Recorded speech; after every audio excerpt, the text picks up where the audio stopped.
the bowler. But, you know, from a fourth stump to middle stump, that's the line for the New Zealanders, and bringing Sarfaraz, you know, slightly forward, just short of a length is what you want. You should be able to do that as an international bowler. Henry from over the wicket, 5 wickets in the first innings, searching for his first here. Inside edge, it was threatening the front pad, it was pretty adjacent, that's why they went up behind, but clear inside edge as Sarfaraz wanders off, just takes the gloves off. The laces have come a little bit loose, but into movement back off the seam from Matt Henry. And we talked about, 4 wickets yesterday in the opening session. Yes. The big difference, of course, I think India were only 1 over into the new ball, weren't they? New Zealand operating with a ball that's now 51.3 overs old. They've got a slipper gully, deep point, cover, mid-off, mid-on, mid-wicket, deep square leg, long leg.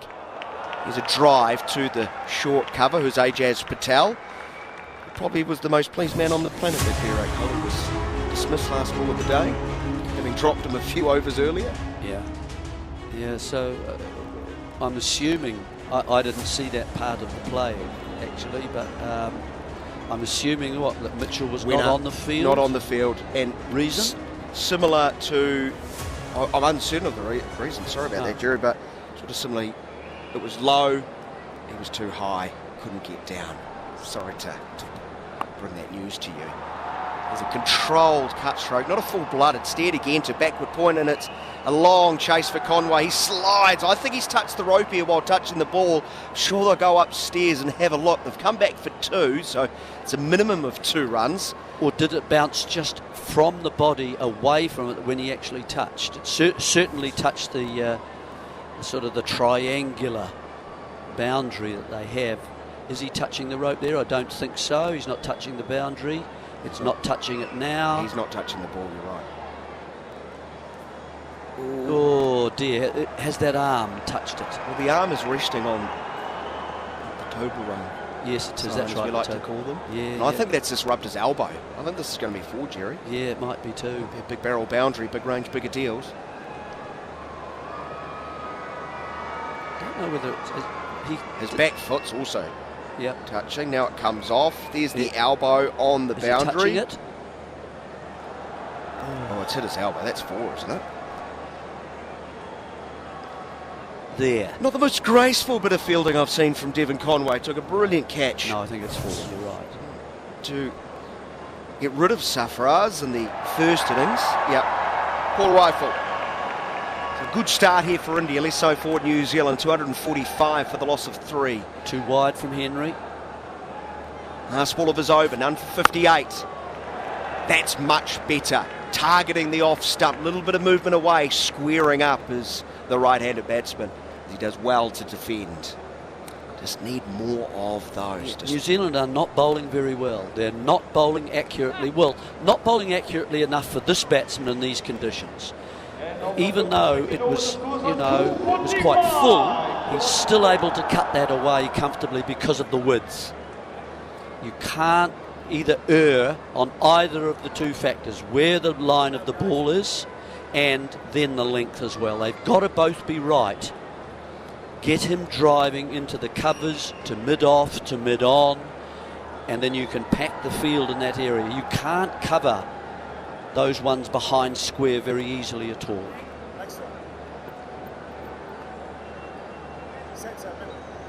Rishabh Pant taking his guard. First time he would have faced O'Rourke in this innings. O'Rourke 12 overs, none for 56. And he set some very high standards in his very young Test career, but this innings just, a bit like the New Zealand bowlers, just haven't been able to hit a consistent length for long enough. He's going to go around the wicket with a slip who's quite wide and a gully is creeping in.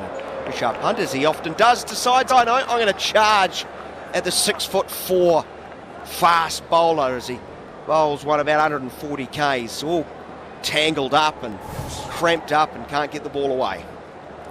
Yeah, I'm not sure whether Rishabh Pant actually needs to do this. It's premeditated. Yeah, of course it is, and it's quite well bowled actually. He's tucked Rishabh Pant up really, so he's looking for a little bit of width, isn't he, to really swing hard with the hands. and he's been cramped up very nicely. That's why the applause of the people behind the stumps.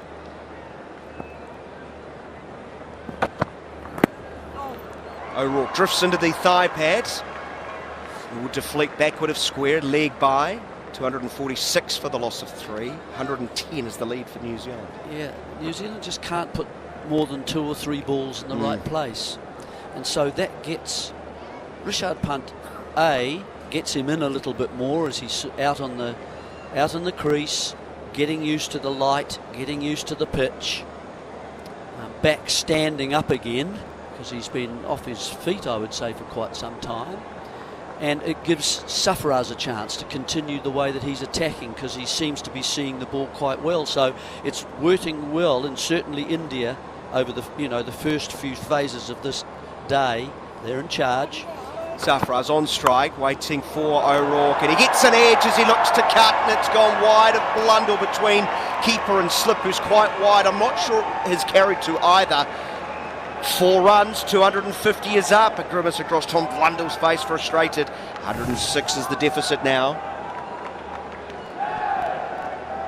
It's another big barrel boundary towards that third man area. It's 5 fours and a 6 down there. Big barrel, big range, bigger deals.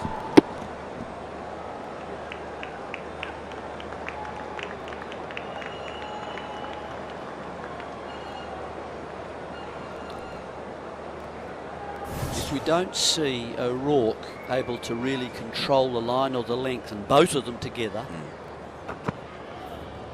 He bowls from wider of the crease. Good pace, carry. Better leave though. Bowled from wide out, wasn't it? Coming angling back in. That's a kind of a better option, I think, for O'Rourke, just to run straight in halfway across the crease. He's just not accurate enough with his line. And I think he's got to have a spell, to be honest with you. New Zealand cannot allow the run rate to continue like this for very long. Positive start for India early on day number 4. Reached 250 for 3 as O'Rourke into his 13th over. That was a shocker. Lucky for him, the cuts has hit Phillips. I'm not sure if Phillips has done the fielding here or the ball's actually struck him. It was short, it was wide. And if anything, it was so wide, Sarfaraz, who's not the tallest, couldn't get it to the middle of the bat, hit the bottom of the bat.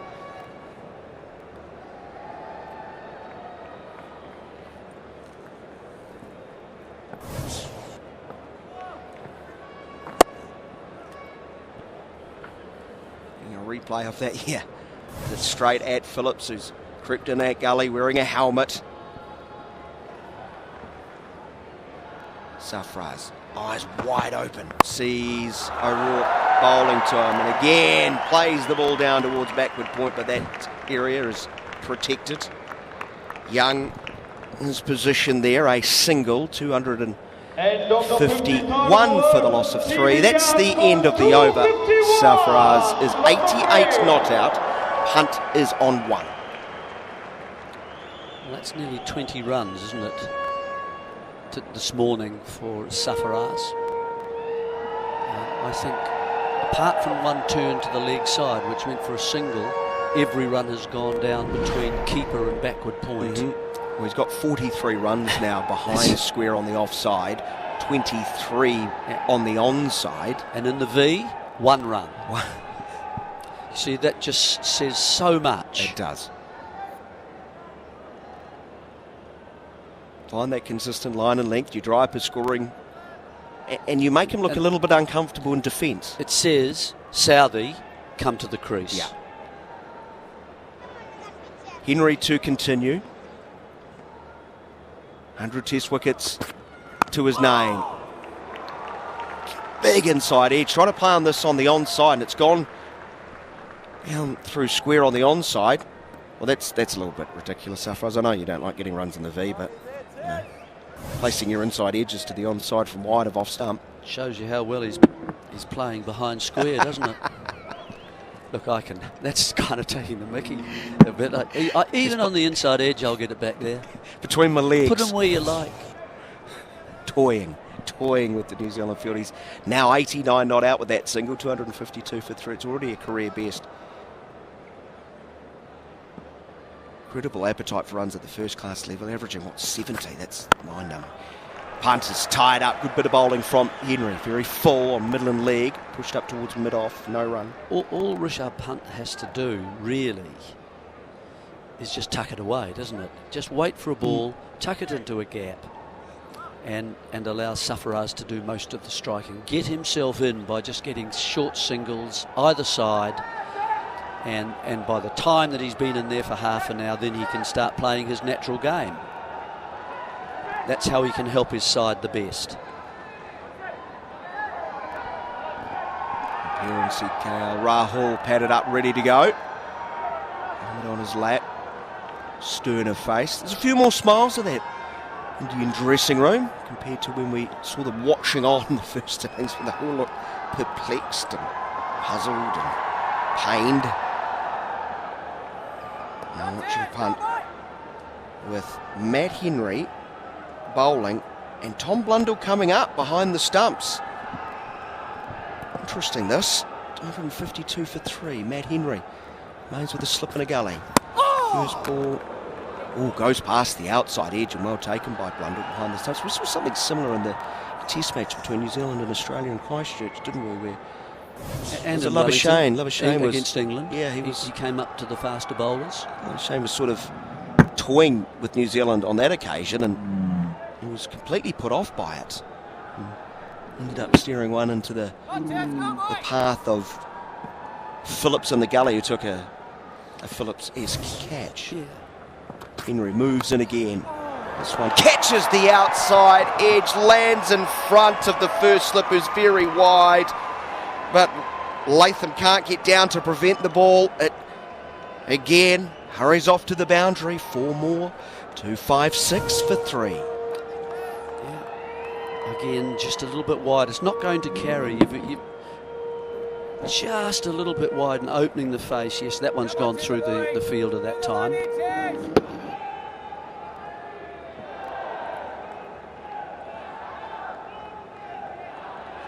Show of anger from Matt Henry. He saw that ball go away to the fence. Certainly been the most consistent of the New Zealand bowlers thus far, although as I speak he gets leg side, and it's a bit of bat, bit of pad. It's gone away quite slowly down towards O'Rourke at long leg. No matter what, it's another run to India. That means they now trail by 99 runs. It's not a great delivery from someone like Henry, is it? With your keeper standing up like that, that could easily have gone through for 4 byes, couldn't it? Hard to take those. He was lucky in some ways it actually hit the batsman.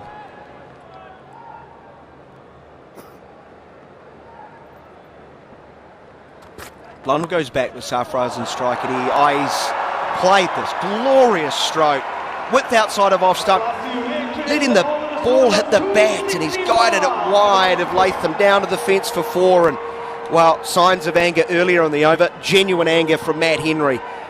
A 4 to end another profitable over. 261 for the loss of 3. Sarfaraz moves into the 90s, 93. Well, if your bowlers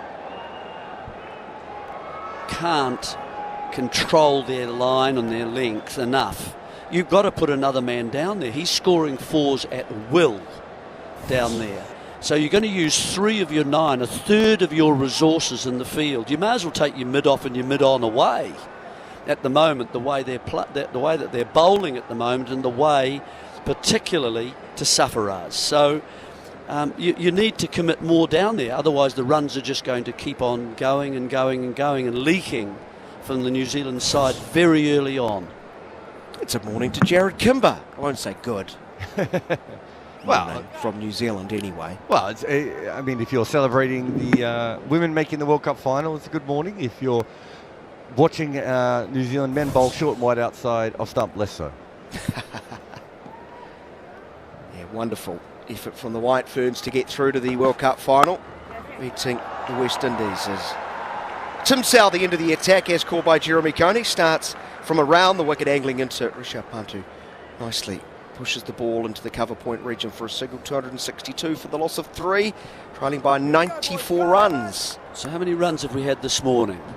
Well, they were at 231 for 3, and now 31 runs 31 have been runs added in about 5 0.1 overs. Okay, that's a little bit quicker than perhaps New Zealand would have liked. If they only had to score at 4.1 to get into the credit by lunchtime. Now, that would then give them, I reckon, 45 overs. Southey bowling to Sarfaraz, pushing up towards mid-off, full ball, no run. If we're allowing, say, 30 overs in a session, as a guide. 45 overs would take them to an hour away from the end of play, wouldn't it? On that basis. And that would, the way they're scoring at the moment, if wickets aren't taken by New Zealand, which is the key resource they want, then you could perhaps be setting 180 to 200 or even more. And that's sort of the target I think that India would be quite happy bowling with in the last day.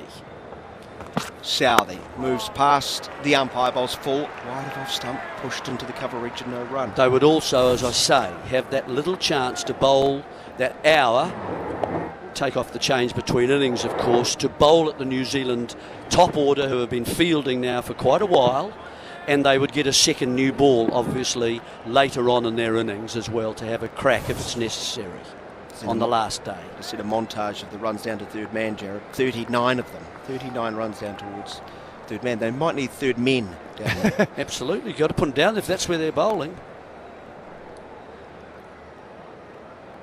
Southey from over the wicket. In full of length, pushed into the cover region. Sarfaraz, who's enthusiastic as he tries to start a run, but Rishabh Pant's sending him back. So 5.4 overs, 31 runs, 5.47 is the run rate thus far today. Well, I remember when Sarfaraz made his, he kind of exploded into the IPL one season, and essentially he did very well because everyone has short third and short fine up in the circle. And all he did was flip the ball over his shoulder and play late cuts and uppercuts and all this. And he can do that off balls that are far straighter than another player. I think, you know, it's easy for us to say that New Zealand have been a bit short and a bit wide, which I think is probably true. But he is the sort of player that will make that happen from any length. He's given cutting a Yorker? Yeah. Cutting a decent ball that you're driving through the covers that's on the stumps? Good luck, mate. I'm more than happy as a bowler and a captain if that's what you're going to be doing. You might get away with one or two. You can't keep doing it. I see what you're saying. Otherwise you'd see everybody doing it. Well, this is... Sarfaraz averages 70 in first-class cricket, Jeremy. And I've seen quite a lot of him play in Test cricket and in the IPL and everything else. There is an element, and I'm not comparing him to Steve Smith on talent, but there is an element of Steve Smith about Sarfaraz in that he will hit the ball where he's going to hit the ball. He waits onto the front foot, driving. Nice work by O'Rourke at mid-off, full-length dive to his left. Keeps it to a single, 263 for the loss of 3 as Sarfaraz moves to within one hit of what would be a 16th first-class 100 in a 77th innings. Some ratio. When he played against England... he's obviously got a good eye, I'm not saying... Yeah, when he played against England, Jeremy, England were bowling wider and wider outside off stump, spinning the ball away from him, and he still got the majority of his runs to backward square leg.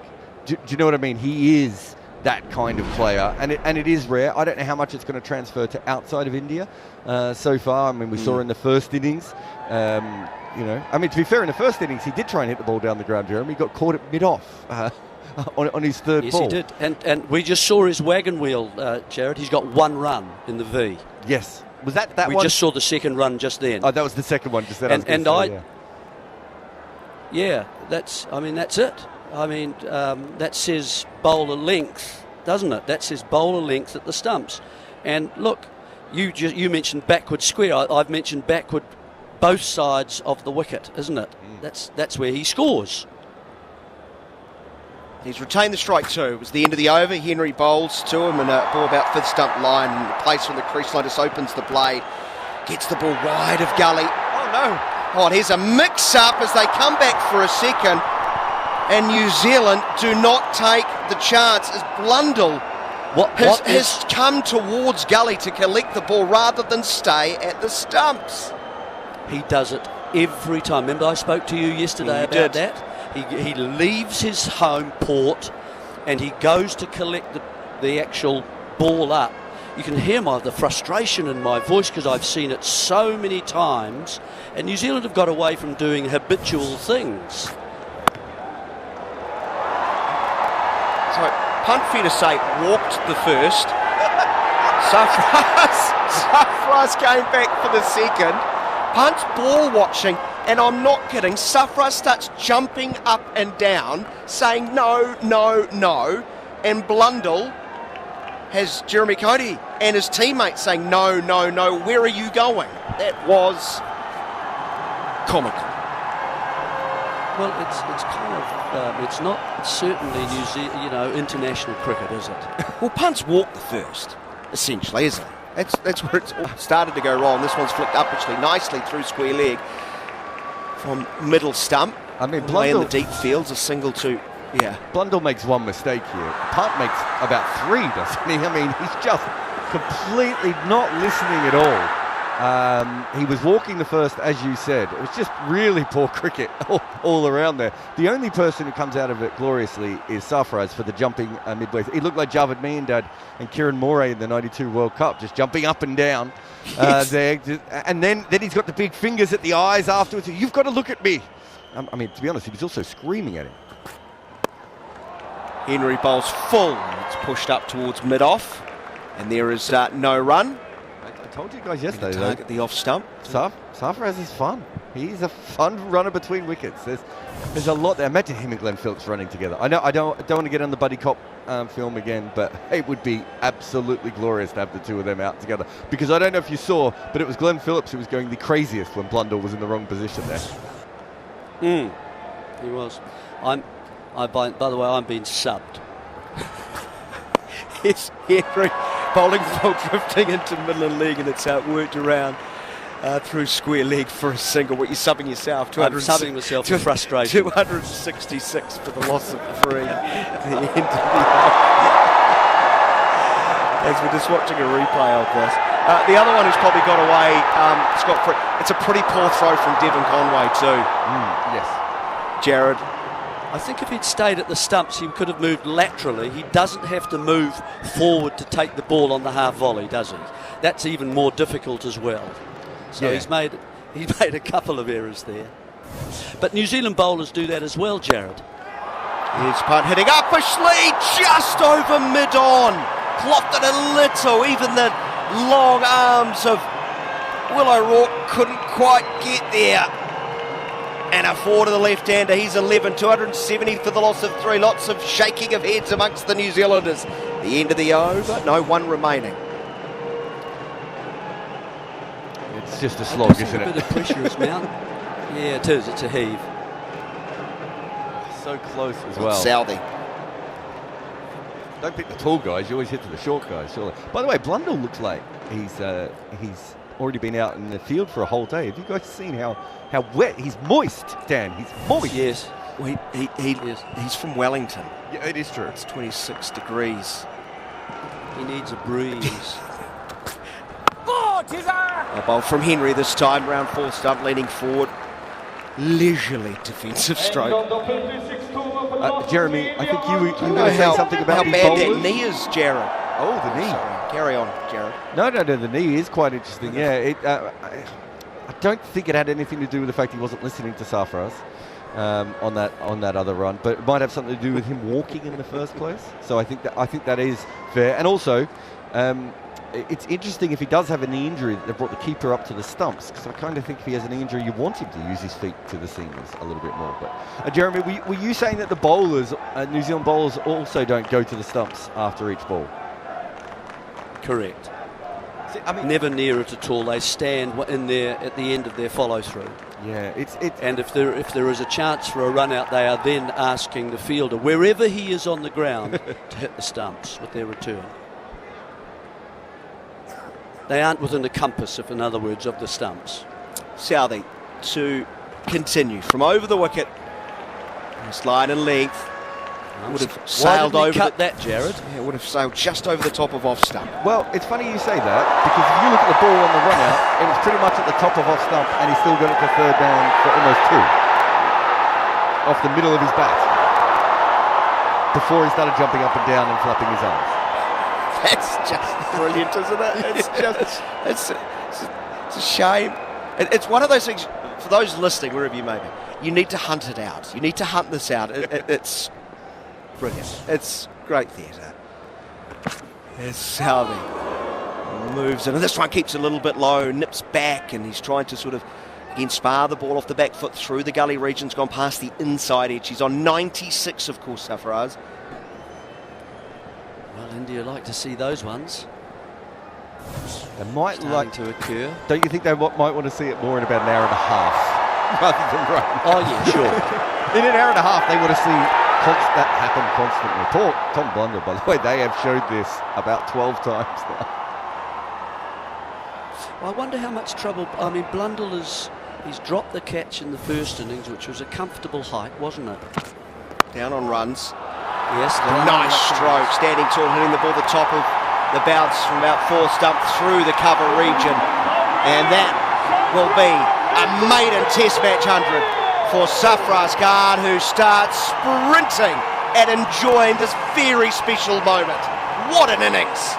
Boisterous, boisterous celebration. 100 of 110 with his team under huge pressure.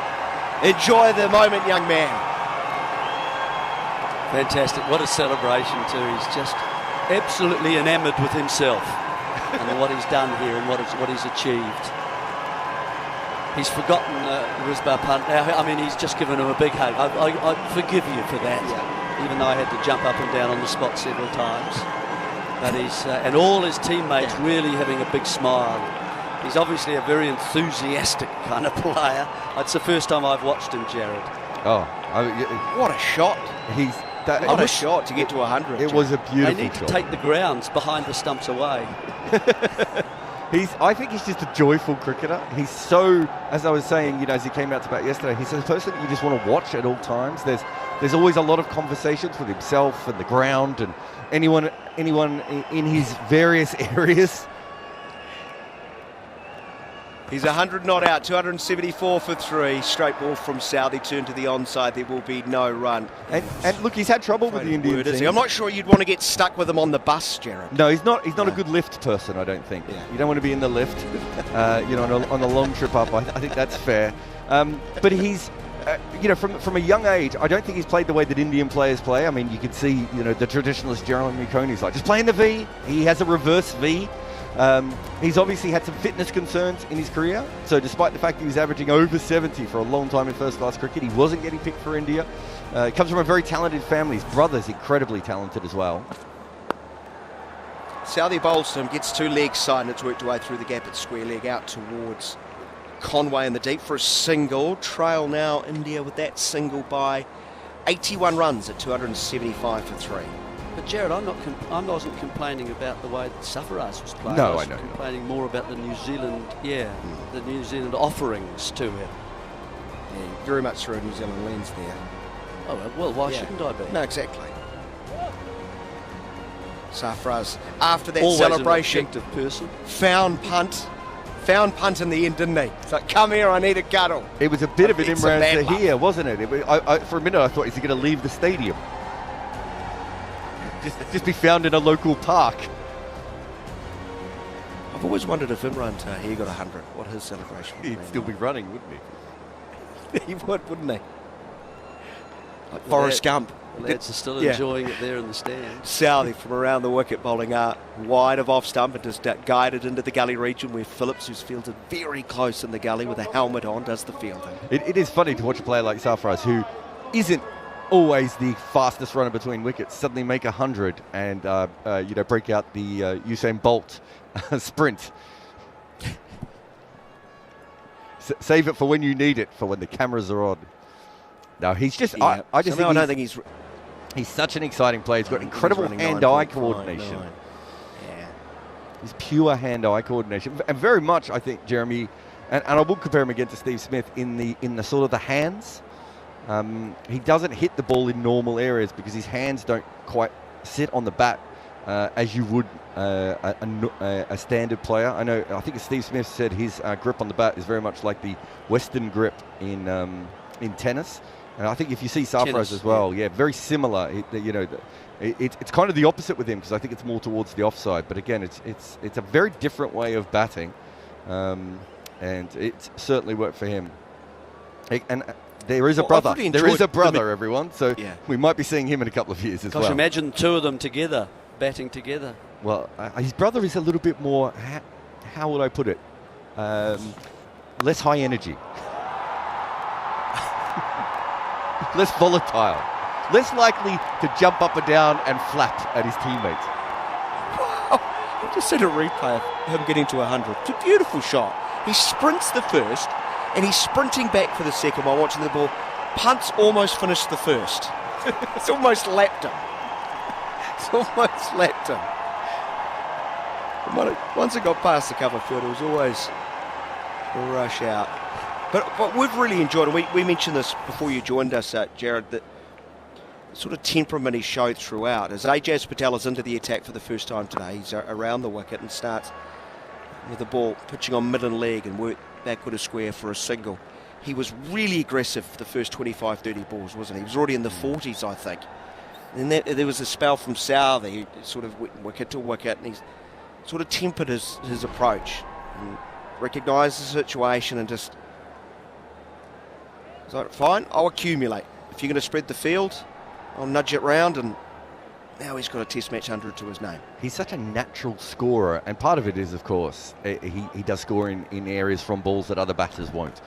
I understand Jeremy's point about that they could have bowled fuller and straighter to him. I don't disagree there, but his ability to score where he wants to score does mean that he's going to score quicker, and he takes a lot of risks as well. Like he's cut a lot of balls pretty much through first, third, and gully consistently, hasn't he? He will take it on. Patel bowling to punt wide of off stump. Good bounce though. No interest from the left-hander. Didn't need to play a stroke, which was the line. 276 for the loss of 3. It's been India's morning so far. They've trimmed the deficit down to 80. As Punt looking to sweep. Very full ball. Hits him, I think, on the full. Very wide of off stump. It's important to note here that Rishabh Pant doesn't really believe that left-arm finger spinners have a right to exist.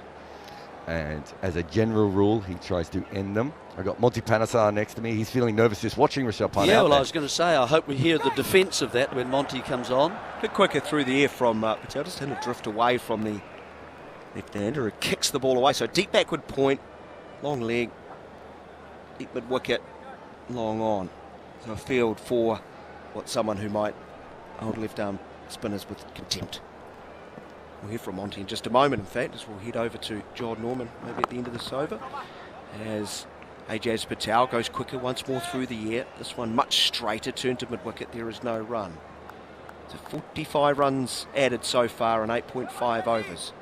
The way they're tracking here, Jeremy, they might have a little handy lead before New Zealand even get to the second new ball. Rather unusual looking shot. As a punt stands at the crease and just turns the ball from wide of off stump straight to a very straight short mid on. The end of the over. New Zealand searching. India chipping away. And Sarfaraz Khan 102. Rishabh Pant is 11. 276 for 3. India trail by 80 runs. And it's a very warm welcome to Jon Norman and Monty Panesar. Good morning to you. I don't know about the warm. For the first day, the aircon's working in this room, and Jarrod's made the mistake of just wearing a t-shirt to work. As the time just pushes 5:30 in the morning. A long day awaits, possibly for New Zealand as well. That's as frenetic and as balmy 45 minutes of cricket as we've seen in, well, ever since India were bowled out for 46, I suppose. But as Sarfaraz Khan, as Southey is in, and this is punched beautifully by Sarfaraz all the way to the boundary in front of points, and the runs keep ticking. That's as good looking a shot as we've seen today, because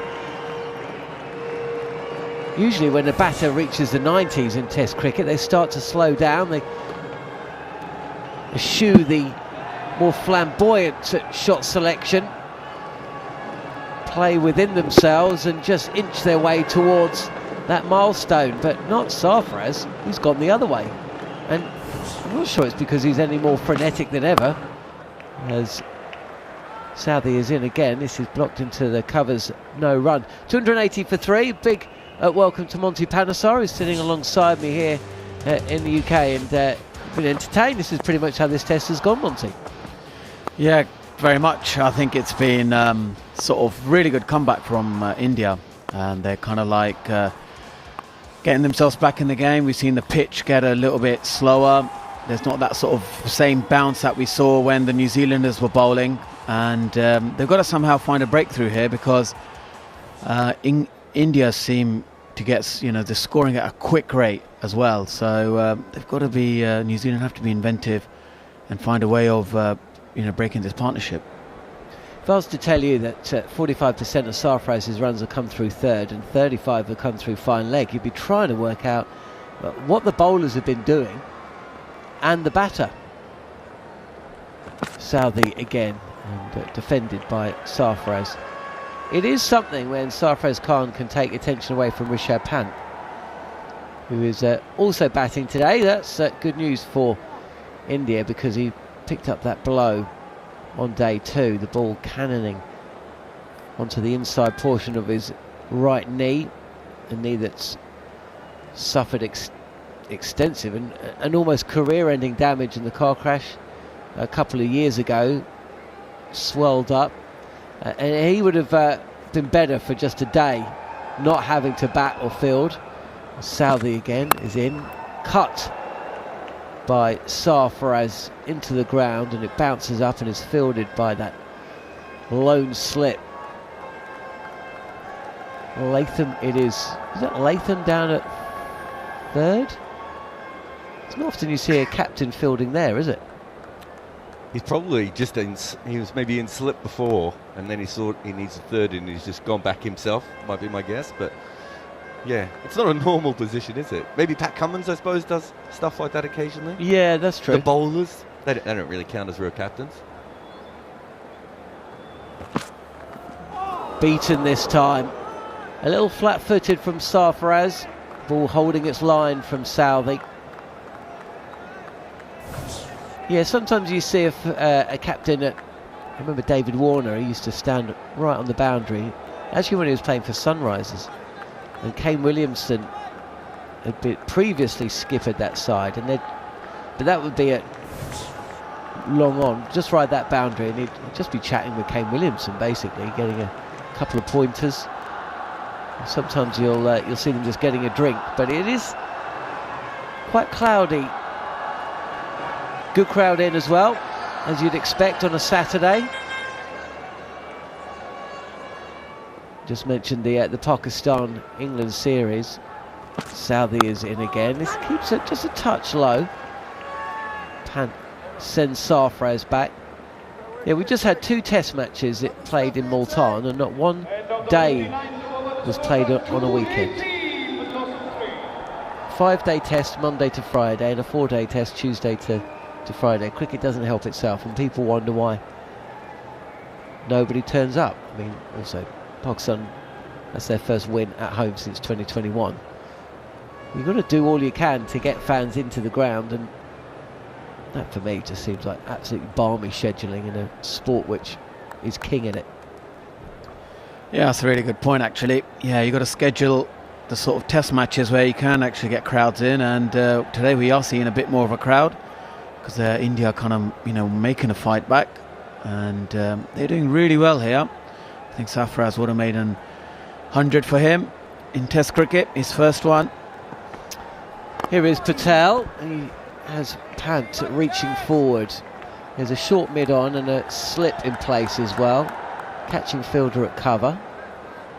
How would you advise Ajaz Patel to go about his work as he's in again? This is... it just looks like it wraps the top of the pad and flies in front of first slip. 280 for 3, India here on talkSPORT 2 and SENZ in New Zealand. Yeah, look, I think he needs to probably bowl that sort of pace between 90 to 95 kilometres, because as you can see, that ball is kicked off. Oh, actually it came off the top of the handle and the glove. Yeah, exactly, and with that extra bounce, when he bowls it a bit quicker, that's what he's going to get out of the pitch. This is tossed up, and an attempted sweep from Rishabh Pant. no real connection. Overbalances as well. You know, he has picked up this knee injury, and he's actually just stretching it out now. So you want to get him moving, don't you? So knowing that a batter has got that kind of injury to his right leg, what kind of lengths would you have in mind, or do you just flatter? And turned to square leg, no run, 280 for 3. Yeah, I think his length is the key, his trajectory as well. I think he's got to aim for them footholes and really see as that's the area where he's got to, bowl to Rishabh Pant, because that's just outside off stump is where Rishabh Pant is finding it difficult. And I think with Ajaz Patel, that consistency of length.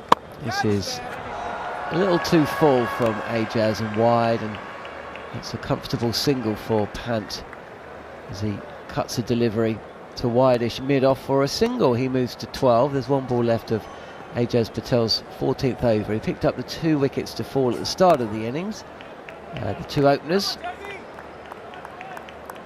but withdrawn out of the attack, and it's just been the consistency that's been his problem. As another full delivery on the pads of Sarfaraz, but he can't get off strike. So partnership of 50, and it's come in real quick time.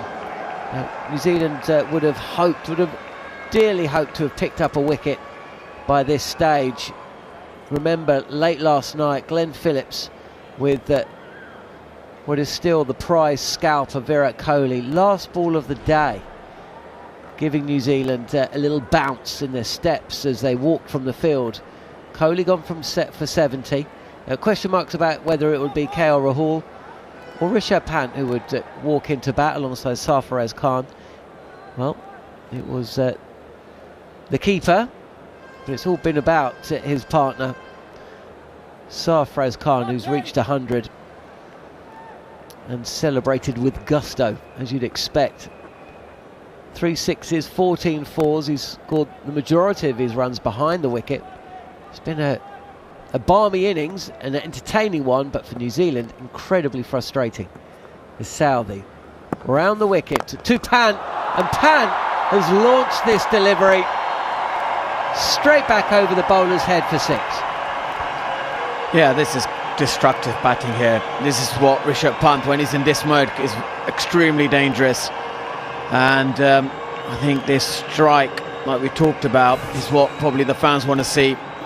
When we see how he's got into the position, and then the bat flow going straight through the line, of the ball back over the bowler's head, and that is straight as you like. That is a beautiful strike down the ground.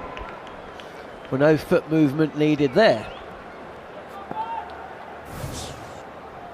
What's Southee got as a riposte? He draws Pant forward. This is on a better length, but just pushed out comfortably enough.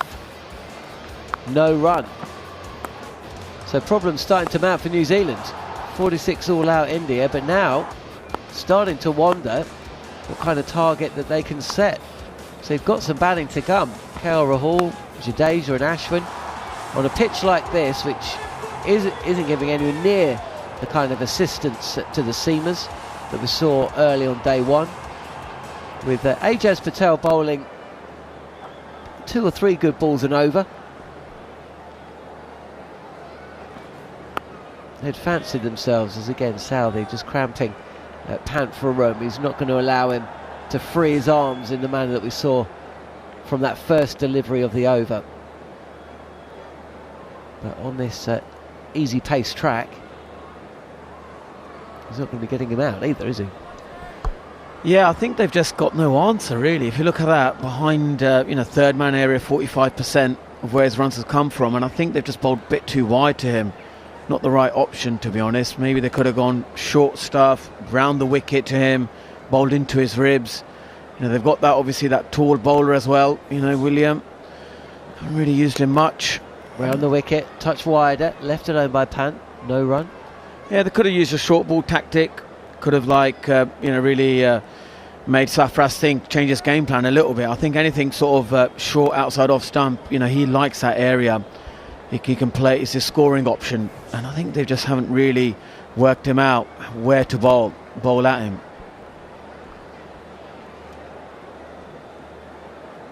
That's the way of the world, isn't it? With a lot of batters these days, there's so much unorthodoxy in approach, both technically, but also the mentality is just so different.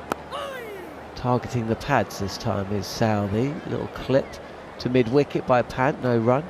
287 for 3, we're still 20 overs away from that second new ball, by which point India are going to have a lead.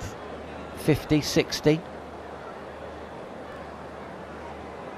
Have to wait and see what happens with the weather, whether that is a factor at all.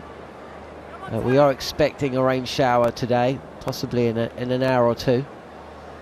It may be that it's New Zealand who are looking to the heavens for help rather than India. Incredible turnaround if that was to be the case, as Pant props forward and opens the face of the bat. Well, he plays this down into the ground, really, and there's two wide-ish fielders behind the batter on the offside, and he's managed to bisect the two of them. The ball has raced away to the boundary for 4. Yeah, this is good batting. You know, I think both of these players, they look that area, that third man region, as a scoring option, and I think for both of them you need to have a third man there. And that's, I think, New Zealand, just the captain, everyone, they need to sort of get together and work out where the boundary options are coming from, how they're looking to, you know, bat here. And they're very unorthodox players, and I think the field setting is very sort of like a traditional batsman. So they've got to like really think, what is Rishabh Pant, you know, where's his boundary option like that behind sort of third man, where is he going to target each bowler, where they're going to look to score, and then set the field accordingly, and then they may have a chance of, you know, breaking this partnership. Yeah, as things stand, none of the questions being posed by India are being answered by New Zealand. Frustration. Seen a missed run out today. We've seen Sarfaraz Khan essentially guide the ball between whatever fielding positions in the New Zealand are employing behind the wicket. It's been unerring. And this is the first real test of Tom Latham's permanent captaincy, as Ajaz Patel is in, coming round the wicket to Sarfaraz Khan. He's gone past 100 for the first time in his international career, and again this is well, it's clipped to mid-wicket, to the right of Tim Southey at mid-wicket, square leg, and Rishabh Pant is halfway down the track. There's just never a run there for a guy that's got a sore knee. He's seemingly keen on running a lot of half runs. Yeah, he's got to protect himself. Yeah, there's no run there, and I think they've both got to get their communication in order. But yeah, you can see he has a complete panic attack. Down the leg side, too wide, and he's fortunate here, is Ajaz Patel, that Sarfaraz doesn't just get a little tickle on this, because that would have raced away to the boundary if he'd managed to. But this is a problem that Ajaz Patel's got. He can bowl wicket-taking deliveries. He can bowl 3 or 4 good deliveries, but it's the consistency. This is lobbed up, really. Scuffed back to the bowler, who fields.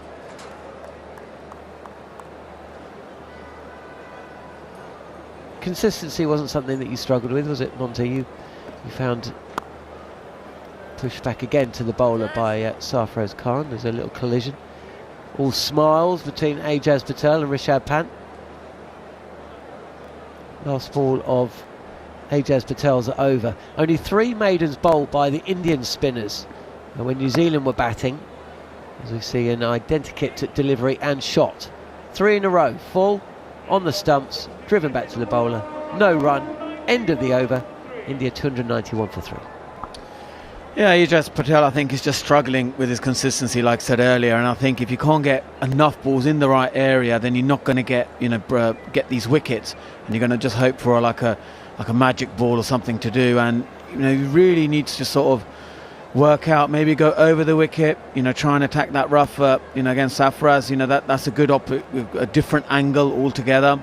But it just seems like he's sort of lacking in a little bit of confidence and not really thinking about tactically, right, what is the best option here against Sarfaraz? What's the best option against Rishabh Pant? And if his consistency isn't there, then maybe, try and set that sort of field where he gets his confidence back. But this is I think this is a good thing to do, get Glenn Phillips back in the attack. And I think he is there as the second spinner. He's batting at number 7. And he's already got 1 wicket, and he bowls it slightly quicker. And you can see that, when yesterday that last ball before end of play, he got, Virat Kohli out. He always puts something on it. He's always got energy in his action. And, New Zealand will be hoping that he will able to, get this wicket of Rishabh Pant and try and, break this partnership. He is a wicket taker. We saw that late last night with that dismissal of Virat Kohli, coming 4 or 5 overs after he had the same batter dropped at first slip by Ajaz Patel. He took a handful of wickets against Sri Lanka. He out-bowled Tim Southee and Mitchell Santner. So, I agree, Monty. I think this is a good call to bring Phillips in. He's bowling around the wicket. And this is just clipped away for a single from Rishabh Pant, who moves to 23. We actually saw some success from Glenn Phillips. I mean, it's one thing bowling, whether he's a frontline or part-time spinner on the subcontinent, but he actually picked up 5 wickets bowling in Christchurch, I think it was, against Australia, and top order batters as well. Khawaja, Head, Marsh, Carey and Cameron Green. I mean, there's 5 prize scalps. If you can add to a couple more of those, and today, then New Zealand will be back in the game. But as things stand, the pace at which India are going at things, the ineffective nature of some of the seam bowling, as Sarfaraz plays, shapes come forward and then just stays behind the crease, plays a delivery that's just outside off stump to mid-wicket, no run. Let's see what Phillips can do. He was pushing around 100k yesterday with his deliveries, really firing them in. Different release points, using the crease well. So gets an inside edge of the bat, pops down into the strip and back onto the pads of Sarfaraz Khan, who's hit his maiden Test century in his 7th innings for India. Little nod to the new coach Gautam Gambhir, who did the same thing back in the day. Partnership breaker. Sarfaraz popping forward this time, no run. Phillips lost 5 Test wickets. A little graphic flashing up on the screen. He's broken partnerships of over 100 on 3 occasions, and another of 97 and 74. Well, we're reaching that stage here, flatter and pushed onto the pads. Khan would take a single. Henry coming in. Of the 3 seamers that we've seen today, Henry seemed to extract the most movement and asked the most questions. Conversation going on. There's always something going on with Glenn Phillips. He seems to have conversations with himself when he's in the covers. This is wayward. A single will be taken. This is down the leg side and comes off the glove of Pant.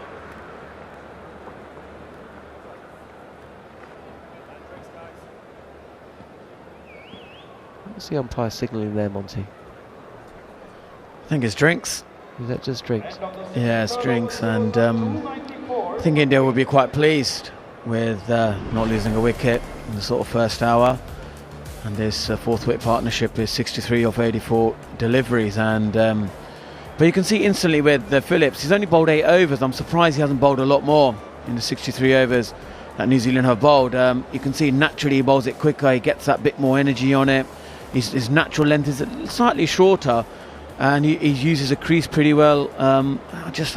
I felt like they've underused him. They should have used him maybe a bit more and got him to bowl, because I think he's just that sort of cricketer which, with his energy, with his bounce, he just tries to create something. But at the moment, it's all India, and the turnaround is remarkable. You know, when they all bowled out for 46, you probably thought this time New Zealand probably would have been winning this test match, but India, you know, they're a tough team to beat in India. They find a way, and once that wicket the moisture came out of the wicket and there wasn't that same bounce of that sort of back of a length for the New Zealand bowlers, I think the Indian batsmen found a lot more confidence, and they started to attack, play their natural game. And you can obviously see that there have been lack of game plans from the New Zealand captain and the rest of the unit, really, to work out how they should, you know, look to bowl. I think they haven't really had any plan B, plan C to really get the Indian batsmen to think differently.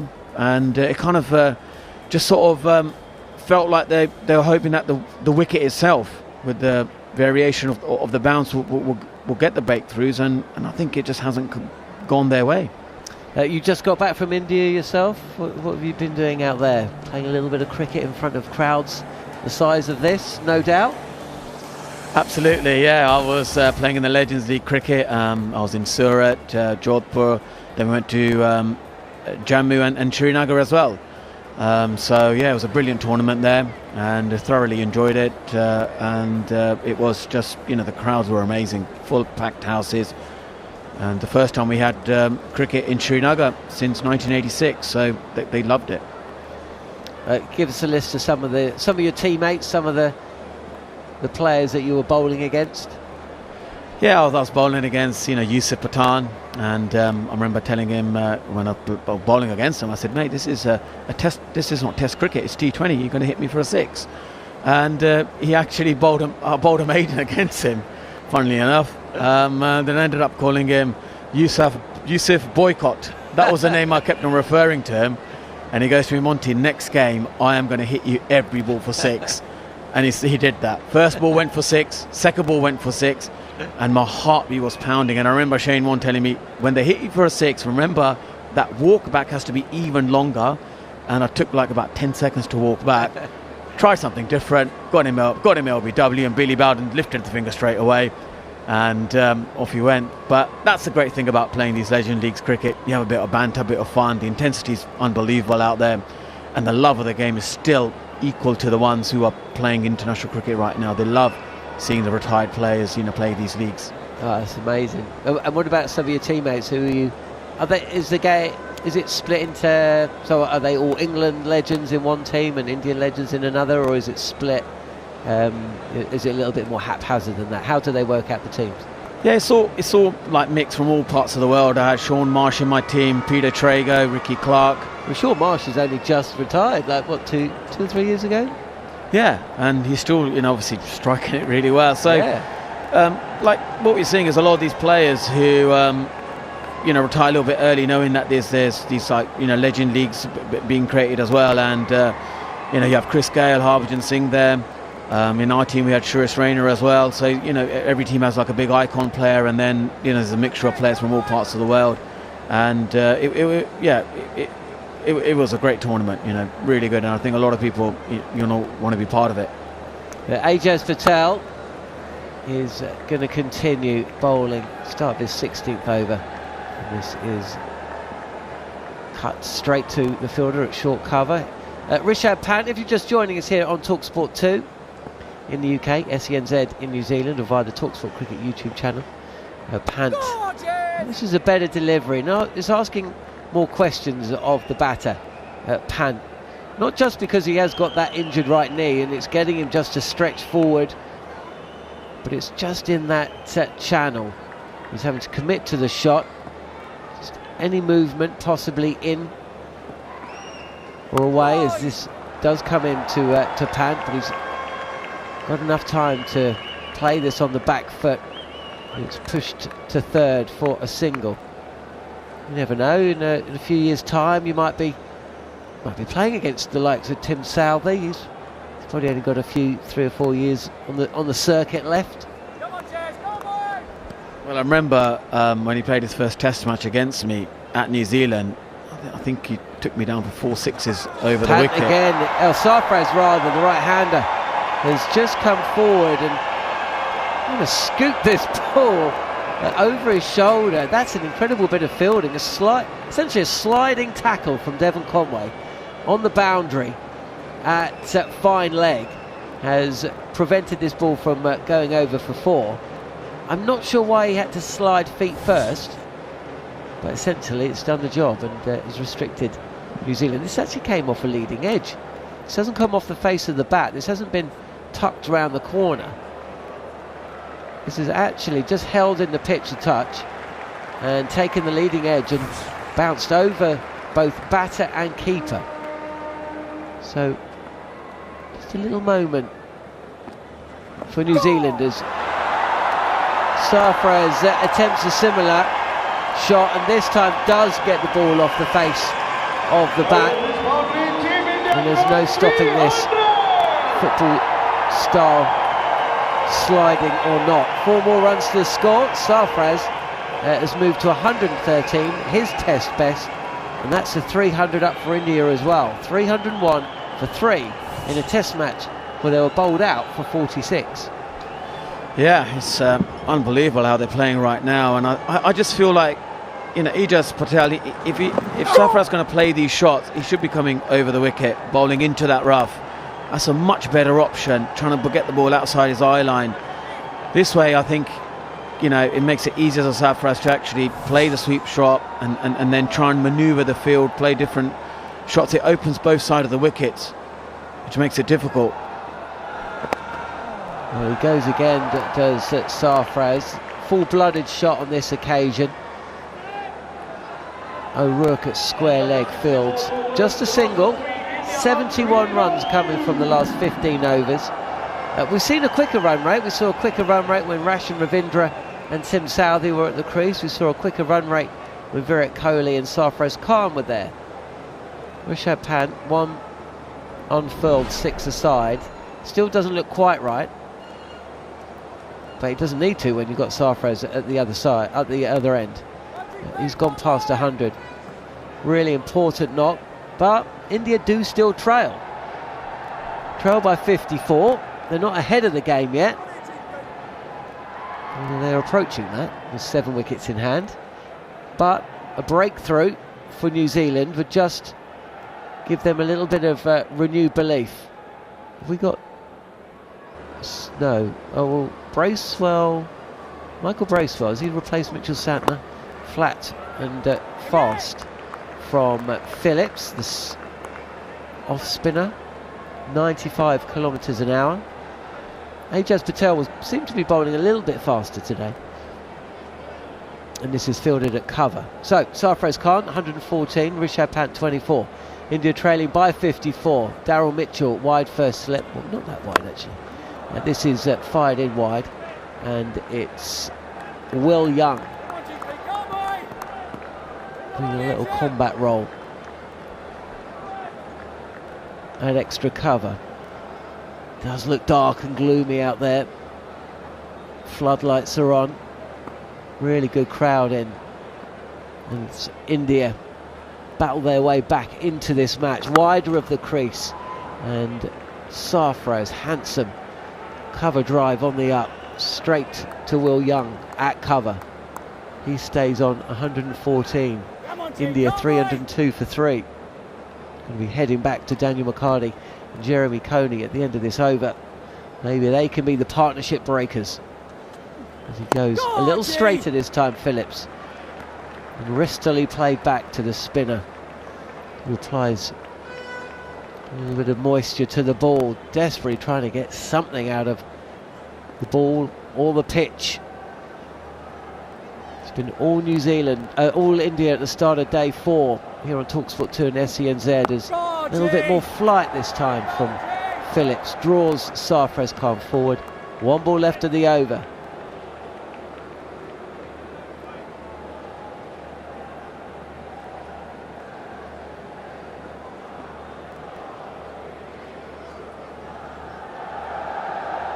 Phillips past the umpire, and this is defended away to the offside by Sarfaraz Khan. Brings to the end the over, with India 302 for 3. Another set partnership. No wickets for New Zealand today. The closest they've come, a run-out chance, which would have seen Rishabh Pant stranded, but possibly the keepers' union for the second time in the match between Blundell and Pant, coming to Pant's aid. Let's head over to New Zealand to see us through the next half an hour of play with the former New Zealand skipper Jeremy Coney and Daniel McHardy. Thank you very much, John. 58 minutes away from lunch. And as John said, so far very good for India. 231 for the loss of 3. They started the day's play. Now 302 for the loss of 3 wickets. Sarfaraz Khan scoring a maiden test match 100. He's now 114. He's at the non-striker's end as Ajaz Patel. Bowls to Pant, who comes down, hits high over wide long on for 6. And a long way back. Oh, I misjudged that. I thought that was going to creep over the rope, Jerry. Welcome back to the commentary box. I know you sought some therapy in the last half an hour. And I've had counselling. Yeah, counselling, had a steam and a massage. You're nice and relaxed, but you might need to head back if that's a sign of things to come. Oh, dear. What a big barrel boundary, big range, bigger deals. I've initiated a few strategies. Been assessed.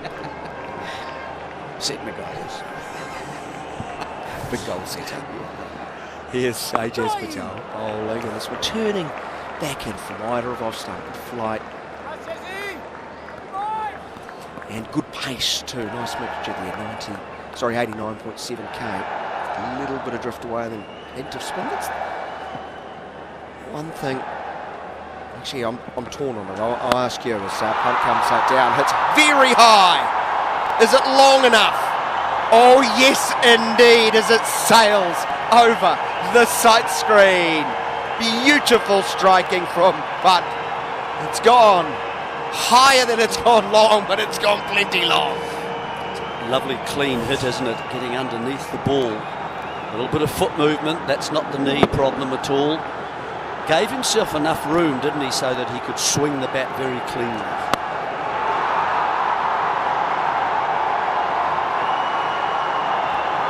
Even the birds were hovering. Yeah, the birds are in trouble. Birds are in trouble. Low-flying birds. Be careful. This crowd really starting to get into it now. What a comeback from India. 314 for 3. Here's a big shout for LBW, and finger goes up, breakthrough. Although Rishabh Pant has challenged straight away. It has spun, Jerry. Yeah. It has spun. Has it spun too much from a New Zealand perspective? Of course, the on-field decision is out. And that noise is replaced by a hug. Check the feet placement. It's turned quite sharply, hasn't it? That's why it beat Rishabh Pant. He started to come out of his crease as well. It's where he's hit him.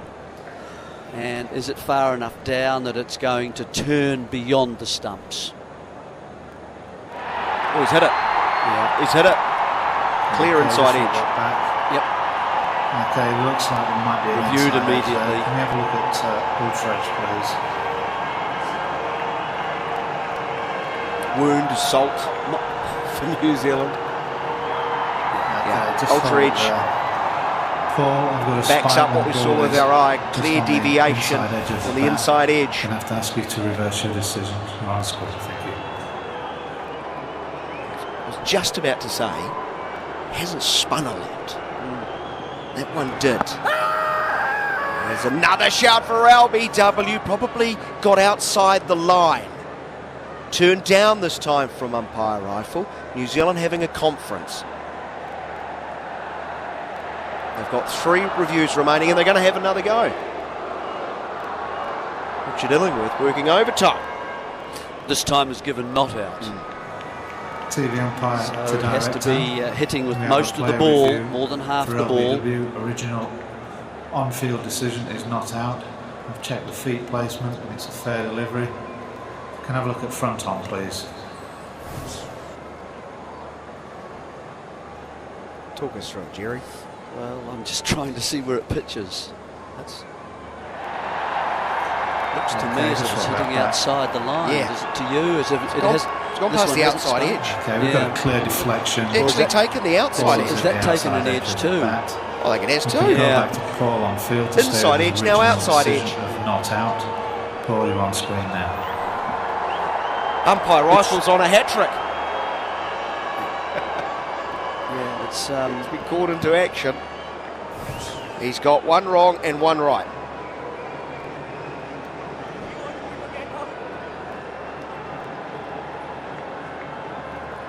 I was about to say, the one thing that New Zealand might be comfortable enough, which hasn't deteriorated a lot, although is that due to the calibre of the spinners on display? Could well be. I do sense it might be the case. Yes. Shows you how desperate New Zealand are getting, isn't it? Learn to review there. And comes down, hits uppishly towards long off. In comes Ravindra. He doesn't get there. It landed just in front, diving two hands in front, and make matters worse, he hasn't stopped the ball. It's gone underneath him and to the fence for 4. The partnership now 87. It's 318 for 3. It's all happening. He couldn't get underneath this one. He's just, because it hits the bottom of the bat, he was going down to loft and it's come very low and hard, and it's just bounced in front of Ravindra. Ravindra didn't get there. He was coming in, but didn't really come in hard enough to make that into a catch. So it's bounced rather awkwardly in front of him and gone over the hands and through to the boundary. Another boundary off the over. Sort of a lowish trajectory too, which can be sort of difficult to pick judge. up. Well, to judge. Do I need to triangulate? And you wait a split second, and you end up a metre short, as Ravindra did on this occasion. Punt has opened out, hasn't he? He He's spent that time at the crease in the first hour just getting himself in, and now he's starting to open out as well as Sarfaraz. Start of a new over. Phillips, the off spinner, rolling to Sarfaraz, calmly onto the front foot, pushing through long on towards Blundell. Sorry, that's Bracewell. Blundell, of course, that would be silly for him to be at long on, considering he's a wicketkeeper. That would be an interesting field, Jerry. That would be. Brendan McCullum wouldn't even do that, would he? Right, keeper, long on. Go there. He'll have to bowl straight though. 319 for the loss of 3.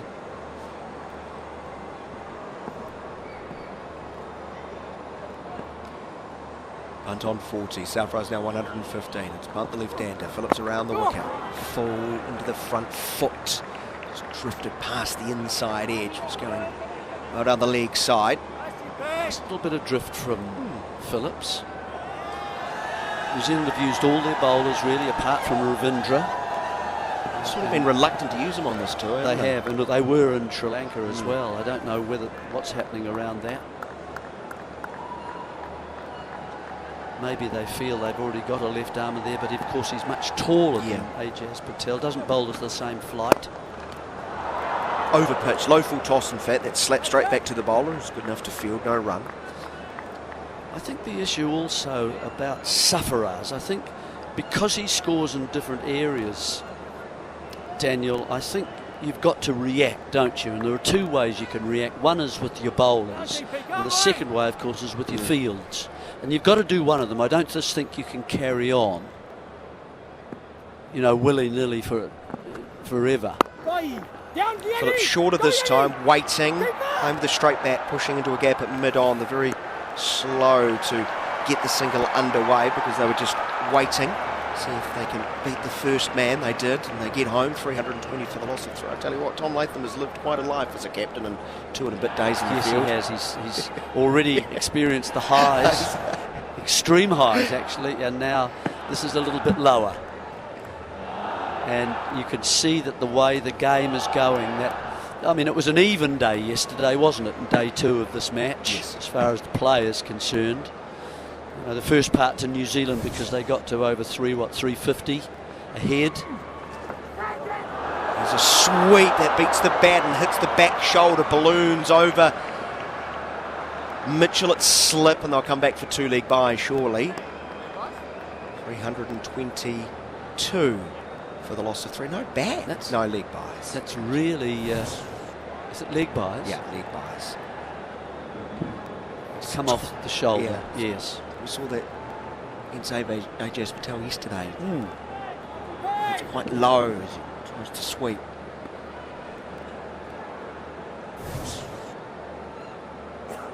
Powerfully built right-hander. Day to remember for sure. His maiden Test 100, he's on 115. He waits for Phillips. It's very quick this time. Speared into leg stump. Work to backward square. And quickly as Ravindra running in towards the ball onto his favourite arm. So there was no single there. 322 for the loss of 3 wickets. So the end of the over. Sorry, Jerry, the deficit is just 34 runs. Looks like Southey's coming back onto the field now. He's been off, and that's why Bracewell has been out there. But, yeah, I just feel that New Zealand, they've started so badly, and it's really hard to pull back sometimes, you know, in a game. But you've got to keep thinking and trying different things, you know, in order to at least try and do what you're actually trying to achieve, and that is what is taking wickets. Now, and that's what New Zealand need now, because the runs are starting to hurt New Zealand, aren't they?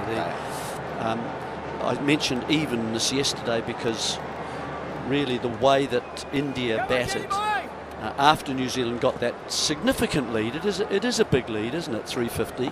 Patel continues. He's got 2 for 96. A little paddle sweep falling over his enough bat on it to send it down towards Conway. Long leg. And just Patel just remains on his knees. Bowler's end a little bit frustrated. So 92 runs added so far in this session in 18.1 overs. Conway, really good going. Has he got something wrong with his shoulder or his arm for throwing? I do wonder. It's not a strong arm, is it? At least he threw that one sort of overarm rather than he often slings it from low. But it's not flat, is what I'm saying, to bounce it in hard. Patel back around the wicket. Coming down, heading uppishly. Through mid-wicket, out towards Young in the deep. Not the cleanest of strikes from Sarfaraz. A single, 3-2-4 for 3. And did you see the keeper there? Did you see Blundell then? Going out to meet it? It's just a habit that he has developed. He actually got the batsman got in the way, and he go to around the batsman to catch it. He doesn't want it to bounce. Well, it would hit several dragonflies, you're right, because they're in today. It's pushed into the cover region. Well, I think the ball's doing well not to hit dragonflies. So many. We saw our favourite birds too.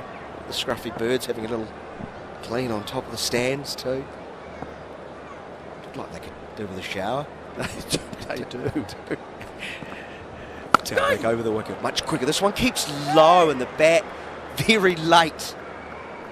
Sure, there's probably a little wry smile from Jadeja and Ashwin when they see balls like that. Less so the New Zealand top order. 324 for 3 it remains. Punt's good enough to keep it out. He's on 42. Again, quick through the air, drifting leg side, worked around towards the slinger. That is Conway.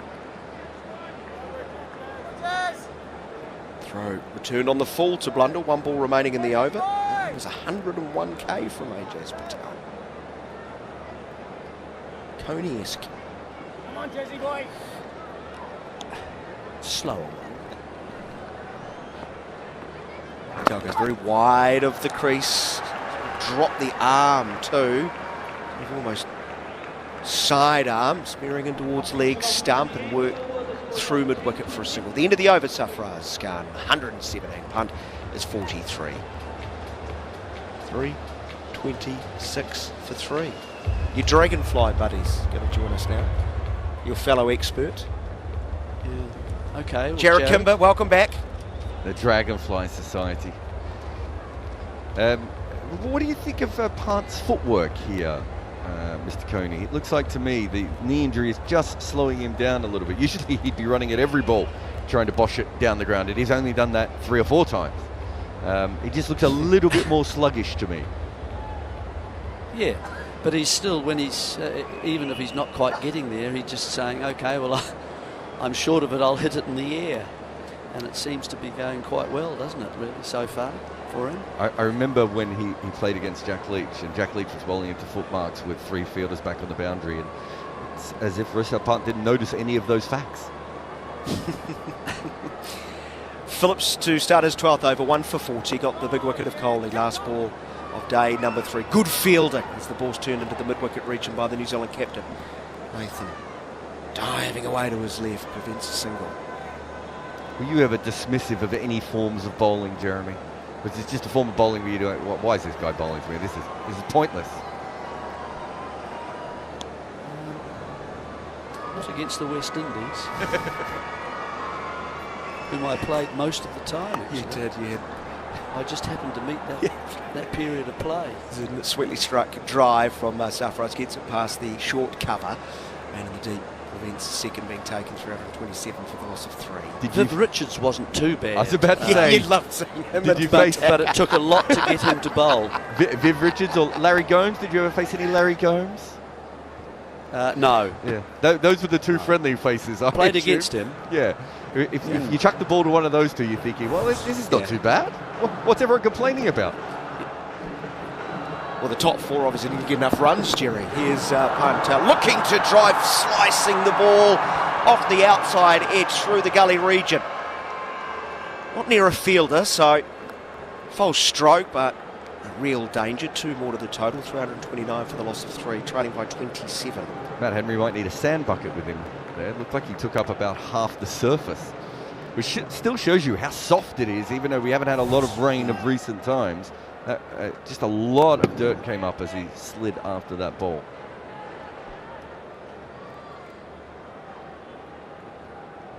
It's well bowled by Phillips. Got the ball up and down, just a little bit of spin away.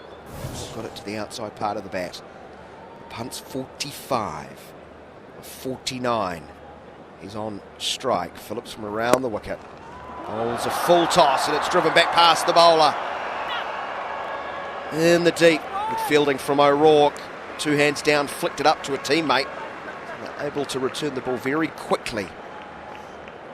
Glenn Phillips is putting his fingernail in the ball here. He got 1.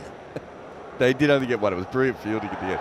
Glenn Phillips started taking the mud off the ball then, and I'm sure what he was doing was fine, but that's the sort of thing you need with modern cameras. You need to take the ball over to the umpire and let them take the mud out.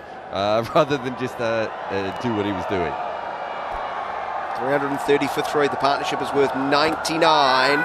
Ball spins from off stump, going down the leg side despite the appeal. I do remember the time against the West Indies, Jarrod, where Derek Parry was playing in Otago at Carisbrook as an off-spinner. And Lance Cairns and I were batting. You thought Christmas had arrived. Sarfaraz leaning back, hitting powerfully straight past mid-off, who's about 2/3 the way to the boundary, but O'Rourke just saw the ball fizz to the fence. 1 bounce 4. 334 for 3 brings up the 100-run stand. 103 and counting. Another big barrel boundary, big range, bigger deals. So that's 20 overs this morning.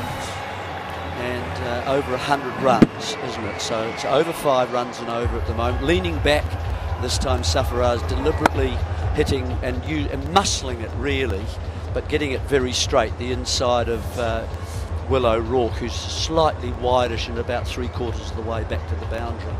Oh, we're going to see Ratcham Ravindra bowl here. Yeah. That I've suggested that off air actually. But it got short shrift, I've got to say, from Daniel. It was? Well, it did.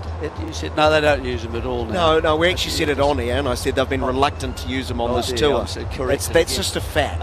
No one likes a corrector. I love them. I love correctors. But anyway, I was batting with Lance Cairns, and I said, Lance, this is our chance with Derek bowling for the off-spinners instead of having the 4 quicks. Don't really hit him hard, okay? We're going to milk him here. Just 3 and over. Keep him on. Well, the first over he faced, he hit 3 out of the ground and over the stand and into the road beyond the stand. Completely off, taken off. None for 20 of 1 over. Gone. Did you And even he get to increased face his it? total by 20. Did you get to face I got even one as- run, I think. One run.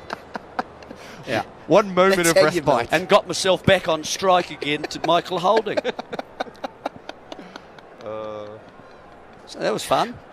Thanks, Springers. While it lasted. Yeah. That's brilliant. I'm sure they were probably fun to watch off the bat. Boy, he could hit a ball.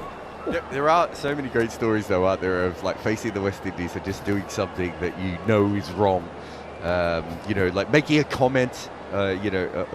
When someone is batting, when one of the tail enders is batting, or Dean Jones saying to Curtly Ambrose, really struggling take to the wristband off. Yeah, I was really struggling to pick up the ball. Can you take your wristbands off, Curtly? And Curtly took it really well.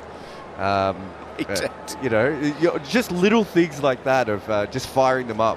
There was a fan in, I think it was at a domestic game in England, who racially abused Joel Garner when he was bowling medium pace, and pretty much ended the game. Yeah, Joel Garner after that. He was so furious, he just came in off the long run. Right, Rachin Ravindra from over the wicket starts with a good one.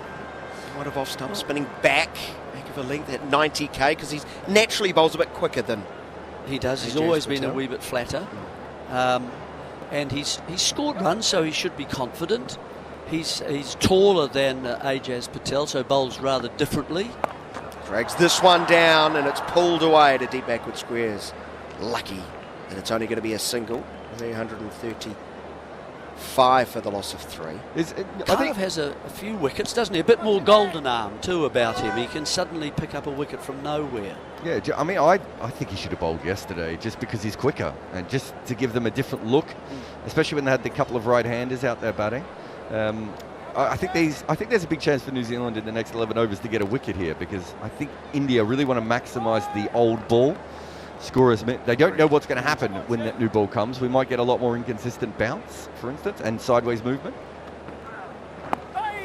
That's well bowled from Ravindra. That turns from straight, and a nod from Sarfaraz Khan. Go well bowled. He got back, defended nicely. So they're scoring up 5 runs and over in this session at the moment, but I wouldn't be surprised if they try and up that. Ravindra again around the wicket. There's a delicate little dab past Mitchell.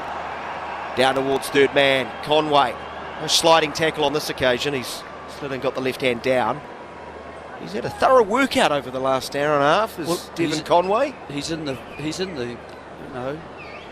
the area, isn't he, of Sarfaraz?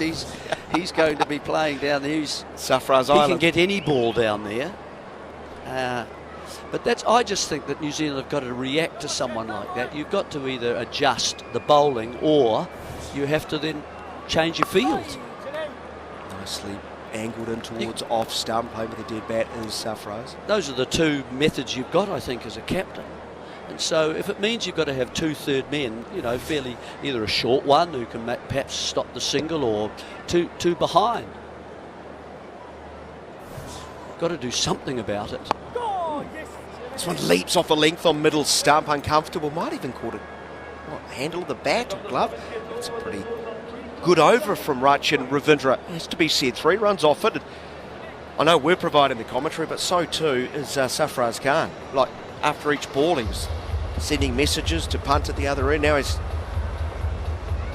come down and continues his critique of that opening over. It's caught his attention, Jarrod, hasn't it? Yeah, no, definitely. I mean, to be honest, he was commentating every ball before that. So I don't think anything's changed. I was trying to think, actually, who would be best for him to bat with, like one of those really grumpy batters who doesn't want to speak. Someone like Inzamam, who just doesn't want any advice from the other end, doesn't want any conversation, just wants to go about his business. But yeah, he's giving information back. But interesting that this, if you bowl it at, what was that, 95 kilometres an hour, that over, yes. You still can get a little bit more bounce as well, and some turn as well. That's worrisome. Yeah, it's not ideal. And from the straight. And from the straight.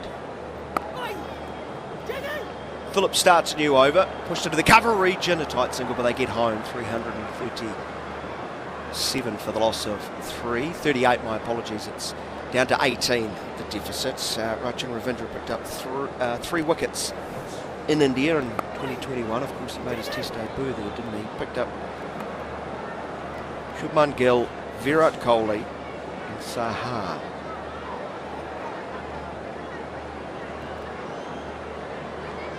Two top order players and a keeper. Phillips into his 13th over. He's 1 for 49. Very wide of the crease, but he gets this leg side. And Sarfaraz just uses that angle to manoeuvre the ball to deep backward square to Henry for another comfortable single. 339 for 3. Phillips definitely, he bowls a lot like a batter, and by that I mean he's always tinkering where he is on the crease, how high his arm is, how low his arm is. It's very similar to what you see from someone like Joe Root. Phillips, diminutive right, and it comes through the sea of dragonflies. Ball dropped short, cut away, well fielded by Henry at point this time.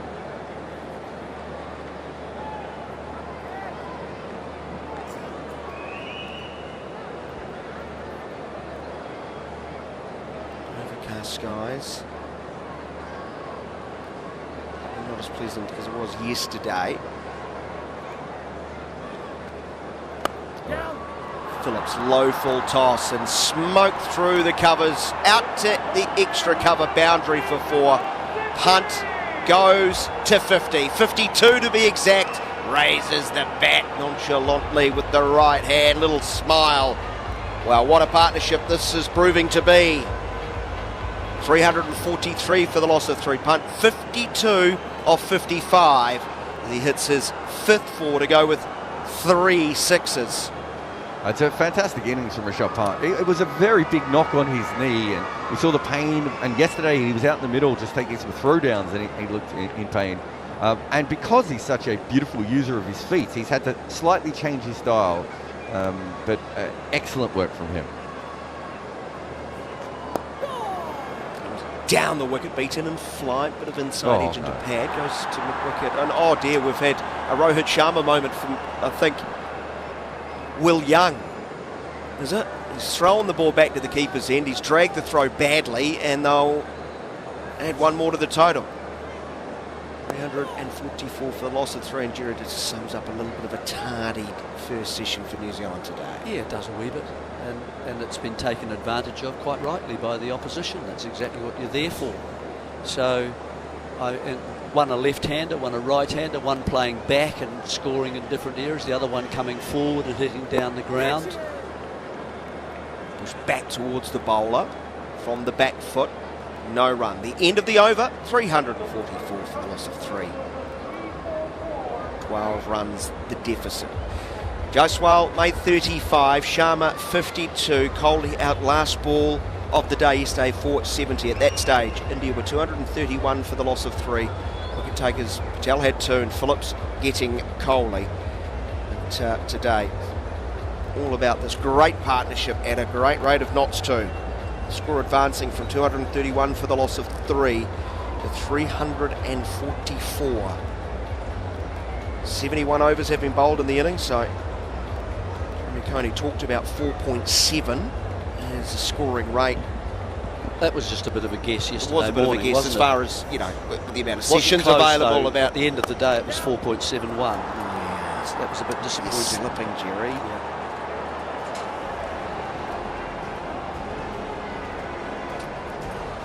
Bowling figures for New Zealand. Southey none for 43 off 11. Henry 15 overs, 1 made, no wicket for 74. O'Rourke none for 61 off 13. Patel 2 for 100 off 18 overs. So he's gone at 5.55. Phillips 1 for 55 off 13. Ravindra none for 3 off his first over. He's only just into the attack. Do we have rain? And here's a reprieve for the New Zealanders. It's starting to rain. Maybe that's why we've seen dragonflies arrive in great numbers. And the covers are coming on. The players will be leaving the field. Just the perfect partnership, though, hasn't it? Yes. It's been for India. That's exactly what they needed. New Zealand's currency had to be wickets this morning. They've sort of created a half chance here and there. They had certainly a run-out chance, which wasn't taken for various reasons. And really, other than that, there might have been one that's gone close to a slip or over the slip or round about that. But apart from that, India have been very much in control. New Zealand have used all their bowlers. No one really has been able to put together 4 or 5 overs in a little spell to just try and prevent runs coming from both ends. And you can see the delight certainly as Sarfaraz goes past his teammates now, and they say well done. They get a lot of slaps on the back, their hands went flying. He's powerfully built. Powerfully built man. So too as Rishabh Pant has also played very, very nicely indeed. So rain has interrupted play. The first session on day number 4. It's a real shame because India, the way they fought back, fantastic. Legitimate chance to win this test match if they carry on playing. 12 in arrears, are they? Yeah, just 12, just a dozen. Right, Jerry, therapist is calling. Yes. The couch is available again for you. Thank you. Should I make a booking? No, I'm okay. No, you're okay right now? As I say, look, I think I've got to initiate a few strategies, and I've been assessed. And put the pressure back on the therapist. The goals will be met. The goals will be met sometime. The pressure back on the therapist. Yeah, that's right. But Jerry, you can take a break because it is now time with the players off the field due to rain. Let's head back to Jon Norman. He's got Monty Panesar, and of course, as you've just heard, Jarrod Kimber. Thank you very much, Daniel and Jeremy. Back to the couch for them. Just the camera's picking up on Jacob Oram, I think it was, who's part of the coaching staff of New Zealand. He was part of our team, wasn't he? Yeah, he was very excited. He was high fives, back slapping. Yes, lads, you took the 7 wickets we need. We just won the game. Go. It was like the presentation ceremony is about to start, and Ajaz Patel's just taken another 10-fer, and he's about to go and get the post-match award. Bowled about for 46 again. I remember Paul Adams is coaching the South African women's team, and he described himself as part coach, part hype man. Well, that's kind of like you, right? That's Am I part hype man? Well, what did Alan Tyers describe you? Part stats man, part wild card. Was it Alan Tyers? It was, yeah. I think this is an interesting rain break here because they were about to push on. They're 2 part-timers. Sorry, can I just say, this is an interesting rain break. Yes, no, it is. I know you're right, but for non-cricket fans who probably aren't listening. I mean, we prefer it not to be a rain break, that's also fair. But because there's still 10 overs to go before the new ball, I don't think India would have wanted the rain break to come, say, 2 overs before the new ball, Monty, because then they've got to start against an old ball and then straight away face a new ball. Whereas if they come back, they don't have to attack anymore. They can just knock the ball around a little bit for 10 overs, pick up 40, 45 runs, and then the new ball comes on and they're set. So it's not horrendous timing for India, but again, most things in the last couple of days since the 46 all out, since Tim Southey made runs, haven't gone really the way of New Zealand. It's gone all India's way. The other thing as well is that New Zealand could have bowled those 10 overs up to lunch, or the majority of them, and then they could go to lunch knowing they've got the new ball. Now they're going to have to come out, bowl those 10 overs, and then take the new ball, and they would have been just that touch fresher. Yeah, exactly. But also, I think from New Zealand point of view, I think it gives them time just to regroup a little bit, just to sort of sit down and work out what should be our bowling options, where the likes of Rishabh Pant and Sarfaraz are scoring, because that partnership at the moment is 113 of 132 deliveries, and they've got to think to themselves that actually the new ball's just around the corner. They're still very much in the game. They get a couple of wickets with the new ball, and suddenly New Zealand will be thinking, we can chase anything below 150. I think that's the kind of stuff will be going through their minds as well.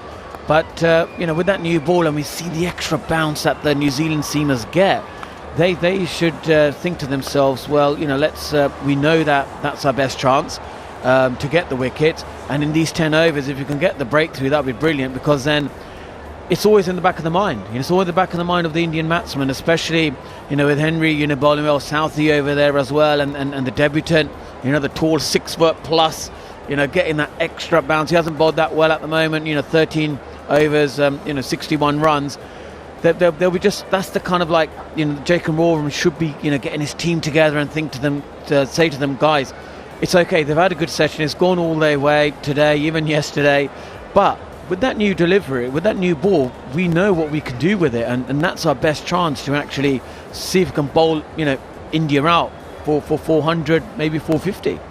I'm just having a look at the rain radars here, John, and you can certainly see some rain coming up from like Pondicherry, Chennai direction.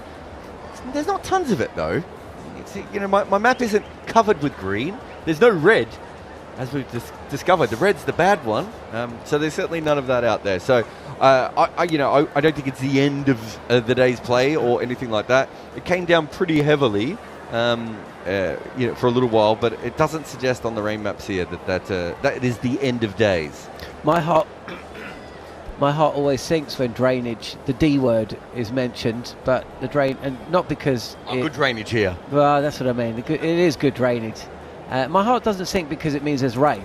My heart sinks because I just think, what kind of sport is this? Did we talk about drainage? What would you say are your top 5 drainage grounds, John? Should we do a quick power list, everyone? I think MCG is quite high on drainage because it's quite sandy. Well, I think Lords is pretty good as well. What's Gaul like? It should be sandy as well, shouldn't it? Gaul's basically on a beach. Yeah, well, the good thing with Sri Lanka is that they have about 100 ground staff. Yeah, they don't have to worry about drainage. Who live on the ground. Yeah, the ground. None of the rain ever hits the ground because they cover everything. Well, they cover just the lie car park. down. They cover They just everything. lie down in the outfield and let the rain fall on them. Lords has a system where lasers come and just individually attack each drop of rain as it comes. Think the closing sequence in Star Wars as the TIE fighters and the X-Wings are battling down the channel on the Death Star, and the guns that are firing out the X-Wings. Well, that is what Lords has, but it's pointed at the rain. Exactly. In the future, they'll upgrade that to a drone attack on the clouds itself. Well, they do have that, don't they? Wasn't there some floods in the UAE which were blamed on, what's it called? Cloud seeding? Cloud seeding. Oh, this is a conversation. This is the most cricket conversation we've ever had. Hey, and yet no cricket. I can trump this, by the way. I've got a question for Monty that's come via the talkSPORT Cricket YouTube channel. I've lost it now. I can't remember who it is.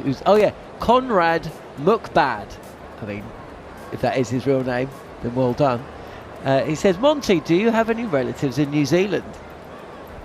Yes, I do. It's my dad's smallest brother. He lives in New Zealand, in Wellington, and I've got a cousin there, a cousin brother who's a doctor. So yeah, my dad's smallest brother, my uncle, lives in New Zealand. Is he physically smaller? The smallest? Is he physically the smallest brother? Height or age? Or are you saying his youngest? Do you mean youngest, or do you actually mean he's very small? Smallest in height and youngest in age. Well, there you go. Is his name Dev? Yes, yes, my cousin is called Dev. Well, the doctor. Conrad Mukbad, who went to school with a Dev Panesar, who claimed to be your cousin. You could take the word claim out because we have confirmed it here. An exclusive. Real life Mythbusters! Hey? Let's put this on the interwebs. And Monty, he's here today. Absolutely, yep. Dev Panesar is one of my youngest cousins. He's a doctor in New Zealand. And he's the smallest cousin of my family in age and height. When was the last time you saw Dev? 2008? Yeah, I think the last time I saw him was my last New Zealand trip. I think we had a warm-up game in Wellington as well, and I think we was there. I think we kind of like they come on over and see me. They watch the games, and I think we had a warm-up game also in Dunedin around there. Dunedin? Yep, University around there, yep. And so yeah, University Oval. Yep. So he was there. He's studying there, and he come and watch me, and then my uncle as well and my auntie they come and watch, and yeah, they're ever so proud, and I'll say he is my smallest uncle. There's no other questions. No, there's a few other questions. Do you think both of you actually? Do you think New Zealand went a little bit too defensive, a little bit too early? I thought that they had about 5 to 8 overs to take a wicket. And if you have a look, Matt Henry nipped the ball around a little bit. I looked at the Hawkeye data. You could see that he was moving the ball around. I thought they had to take a wicket then. And when they didn't, I thought their better option was probably to go defensive. but they didn't bowl very well. I don't think it really matters if you go attacking or defensive if you're not bowling particularly well. And I don't think they've been at their best. Ajaz Patel hasn't been as accurate as you would like him to be. O'Rourke really struggled early on. They just haven't looked like putting the ball in the right area enough to create any pressure. I think maybe there was about a 20-minute period there, Monty, where I thought Ajaz started to bowl well, and there were some half chances. There was almost a catch at mid-off. There was an LBW that was given, but there was an inside edge. Another one that wasn't far away. There was that little period where when they put the ball in the right area for a consistent amount of time, there's something. It's not. I know it sounds silly with 300 for 3, but there's still something in this pitch. Less so now with the softer ball, but even so, there's still something out there. We've never had more viewers to the talkSPORT Cricket YouTube channel than what we're getting right now. Probably because it's raining, but also because Monty Panesar's family. Dave Panesar and Conrad McBad. You've got to tell us whether that is your real name, Conrad. It says, thanks for clearing that up, Monty. Been in the back of my mind for 20 years. Well, there you go. It's my Rajinder Chacha, what we call in Indian terms uncle. He's there, and Dev Panesar as well. They do exist. The Panesars, they've made it into New Zealand as well, the family. The smallest uncle is there. They're everywhere. Yeah. So his name is Conrad McBad. Well, that's his handle. No, because the reason I say that is... Do you have a relation? Because there is the Australian leg spinner was called Colin McCool. And Isn't that a character from The Simpsons as well? Well, it should be if it wasn't. Colin McCool. That was his name. He was a leg spinner in, I want to say the 50s, Monty? just before Richie Benaud. So it could be a real name, Conor McBad. That's all I'm saying. Sid Mallier asks, is Sachin your greatest wicket, Monty? Wasn't it your first wicket?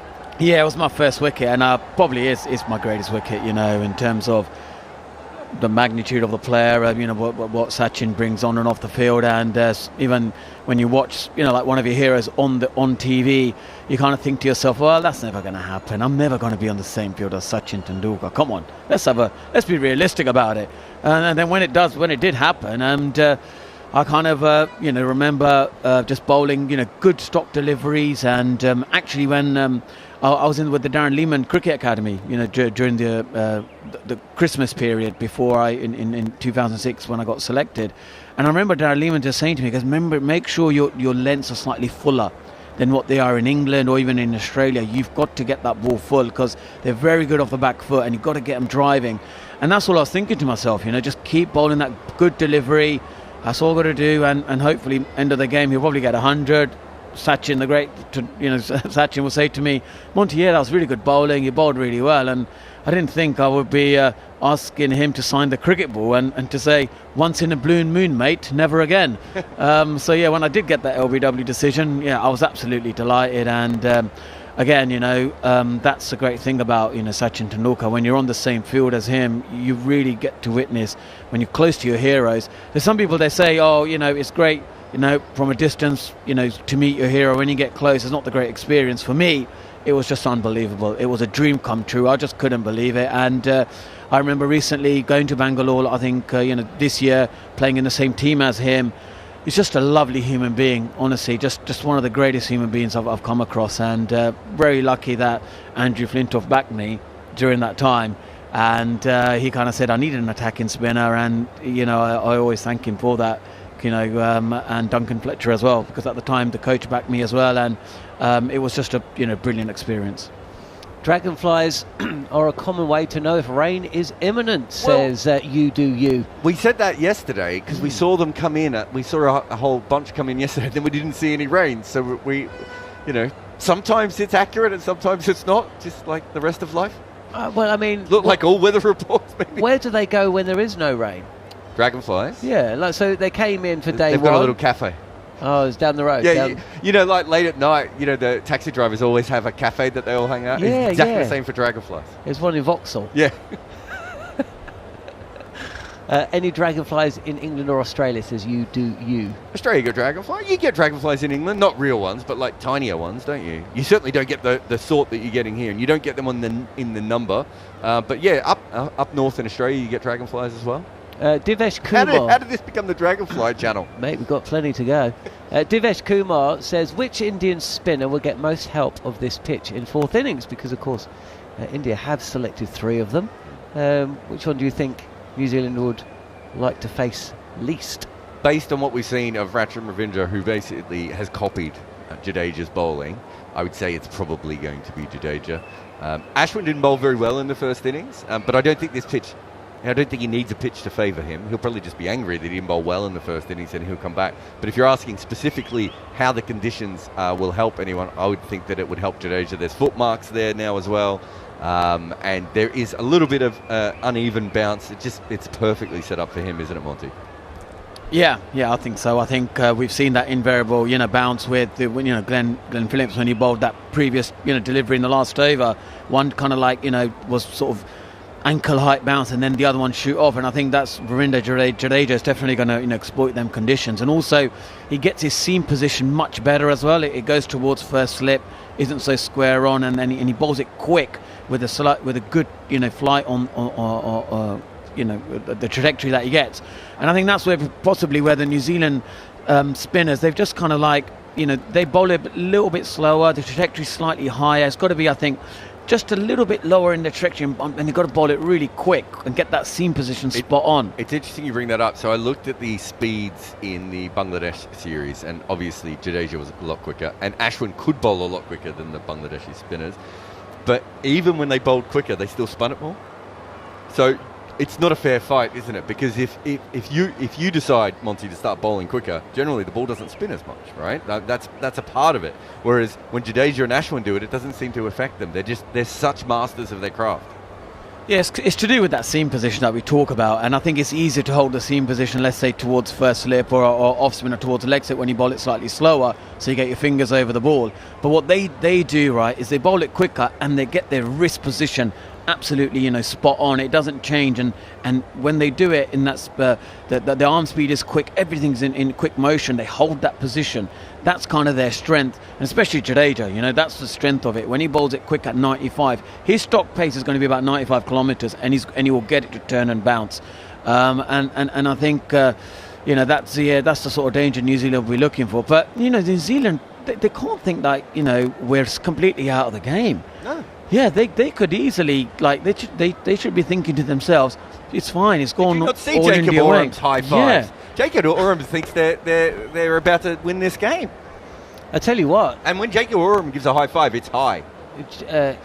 If Jacob Oram is Jeremy and Daniel's therapist, then I reckon you'd only need half an hour with him, and you'd walk in the room shoulders bowed, feeling like the weight of the world's on him. But if you come could out, pick any cricketer in the world as your hype man, John.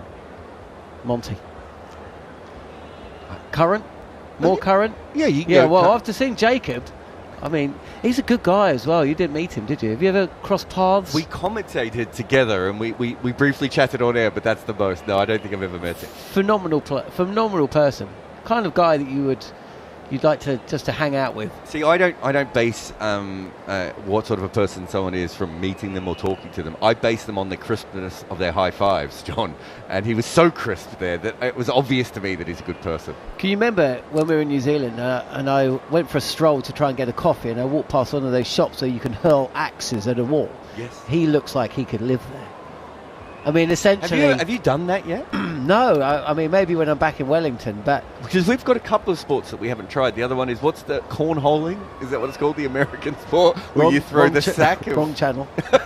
Where you throw a sack of something at a board. Do you remember we watched that live on air? We were in Barbados watching on ESPN. It was the only sport on TV, Monty, was just Americans. Axe throwing. Yeah, axe throwing. And corn sack, hacky sack tossing into a hole in a plank of wood. And it was on ESPN. Funny enough, when we were in Mount Maunganui, Mark Kelly, our producer, took us to this real ale and dumplings shack out of town, which you would have absolutely loved. And there was one of those corn. I said cornholing, and you looked at me like I'd said something that was about to get us dumped off air. So I'm not going to say it again. Well, it had it. I did just say it again. They were playing that game outside, so it was... There we go. The Americanization of New Zealand, that's what we're really talking about. Yeah, just on the fringes of New Zealand If you've got society. any questions on the YouTube channel about how New Zealand is more American now, or any other relatives of Monty Panesar, or who you would like as your hype man, Pranav Phillips Anand has got in contact with us. talkSPORT Cricket, and the talkSPORT Cricket YouTube channel. As the views are going up and up. Your thoughts of Sarfaraz in Australia? I'll throw this one to you, Jarrod. Looks sus with this stance that he gets in when playing behind the wickets. Yeah, I mean, I can't quite imagine him dabbing the ball between Steve Smith and Marnus Labuschagne in the slips for 4. Trying to get past Cameron Green at Gully, right? Yeah. It reminds me very much of when Steve Smith finally got good in Test batting. He went to India and made some runs, and they instantly picked him for England. And I was like, well, this is the last we'll ever see of Steve Smith. He's going to go to England with this weird technique, and he's already struggled there before, and the lateral movement's going to kill him. And Steve Smith just found a way, because as we now know, Steve Smith is probably one of the greatest batters who's ever existed. Sarfaraz's current first-class batting average is 70, right? It's up there with VJ Merchant and George Headley, and not far away from, Don Bradman. I don't know how good Sarfaraz Khan is, but this is his method. And when someone, is that talented and has the hand-eye coordination of him, I kind of want to see how it goes before I say it can't work. But it's not the most normal technique you want to bring to Australia, is it, Monty? Yeah, it's a very unorthodox technique, but he's exciting, isn't he? Like he's a brave cricketer. He'll take on the short stuff. I can see, him going to Australia, and then that first delivery could be a bouncer, and he hits it over the keeper against Pat Cummins. That's the kind of areas he will look to do. He's exciting. There's something X factor about him. He's animated. He's always looking to score. He's got very sort of that, like we said, 45% of his runs came, sort of behind square. And in Australia, when the pitches are fast and bouncy, I think it could suit his game even further. I agree. I think that's one thing that will go in his favour. Also, he's probably never been the main star anywhere so far. He's playing with Vira, and he was with RCB for a while, and he never was quite the main IPL star. And even here, he goes to Australia, he's going to be a cult figure. Because, jumping up and down and flapping, like, you were a cult figure in Australia. You know what it's like, Tufnell, those sorts of players become huge. The Australian public is going to want so much Sarfaraz Khan to happen. That's going to be something he hasn't dealt with before, right? So, but I do think bowling just on a good length on off stump.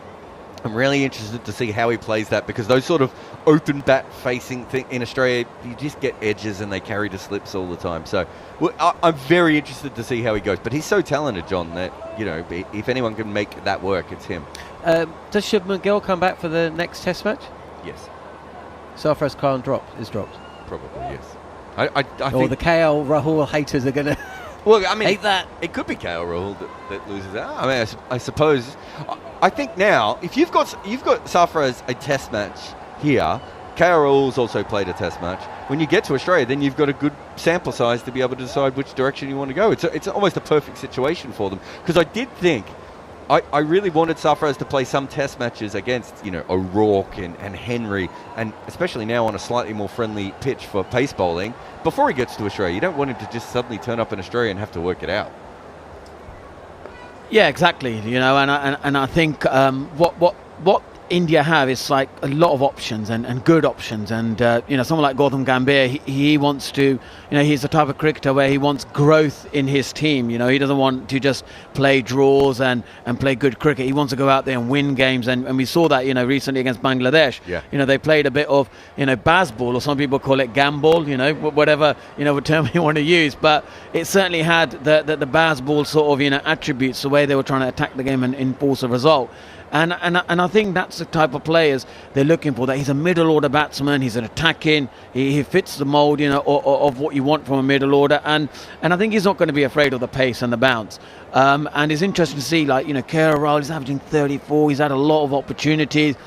Who would you go for? Is it Shubman Gill or KL Rahul in Australia? You'd probably go with Shubman Gill, because he did well. That was the making of him in the previous tour, when I remember he got a 90 in Brisbane, and you could see how easily he was enjoying the pace and the bounce of Australian wickets. So I think it's the same thing with Sarfaraz. I think he should be going. I think he's done enough to go on the trip to Australia, and it'll be just exciting to see like some of the cricket that India have played in Australia is absolutely breathtaking. They call it #the greatest rivalry. That's what they call it in India. When India versus Australia in Australia. So, we've got some exciting play. Rishabh Pant has played really well there. Shubman has a great tour. And, Virat Kohli, he averages 54 in Australian conditions. That is unbelievable. I just think it suits his batting so much. So, I'm really excited for that series. I think it will be incredible. Okay, well, look, it is lunch in Bengaluru with the test match poised. India have batted throughout the session. They've not lost a wicket. They started the day 231 for 3. At the break, which has been called early because of rain, 344 for 3. So they still trail, but it's just by 12. They've got Sarfaraz Khan, 125, his first century in Test cricket. Rishabh Pant is 53 not out. And so we will take a little break here. Thanks for joining us. The questions, keep them coming in. Sadai Bao says, as you Englishmen know more about moral victories than any other, who wins this test if it ends up as a draw? I'll answer that. England, of course. You're listening to talkSPORT 2 SENZ and also following us on the talkSPORT Cricket YouTube channel. Podcast partner of the Premier League.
talkSPORT 2. Traffic and travel. In Essex, all the lanes are open now on the northbound side of the A12 at junction 19, the Boreham interchange, following an earlier accident, and the delays have eased. In Surrey, all the exit and entry slips are closed for the N25 and the A3 at junction 10 this weekend for the ongoing highways work, so there's no access to the roundabout. In Gloucestershire, weekend works means the M4's closed both ways between junction 18 for Bath and junction 19 for the M32 and Bristol. And in Hampshire on the M27 eastbound, the exit's closed at junction 7 for Hedge End for emergency repairs. I'm Michael Page. Today, game day is go. It's the ultimate heavy-hitting Premier League experience. Exclusive rights to 2 massive Saturday games. What a winner! Spurs versus West Ham. Kick-off 12:30 On talkSPORT. They've got the breakthrough! Fulham versus Aston Villa. Kick-off 3 p.m. On talkSPORT 2. He fires in a beauty! 100% total football. Each and every weekend. Game day. On talkSPORT and talkSPORT 2. On DAB+, online, via the talkSPORT app, and on your smart speaker. Live and exclusive ball-by-ball commentary of the first test, direct from Bengaluru, as India take on New Zealand. Fielding all, there's going to be a run-out! Only on talkSPORT 2. You're listening to talkSPORT 2. I'm Jon Norman, Monty Panesar and Jarrod Kimber alongside me, Daniel McHardy and Jeremy Coney. Broadcasting out of Wellington, the capital of New Zealand. It has been India's morning in Bengaluru. They haven't lost a wicket. 231 for 3 has become 344 for 3. Rain bringing a halt to proceedings. We're not expecting it to wipe the day out, but it's just brought lunch forward. So it's an opportunity for us to play out a little bit of audio here on talkSPORT 2 and on SENZ. Yesterday at lunch, we discussed whether it might be beneficial to the BCCI to allow Indian players to play in other franchise tournaments. But what about players who jump ship from one franchise to another mid-tournament? Common problem for T20 leagues. Players coming in for a few games and then jetting halfway around the world to play in a completely different league. Let's listen back to a superb little discussion which took place on our last trip to India. Neil Manthorp, Jarrod Kimber and the former England and Surrey off-spinner, current head coach Gareth Batty. It's the explosion of T20 cricket franchise leagues is an old story, but what is a new twist on a relatively old story anyway is players playing in concurrent tournaments and moving from one league to another within literally hours. Within 24 hours, they're playing in one league before it's even finished, playing in another league. There are many aspects that we can discuss and explore about the possible consequences and ramifications. Let's start from a player perspective, Gareth Batty, and it's interesting because you were very recently a player and now you are a coach of one of the most successful counties, the most successful county in England, and you've had a lot to do with franchise cricket over the years. So let's start with the positive. The earning potential and opportunities for professional cricketers, particularly T20 specialists, is at an unprecedented high. So why would they want to change that? I mean, it's terrific, isn't it? I mean, as I said, you can move from the SA20 to the ILT20 and keep earning in this sort of semi-designated T20 window. Yeah, I think the long and short of it is a domestic player. Let's take the international players out of it for a second. A domestic player could, I don't know, salary could go up 5 times just from playing some of the leagues. And obviously it's not in any way, shape or form going to hinder what you've got back home because it's in an English winter time. So that's the beauty of it from an English perspective, that players can go, keep playing cricket, earn substantial sums of money. Yes, develop their game also. Different countries, different coaches, different players, all very good experiences. And then hopefully bring it back to our game. 1, the bank manager's happy, but 2, you should be growing as a person and as a player. So if you just look at it from that side, it's a win-win. And I think, what do we have on our staff at Surrey? We would have 28, say, players. I would suggest that we're about 13 or 14 away playing franchise cricket this winter. So it's a substantial amount. We would have 3 or 4 players who are going and doing the old school of club cricket because they're youngsters. But I think it's the wheel that everybody wants to get on. It's that merry-go-round of you're setting your family up financially, and you're hopefully learning skills and life skills. Okay, you've said you're setting your family up financially. At what cost? This is where it becomes a conundrum. I think this is the whole point of the conversation now. There has to be something more than just playing for money when you're a professional. There is professional pride, of course, but I think, and the thing that I believe, and I hope I'm not jinxing us, the reason why our players want to come back and play at Surrey is because there's a real meaning to pulling that shirt on. The feathers on their chest, and there's a real desire for the band of brothers, as it were, to go out and win games for their club. I suppose this is where it's getting murky in the franchise waters, that you're playing a competition over here, you lose, you're out of the comp that evening, you're on a flight to go play for somebody else that's going into quarters, semis, finals. What are the reasons for playing? It just becomes financial, and as soon as it becomes financial, I think you lose a bit of the dreamy nature of sport, and the reason why we all play it, and the reason why we'd all pay to go watch somebody play it, because they're living out our dream, they're living out our passions.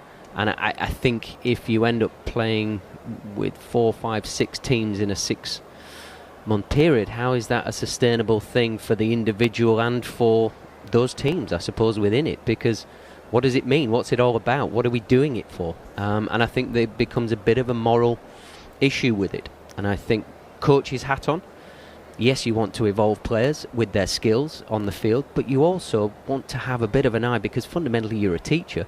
You want to help them in life. So there needs to be some moral compass to it all. And you need to fully commit. You start something, you finish it, and then move on to the next one, absolutely. But this whole picking and choosing situation that might be arising is not good for long-term morality of players within our sport, I don't think. I think it's sometimes called the bricklayer's conundrum.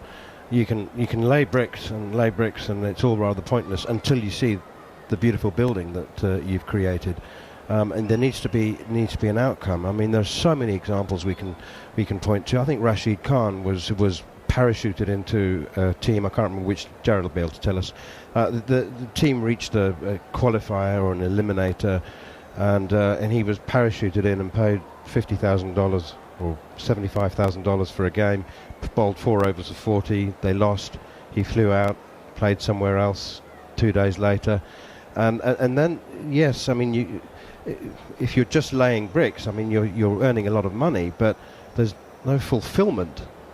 Yeah, it's not the player's fault. This is an administrative issue. It's the ICC, it's every governing body that sort of has a part to play with the franchises wherever they're set up. I know in the T20 Blast in England, if you don't play in the group stages, you can't be jettisoned in for quarters, semis, finals. That's one way of solving the potential issue that we might be sort of alluding to here. So, could that just be an ICC stance to go, yes, we'll sanction your tournament, but these are rules of engagement, as it were, because the integrity of the sport, the game, has to be paramount. Jarrod, you've worked in the franchise world. Why do teams pay a lot of money for a few games? Nicholas Pooran played 3 games in the SA20 and then left to go and play in the ILT20, and he was paid a lot of money. Why do teams do that? Essentially, if you are a league or a team, it makes sense to have those big name players in because you get more press.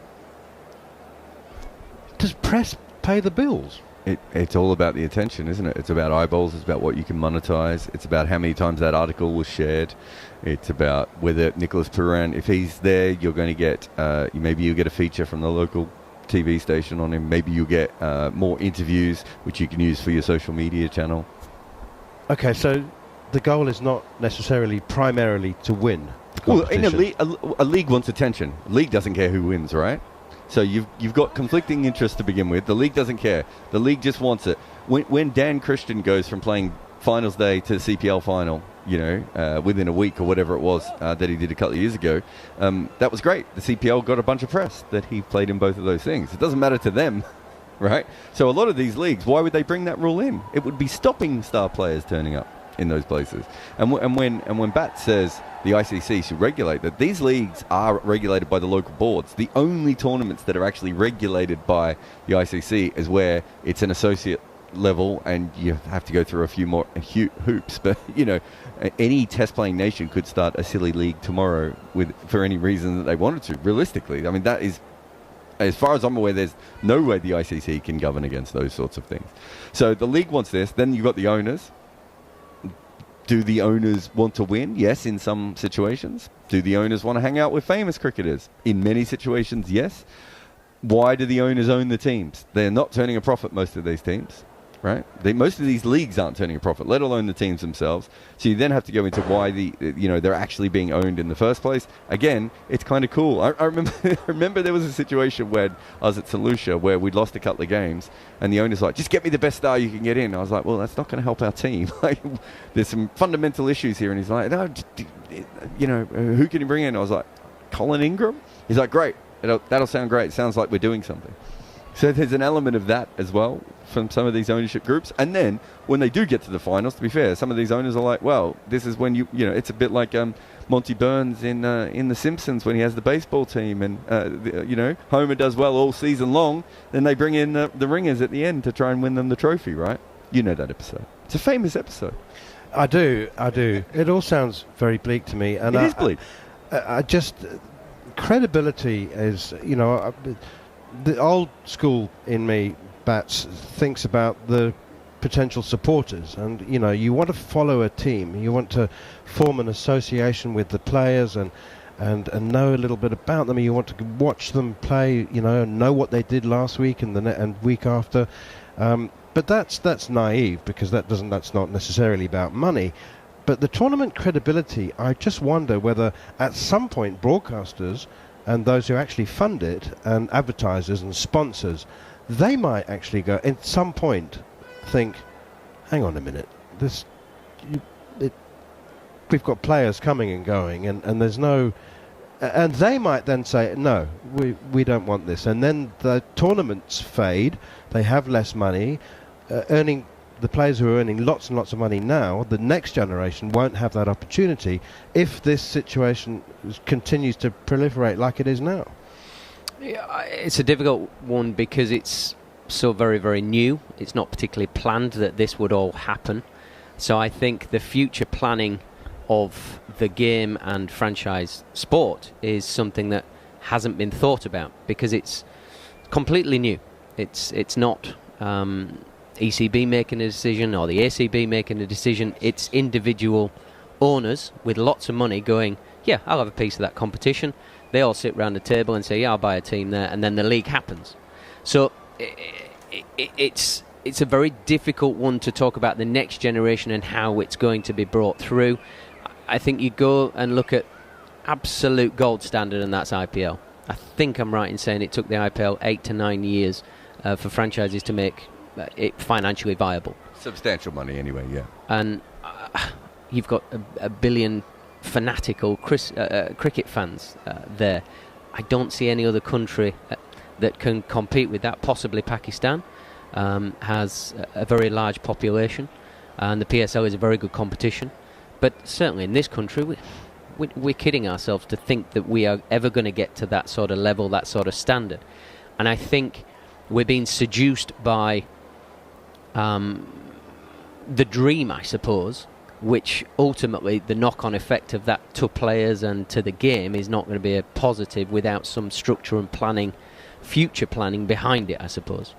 So the Big Bash, I'm fascinated by the Big Bash because initially, like every other league, they appeared to be obsessed with signing big names, international stars, and getting the big names in. And they made a big song and dance about Chris Gayle and, the same, Dwayne Bravo.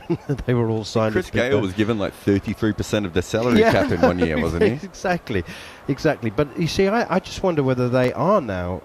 And then they expanded and they got greedy, and then the golden goose was dying, and it wasn't laying any eggs anymore, and so they had to perform emergency surgery. And actually the only league that has decreased in size and reduced the number of fixtures, and they've done that, and it's begun to regenerate, and the crowds are up in the Big Bash like they were in the very, very first years. It's regenerated, and it's done so on the basis largely of local players. There's one guy who played for the Brisbane Heat who was an amazing record. What was his name? Josh Brown? Oh, okay. I thought you were going to say Spencer Johnson. No. He opened the batting, and he came from club cricket. He was a local cricketer. He got this opportunity at Brisbane Heat. Word spread on the club circuit that this guy was smashing it, so they gave him a chance, and he scored 100 off 48 balls. And suddenly the Big Bash is now ahead of the rest of the pack, I think, based on the fact that they are real teams with real identities and a large percentage of local players. Yes, they sign the odd star. Quinton de Kock gets a gig. But, that seems to me a purer form of competition. Yeah, but the truth is that the Big Bash is still desperate to get major players. They just can't get them. That hasn't Well, stopped. I think they're benefiting from that. Yeah, look, here's my issue. That I think... So, do you know why Melbourne Stars play in green with a big star on their chest? No idea. It's because they thought they'd be able to sell shirts to Pakistani kids. That's true, right? That's what the Big Bash was set up to be. They thought it was going to be the biggest league in the world because they're Australia, and they're quickly understanding where they fit in the world, and that's why they've had to decrease this tournament. The reason that the Big Bash is in a better situation at the moment is because it's actually run by the cricket board directly. I had someone on Twitter the other day try to tell me that the SA20 was run by CSA, and I was like, in paper, I understand that, but it's run by the owners, right? So Cricket Australia can do that. But it also means that the actual competition is limited. That is now a local product.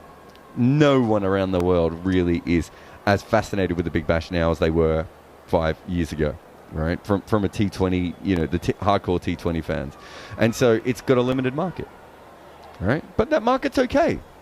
Most other countries don't even have a limited market, right? Why does I'll ask you? Why does New Zealand need to spend any money on overseas players going into their league? Right, it just doesn't make any sense. Why does Bangladesh, Sri Lanka, and Pakistan all need to have individual leagues? If they all had a super Asian league outside the IPL, they'd make more money, like what rugby union did, right?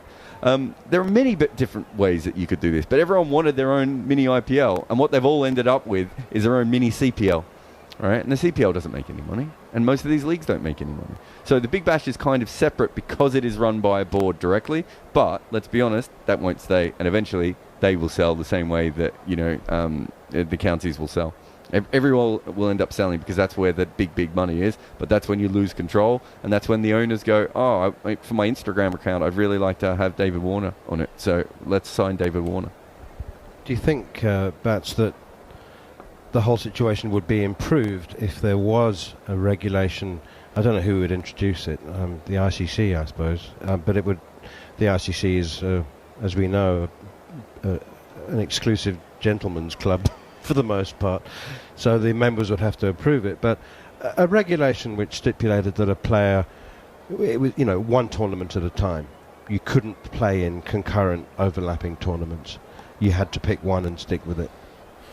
It's a nice idea, but I don't ever see that happening because you're talking about the same owners having a financial say in different competitions. So I don't know the situation with Pora, whether he was crossing over with the same owners, or whether it's two owners scrambling for the person that they want, so they'll have him here but they can't have him there. It was really awkward because it was two different IPL franchises. He played 3 games for the Durban Supergiants and then went to play for the MI. Yeah. Oh, I mean, from a player perspective, thanks very much. I'll tell you what, lads, you keep fighting over me because I'm going to fill my wallet with the coffers that you're going to throw at me. You cannot blame players for this. And players are never going to say no, and I absolutely do not have a drama with that. I think there's just something in us. I think what we're talking about is the greater good of the game, and where it goes from here is more what we're talking about. And I think the beauty of it is, from an English point of view, I think some of our players have had a refocus to international cricket being the pinnacle and putting that to the front of their thought process. So they might not play every competition to save themselves to be fresh and ready to play for England and so on and so forth. So is it too much of a drama for us right now as a country? I don't believe in this country it is. If anything, we're creaming off it a bit because lads who are not going to get exposure to the national stuff are getting to play abroad in big comps with big players. The one thing I would disagree with Jarrod was, why would you sign these superstar players? I can speak from personal time with some of these players. You know, we'd signed, say, Ricky Ponting for a while without dropping a name out there. Wow, what he did for the change room and people within it and what they can offer. But we're talking about the absolute cream of the crop. We're talking about legends of the game, and genuine legends, not the nonsense that would come out of my mouth, say, oh, he's a legend, just flippantly. We're talking about the best of the best. I don't think the Super Slam in New Zealand is hiring Ricky Ponting and Graham Smith. Absolutely. But I mean, look, I understand the overseas point of it, but not if you're... If you're saying, okay, we want Darren Stevens to come over, right? Because we want our players in Bangladesh to see what a 20-year-old veteran, you know, can give and everything else. That's fine. That's not what is being signed, though, right? It's a 25-year-old out of South Africa who's just worked out how to slog a couple of sixes, and he's coming over. But no one in New Zealand knows who this person is because they've never heard of him before. I think the Big Bash, one thing the Big Bash does very well is it highlights stories of Josh Brown and Spencer Johnson and Mujib and all these different guys in the media. Some of these other leagues aren't doing that. They're not making the most of Benny Howe playing in the Bangladesh Premier League. We're the only league brave enough to, you know, give Benny Howe a game and all that sort of stuff. Then you've got the side that he's talking about. But what I'm saying is that if your league fundamentally, if it is not selling more tickets or getting more eyeballs or improving your cricket, why have you got these overseas players involved? Are there better ways of doing it? And the truth is that, so Bats is saying the players will go, and we all know that. If there's money there, the players will go. My issue is, I want as many professional cricketers in the world as possible because, you know, when Bat started playing, there was about 300 professionals who made any money from cricket. Now it's about 500-600, right? You know, we're getting that number up there. But some of these leagues are going to fall down, and these people are going to move. You know, Nicholas Pooran's fine; he's going to cash in. What about the next Nicholas Pooran? Because some of these leagues are just going to go bankrupt because they're just making ridiculous decisions. I want these leagues to be solid enough so that there are professional cricketers being able to travel around the world forever and not be in this sort of situation. And you look at the finances of these leagues, and I look into it. We can't tell how they make money, Manners, right? And this is our job. We can't tell why they exist in some cases. We can't tell how they make money, and we don't know how long they will stick around for. So you get a situation where a bunch of cricketers at the moment are making money, but what about the next generation and the next generation? And it's huge. It's not a big problem for England.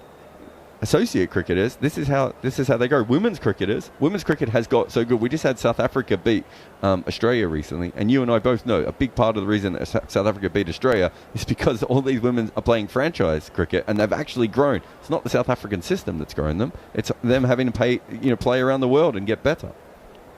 They have to mow the outfield and roll the pitch themselves in the South African system, the women, I'm afraid.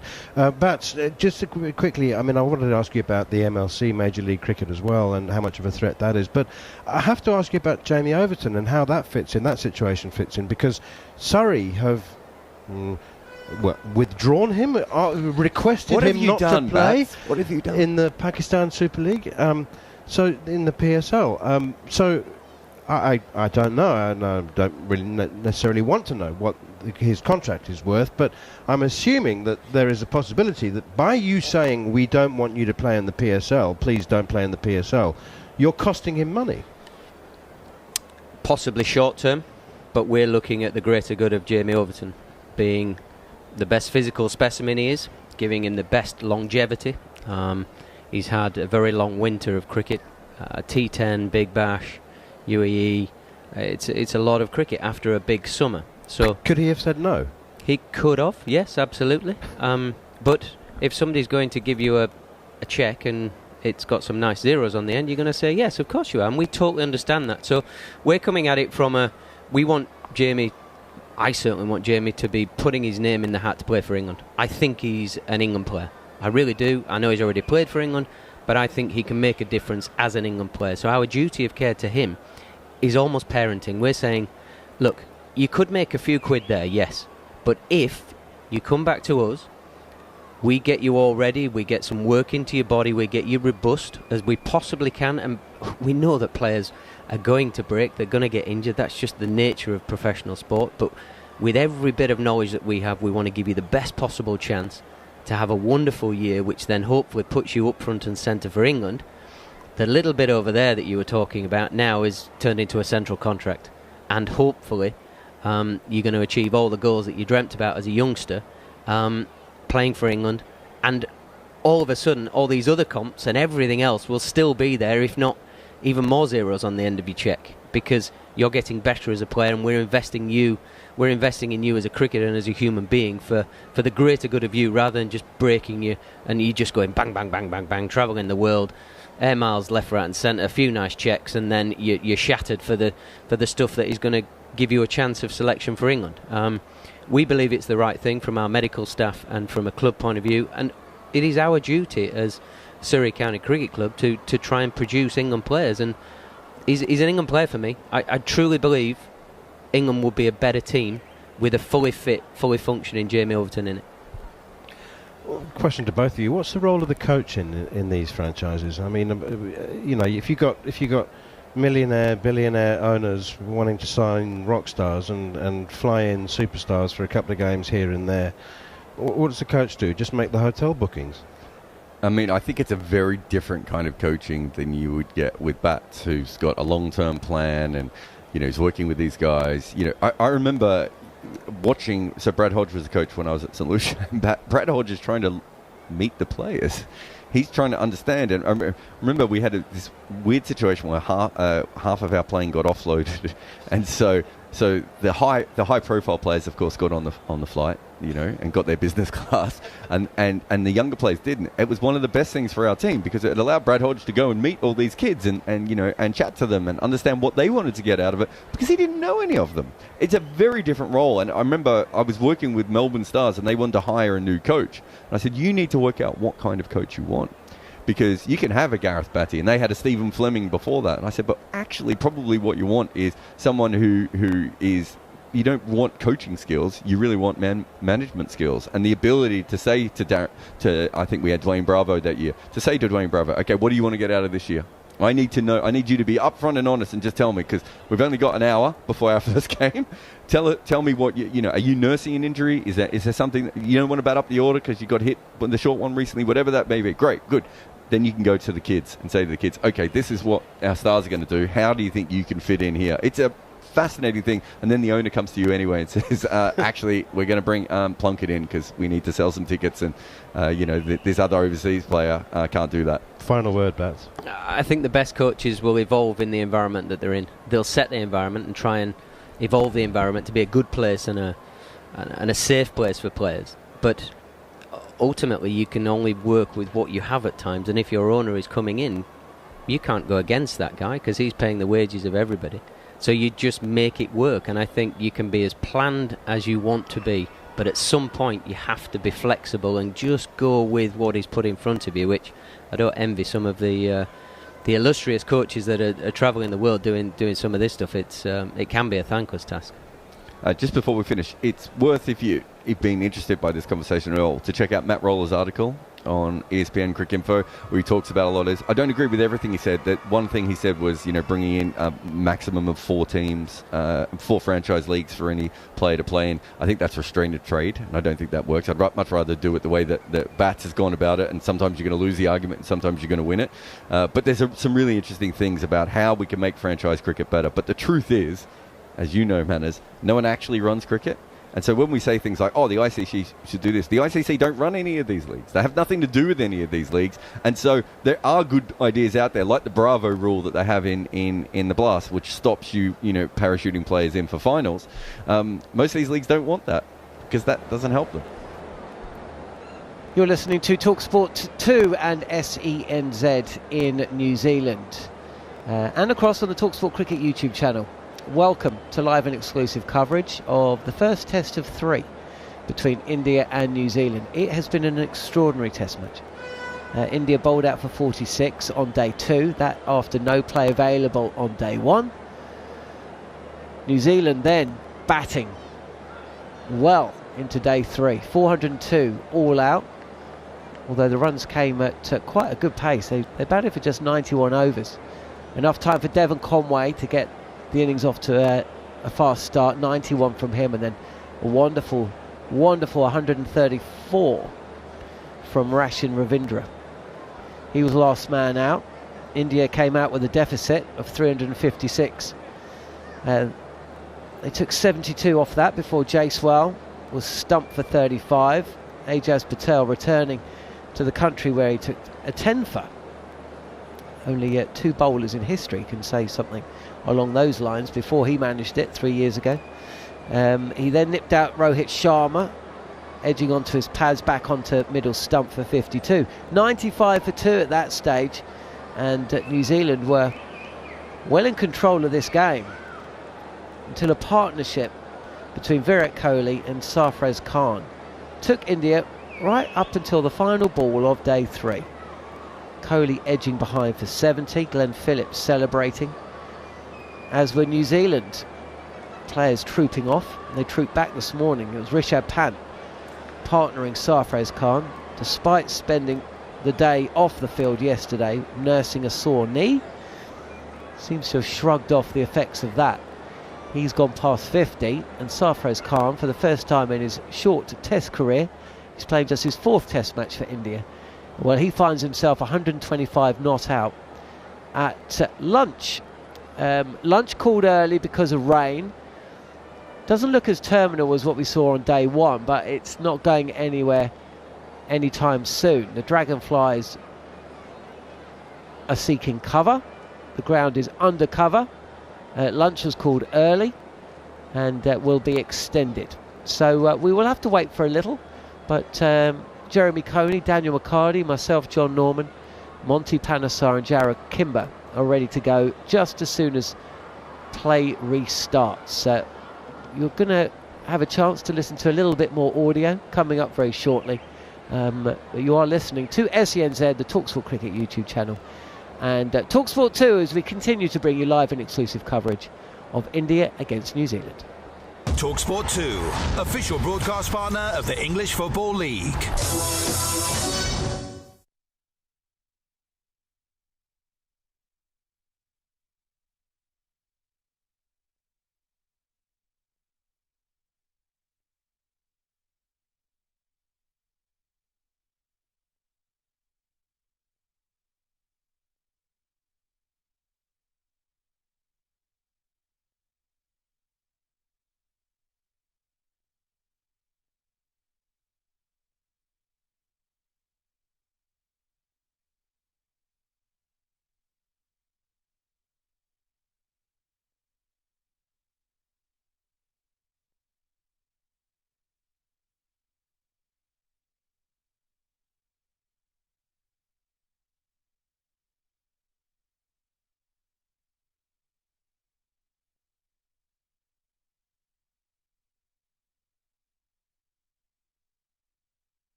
talkSPORT 2.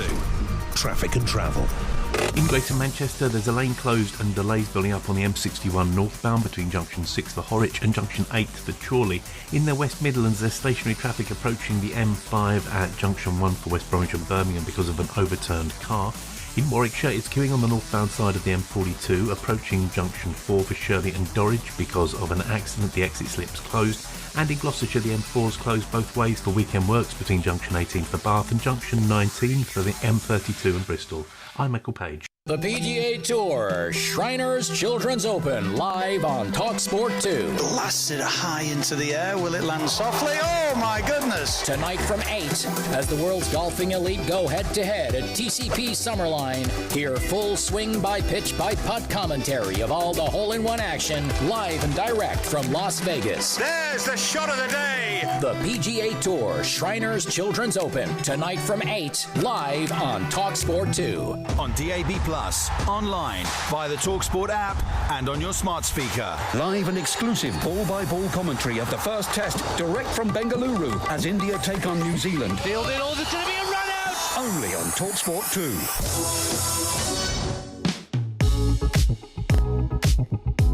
2. He's creeping in, isn't he, too? Here is little ramp shot, short wide, dispatched, one bounce, was it? Travelled a long, long way. Sarfaraz on strike, waiting for O'Rourke, and he gets an edge as he looks to cut, and it's gone wide. A blundle between keeper and slip, who's quite wide. I'm not sure his carried to either. 4 runs, 250 is up. A grimace across Tom Blundell's face, frustrated. Blundell goes back with Sarfaraz in strike, and he eyes play this glorious stroke. Width outside of off stump, letting the ball hit the bat, and he's guided it wide of Latham down to the fence for 4, and well, signs of anger earlier on the over. Genuine anger from Matt Henry. Sarfaraz moves into the 90s, 93. Oh, here's a mix-up as they come back for a second. And New Zealand do not take the chance as Blundell has come towards Gully to collect the ball rather than stay at the stumps. Punched beautifully by Sarfaraz all the way to the boundary in front of points. And the runs keep ticking. Nice stroke, standing tall, hitting the ball the top of the bounce from about 4 stump through the cover region. And that will be a maiden Test match 100 for Sarfaraz Khan, who starts sprinting and enjoying this very special moment. What an innings. Video link. Now, he can successfully tell us that it's been 2-0 to Auckland City. Can he successfully tell me who they were playing using hand signals? Let me see. He's trying to spell something out using his fingers. 2 words. Daniel McHardy's jumping in. He's either taking his blood pressure or he's saying 2 words. 2 words. Okay, Wellington. Wellington Phoenix? No, they didn't play Wellington Phoenix. First word. Okay. First letter? I haven't played charades for a long, long time. Yeah, I'm lost now. And who knows? Oh, Daniel's given up. Brad's given up. Who knows? If only there was some way of finding it out. Fascinating though this is, dear listener, to talkSPORT 2 or SENZ in New Zealand. But we have, well, obviously we have no play, otherwise I'd be commentating on cricket rather than trying to decipher a score in the A-League. New Zealand have now got 2 teams playing in the A-League. It's big news. I always found it a little bit strange that it was only Wellington that played in the A-League. Wellington Phoenix, I believe. But they've got 2 teams. I'll find out what the score was in a minute. But time now just to listen to a little bit of a cricket chat that took place when we were broadcasting the India-England series earlier in the year. England went 1-0 up in that series, only to lose 4-1. Neil Manthorp and Jarrod Kimber, part of the commentary team, of course, got together just to discuss, as we do, 5 players, this time that came out of India, that made their mark on the game in ways that possibly haven't led to them becoming household names. But here they discuss who those 5 are, why they should be maybe a little bit more famous than they are, and who they are. So this is Jarrod Kimber and Neil Manthorp with 5 Indian cricketers you've never heard of, but probably should. 5 Indian cricketers who maybe had an element of personal favouritism. Perhaps they might have been, we think, unfairly forgotten or underappreciated or perhaps even misunderstood. We've got 5 names for you, and we've kept them secret from each other, so I can't even remember who, I don't even know, who Jarrod. I've given Jarrod the first pick, so he's got 3 and I've got 2. Off you go, Jarrod. Have you heard of Mohammad Nisar? I have heard the name, yes, I do, and I'm racking my brains, but I don't need to because you're going to tell me all about it. Well, Mohammad Nisar only played 6 tests, so he's not the most recognisable Indian face, but he was the first fast bowler they ever had, quite literally, Manners, in that he bowled the first delivery ever in Indian Test cricket, but he was also the first fast bowler they had in that he was reportedly, in the 1932 tour of England, some people said he was roughly as quick as Harold Larwood, who would obviously go on to be in Bodyline. Now, the fact that he was even mentioned in Larwood's name, they didn't have another bowler of that pace for about, 50 years. So it's phenomenal that Mohammad Nisar came through. He did only play 6 tests. He took 25 wickets at 28, but with a strike rate of 48. So he went for runs, but he took wickets. So he's a strike bowler. I think you can see just from there that he probably bowled more like what Asian seamers bowl like now. And went for a little bit of runs, but gambled by bowling at the stumps. He took 25 wickets, 13 were bowled or LBW. So bowled very much like, say, an Ishant Sharma or a Jasprit Bumrah or a Zahir Khan or the many Pakistani bowlers. And we'll get to the Pakistani bowlers in a minute. I want to just go beyond his Test career because he didn't get a chance to play as much in his prime as he should have. He played 93 first-class games and took 396 wickets at 17 with a strike rate. He took a wicket every 38 balls. And my first thing was, how much of this would be Indian domestic cricket at that time? They're a developing nation. Twice, when he was in England, he took over 60 wickets in first-class cricket. So he came on 2 tours, 1932 and then came back in 1936. I think we could safely say that had India played more Test cricket, he would be much more remembered. And, he didn't go... There's a couple of great little stories, too. He took 32 wickets. He went to Australia. He never played a Test in Australia, but he played 4 unofficial Tests in Australia. Took 32 wickets on that tour as well. So that's a lot of wickets in Australia, where they're more used to fast bowling as well. I hope this is true. A couple of reports I found, he bowled a 26-over spell versus Yorkshire in 1932. I hope that's true. And it was more common back in those days that fast bowlers would do that. Wes Hall occasionally do ridiculous spells like that. It would have to have been broken up by a lunch break or a tea break, though. It could not physically be broken up enough if you're a fast bowler and you're bowling 26 overs, but yes. But here's the interesting thing. He took 5 for 93 against Yorkshire. Very strong Yorkshire. Their openers were Holmes and Sutcliffe. Do you know anything about Holmes and Sutcliffe? Oh, yeah, Sutcliffe. Yeah, and Holmes, a week earlier, before he bowled to them both, they had put on 555 for an opening partnership. And he went through both of them. I think he might have bowled both of them and took 5 for 93. Here's the interesting thing is that had he come on the scene 20 years later, he would have been a Pakistani cricketer. He ended up moving to Pakistan. But it's quite interesting that India had this incredible early fast bowler and weren't able to replicate it for whatever reason. And yet Pakistan obviously, took a lot of guys like Mohammad Nisar and pretty much throughout their history have been able to find fast bowlers. A very fascinating cricketer that we probably don't know enough about, but legitimately quick Indian bowler. Name again? Mohammad Nisar. Mohammad Nisar. I've gone for a man who I'm sure the name will be very familiar, and many of our listeners, if they are familiar with him, will know him as an umpire. Srinivas Venkatragavan, who had that wonderful, wonderful quirk of raising his arm to the right of his head, almost as if he was disowning it. He would be apologetically looking at the batsman while this arm with the mind of its own would raise to his right-hand side. He was a very, very fine umpire, but in my opinion, he's an unrecognised giant of the game in many ways, and people don't perhaps remember the massive contribution he made on so many fronts to the game. And also, he captained India in the first 2 World Cups. I mean, is he remembered as a captain? Apparently, he was a very, very fine leader. So he captained India in the first 2 World Cups in 75 and 79.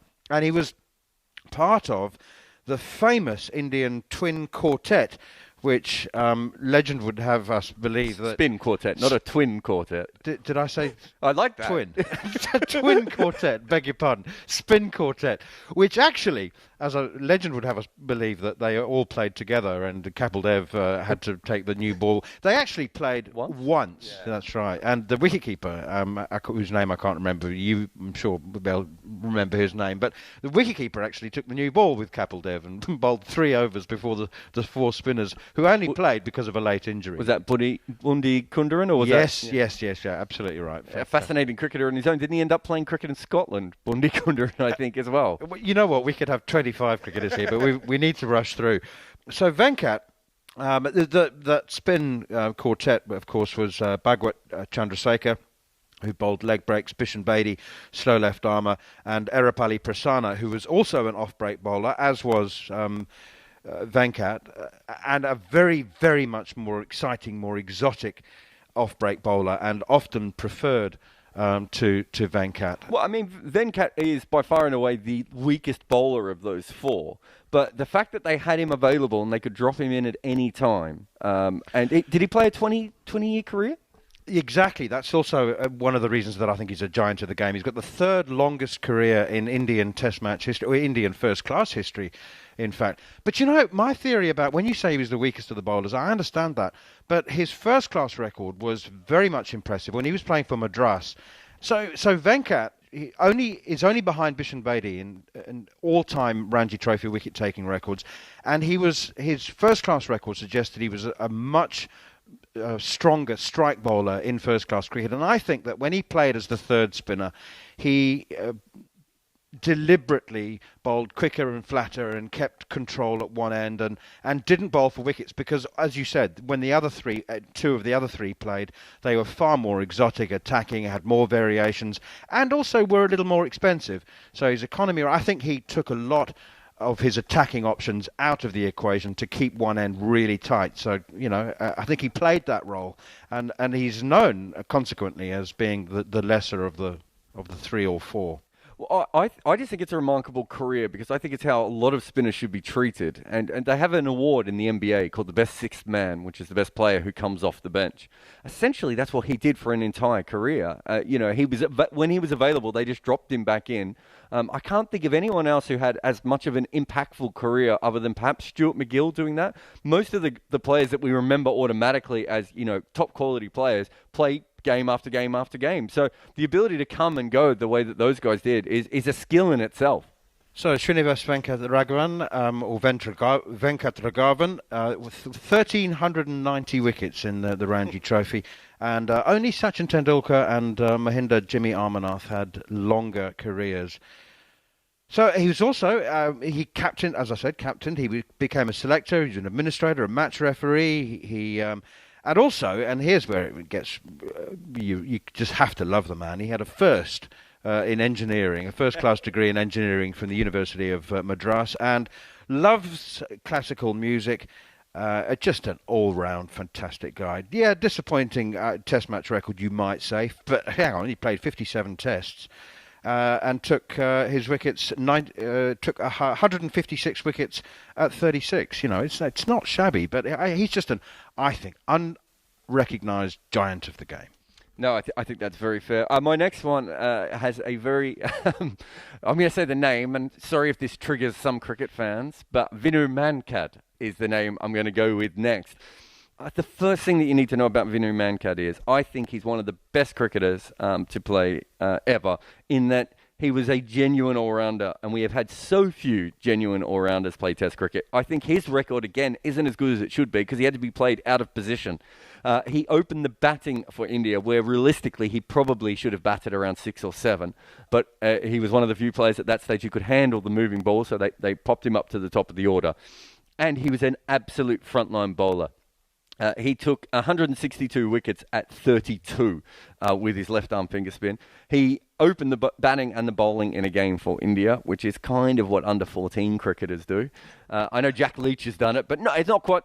Jack Leach did it as a night watchman. If you're doing it legitimately the way that Vinu Mankad did, I think the talent to be able to do that in Test cricket is just incredible. He's a very patient batsman, but also I think he might have almost hit one out of Lords at one stage with his power. So he had a lot of power. So he played a bit like the Indian batsmen of maybe a generation ago, where they would block, and then just hit a six out of the ground off the spinner. But just a top quality, incredible cricketer. And we have to get to the Mankad for a moment. Let me just talk you through that. I think it should be named after him because I think he was a genius. Batsmen had been cheating intentionally and unintentionally for a long time by leaving their crease. And it happened to be that Vinu Mankad's career overlapped with the Australians developing the quick single. It's not that players hadn't run quick singles before, but they hadn't looked for them and they hadn't backed up for them. Bill Brown was thought to be the best runner of a single in world cricket, basically, at that time. Everyone talked about his skill. And Vinu Mankad went, well, wait a minute, of course he's taking more singles. He's leaving the crease before I'm bowling the ball. And one part of the story that I don't think is very well known is that Vinu Mankad actually ran out Bill Brown as in what we now call a Mankad twice. The first time he did it was in a tour game. And Bill Brown afterwards actually said he was right to do it. I was out of my crease trying to get an advantage, and he was right to run me out.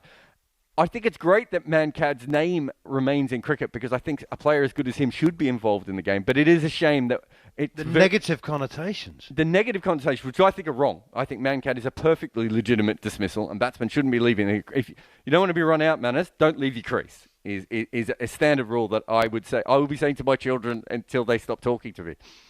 But I also think that it shows the genius of Vinu Mankad. He was obviously a great thinker about the game, someone who was brilliant with the ball. You know, he's probably close to the best left-arm finger spinner when he played, and had the ability to open the batting for India. Just an absolute giant of cricket again. His debut Test match remain the best figures, match figures on debut, and he was just 19 years old when he made his debut. 17 Test matches and 2 double hundreds back to back, and averaged 54, played 17 Test matches and was gone. It doesn't make any sense to me that they never went, do you know, I know we think he's been worked out, but maybe let's just throw him back in and see.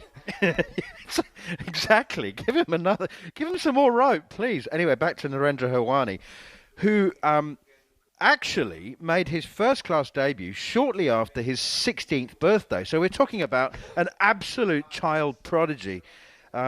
He made his debut just after his 16th birthday and took 5 wickets, a 5-wicket haul. I mean, he was quite a podgy kid as a young teenager, and he thrust himself upon various academies and into various trials, and wasn't really taken seriously because he was a bit podgy, but he worked on that and changed his diet.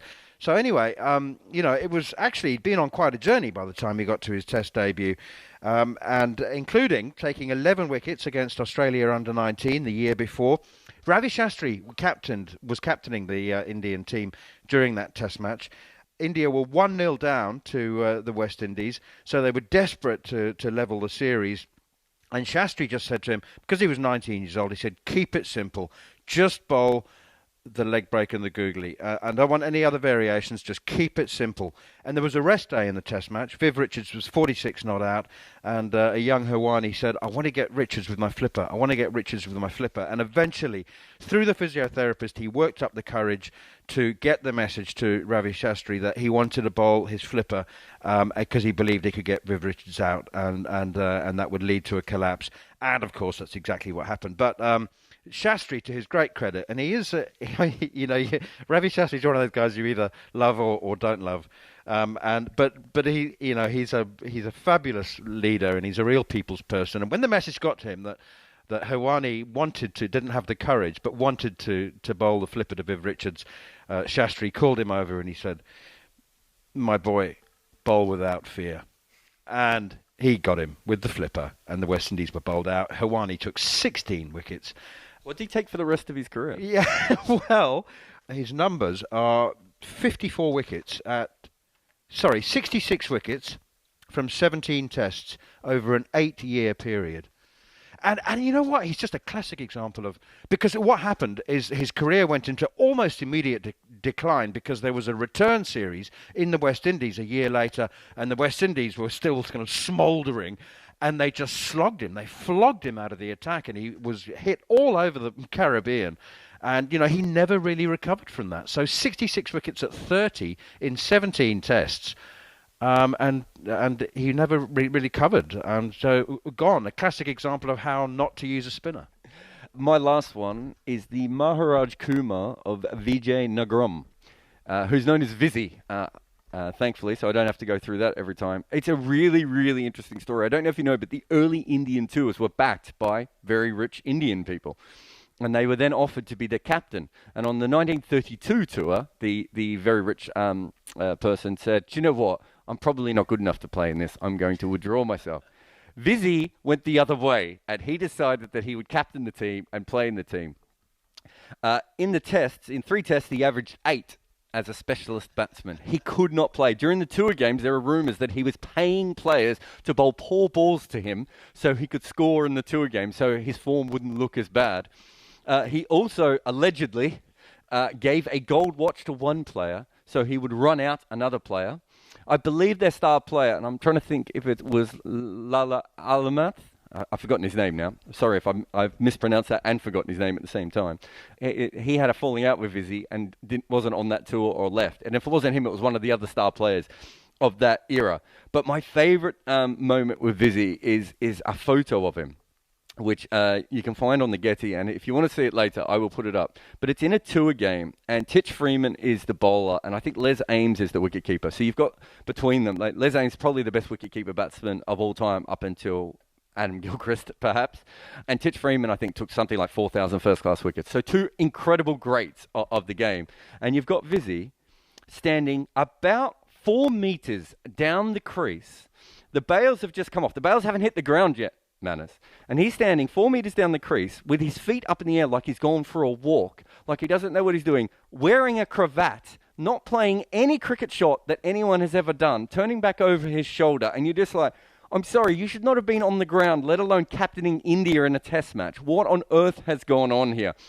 And thankfully, Vizzy was so embarrassing to the Indians that basically after that it didn't happen anymore. And other than the odd moment when Anurag Thakur, who went on to run the BCCI, selected himself to play a first-class game a couple of years ago, mostly those sorts of people have not been picking themselves in cricket of recent times. So we can thank Vizzy for being so bad that it didn't happen again. The game's history is littered with patrons, isn't it? Not many of them made it to Test cricket, to be fair. No.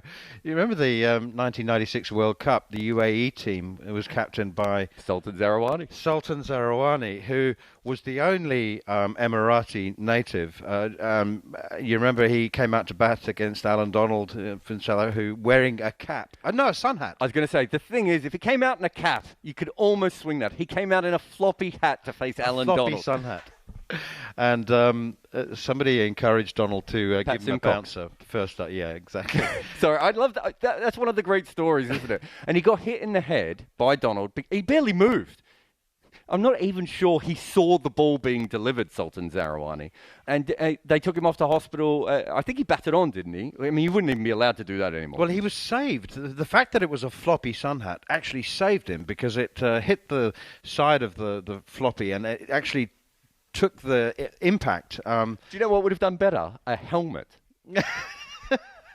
Yes. I just don't think it occurred to him. I mean, he was a very modest cricketer and a wee bit out of his depth. I don't think he realised. I mean, I think I've read interviews with him since. I don't think he quite realised that they would bounce him because I don't think he'd been bounced in Emirati domestic cricket that often because he was a sultan.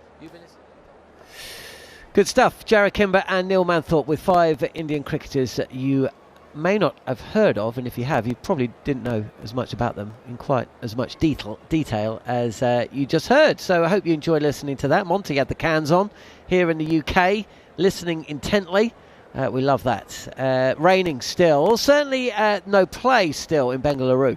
The rain came down or started falling about half an hour before lunch. On day 4, lunch was brought forward. Lunch has been consumed, and now we wait. The message from the ground is that it's a little lighter. The floodlights are still on. The rain is still falling gently. The covers are still on.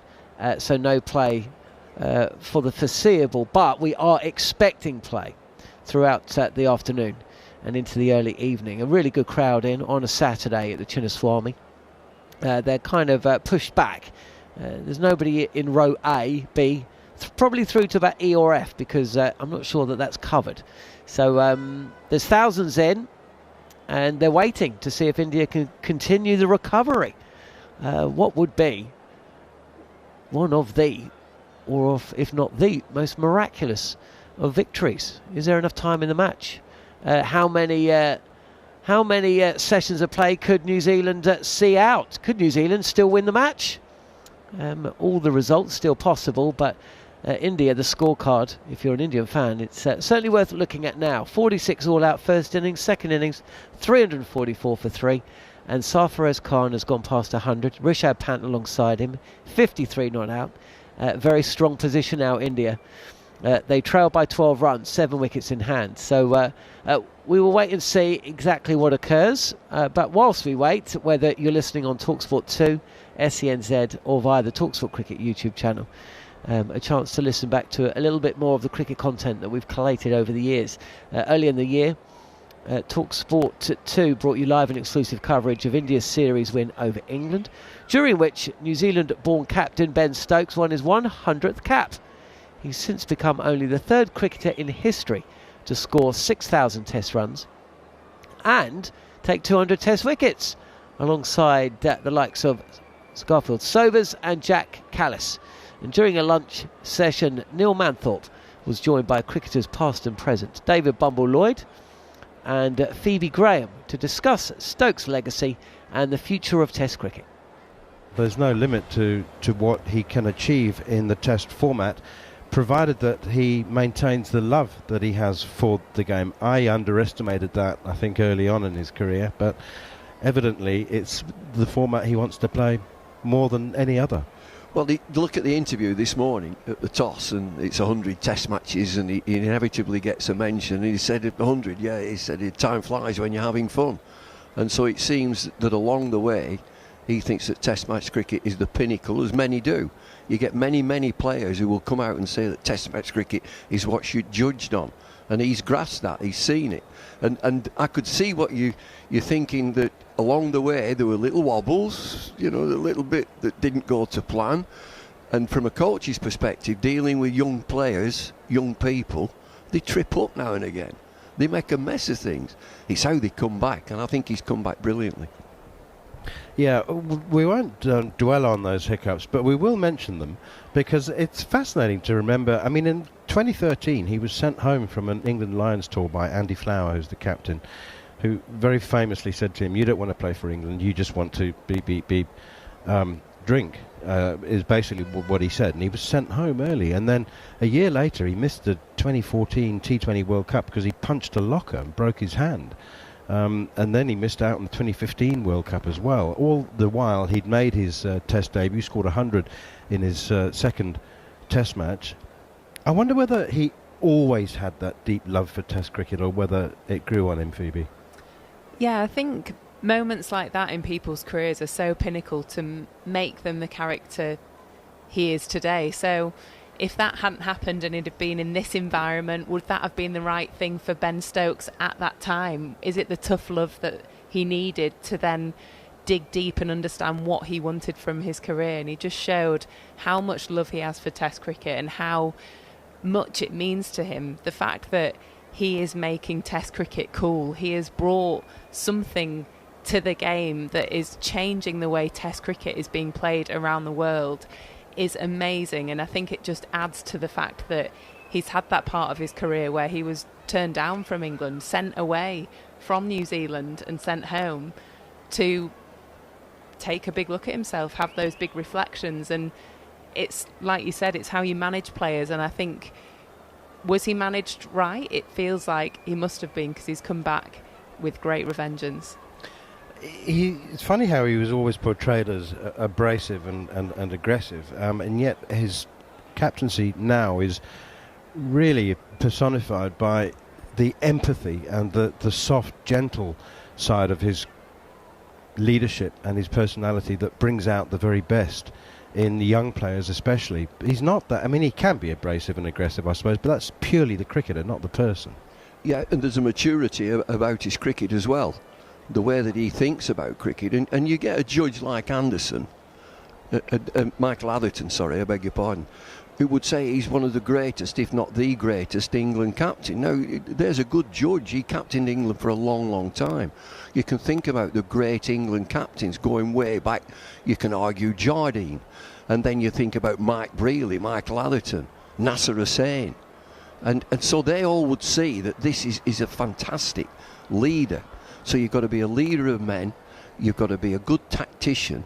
And he appears to be all that. And he's flipped Test match cricket on its head. The way that he's worked alongside Key and McCullum and got players with him. And in the new book, the Bazball book, which is just out, splendid book, there's a passage in there when McCullum gets the job. And he just addresses the players, are you in for a ride? Well, he's got the captain for a ride. You know, he's such an infectious guy, is the captain. And you can hear the other players talk about him. It's a pleasure to be in that dressing room. He's got a gnarled old pro in there, hasn't he? He's got Jimmy Anderson. Jimmy Anderson's coming up 41. Loves it. Absolutely loves it. Wishes he were 25. The whole infrastructure, management structure of the ECB and the England setup needed to change. I mean, I know that Joe Root's far too diplomatic and sensible to say this yet while he's still playing, but you know, if he'd even thought of half the things that Ben Stokes and Brendan McCullum have introduced, he would have been given a flat no, wouldn't he? I mean, what Stokes has been empowered to take this radical new approach because of the appointment of Rob Key. Joe Root was basically in charge of an entirely different ship. I should think Strauss had a fair amount to say in this. He would be headhunting people to fill positions, and Key was one of those that he approached him, who was working for the TV company at the time. Do you want to carry on with that, or do you want to get involved with something more exciting? And then pieces of the jigsaw come together, that they would look at all sorts of different coaches, and there's plenty out there who would want that job, and they choose McCullum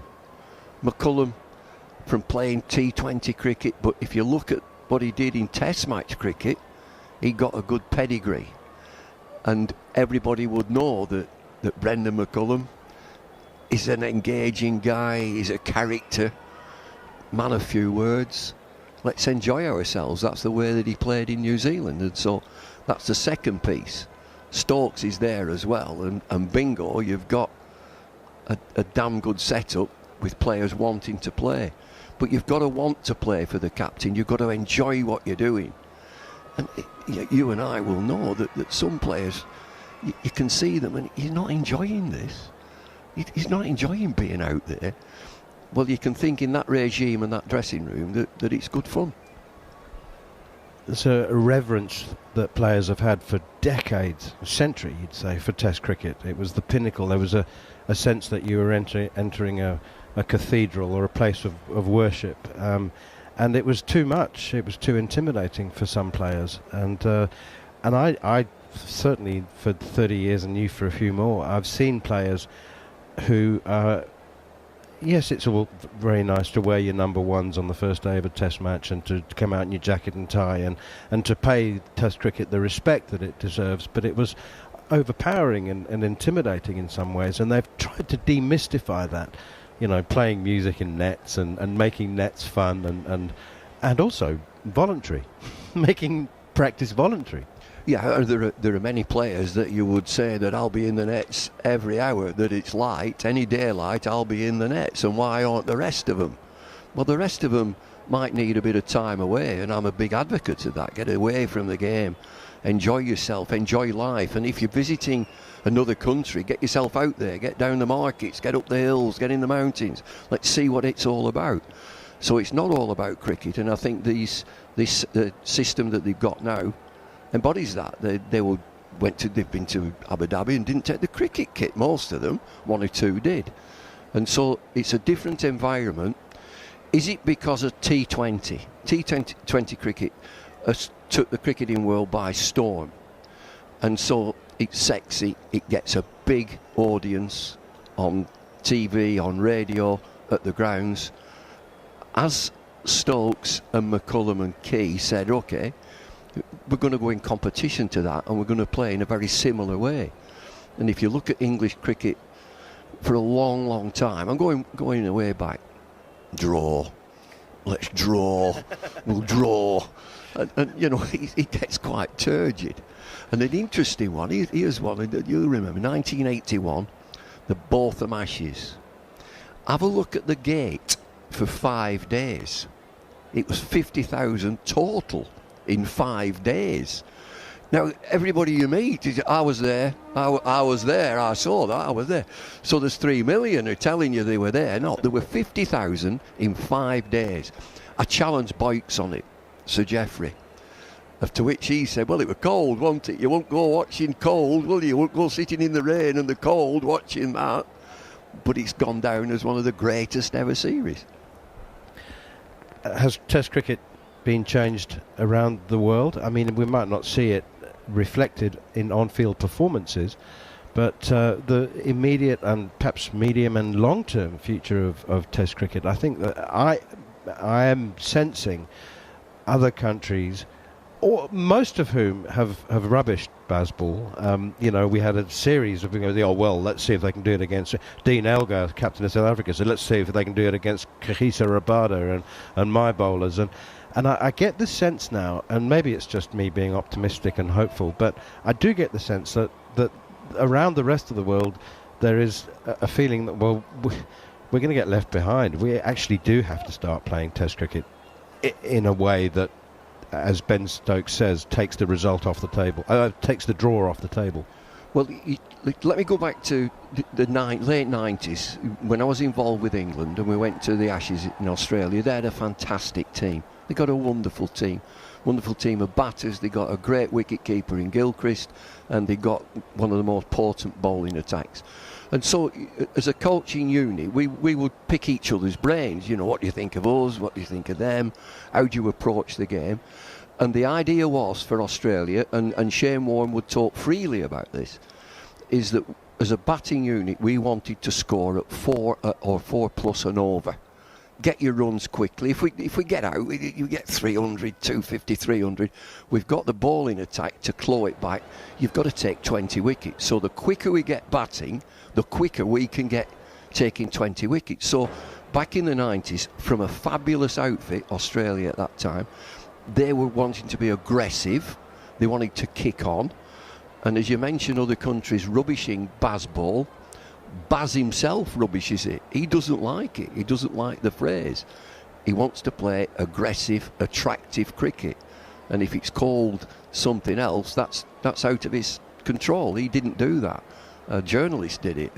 But it sticks nicely. It sticks nicely with the team and with Ben Stokes.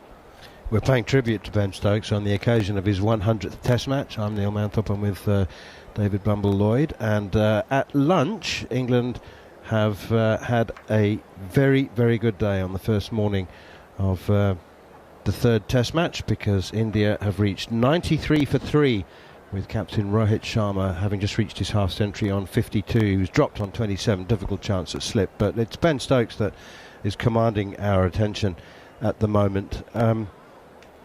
The numbers are irrelevant, his particular numbers, aren't they? I mean, it's almost disrespectful to say that he's got 6,000 runs at an average of 36 and 197 wickets, by the way, and almost 100 more than 100 catches actually.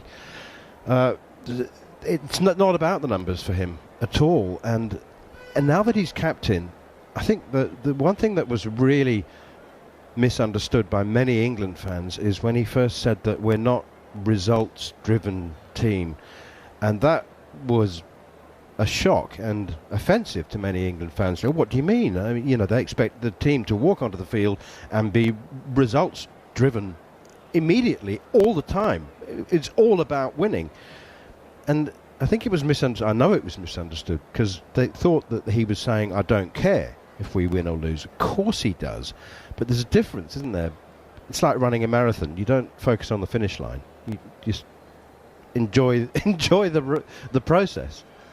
Yeah, the way that he came across there, it was quite alarming, because supporters want wins in any sport. You look at soccer, you look at football, look at rugby, you've got to win. And the cricket team also has to win. But what he was saying is that if we can entertain and be attractive and win, and look at his record as captain, he's got a fantastic win ratio record. His win percentage is up there. He's only lost 6 test matches. But these 6 losses would be thrilling losses. And he said this morning that, and I think it's a great thing to say, that you do the toss, so you're going to bat, you're going to bowl, and then you get this little interview, and he gets things across. And the one little thing that he said, India played really well in that last test match, and they were better than us. Now, you know, that's great. It's one each, and we come here and we start again. And they've had a good morning, and he'll be hoping that they have a good afternoon. He's got 2 pacemen in the attack. India draw first blood by winning the toss. I think that's going to be important. But this next session is important as well. From a captaincy viewpoint, we always look, as commentators, who's going to open the bowling. And they always say, get your 2 best bowlers after each session. So we'll see who it opens with. There's a lot of talk about money in the game now, and some people are still coy about it. And, you know, it was interesting to me that Liam Dawson might not have been chosen for this series anyway, but he was the leading English spinner in the county championship with 50 wickets for Hampshire, and he was playing T20 cricket in the SA20, and the bare cold hard financial facts are that he earned more money playing SA20 for a month than he would have done if he had been selected for 5 test matches, and so Stokes and McCullum making test cricket so desirable, wanting people to want to play. They still, perhaps with some players, have to overcome that financial hurdle, and other people will say, well, you know, Ben himself is a millionaire 3 times over from the IPL, and so money's an irrelevance to him. Do you think that the financial considerations, if test cricket is going to be still less well paid than a freelance T20 mercenary playing around the world, do you think that's a problem? Yeah, it's something for the administrators to balance the books. That's what they're always looking to do. And if we want to sustain test match cricket, you've got to be in competition with the satellite T20s that are all around, because there's lots of money there. The franchises, and a lot of them are independently owned. And so, you know, I have no problem with players chasing the money. These are professionals. They will do what they need to do. On the subject of Liam Dawson, who's a very worthy cricketer, he's a good cricketer. He doesn't fit the spin bill for here. He just doesn't fit it. He's quite a small chap. You want a tall guy who hits the pitch. You want an Ashwin, you want a Jadeja. That's what they've gone with 2 rookies. With the one of them's not playing in this game, Bashir. But the tall, 6'4", hit the pitch hard. They'll bowl you some bad deliveries. We've seen that this morning from Tom Hartley, but he's picked up a wicket. So they're learning on the hoof.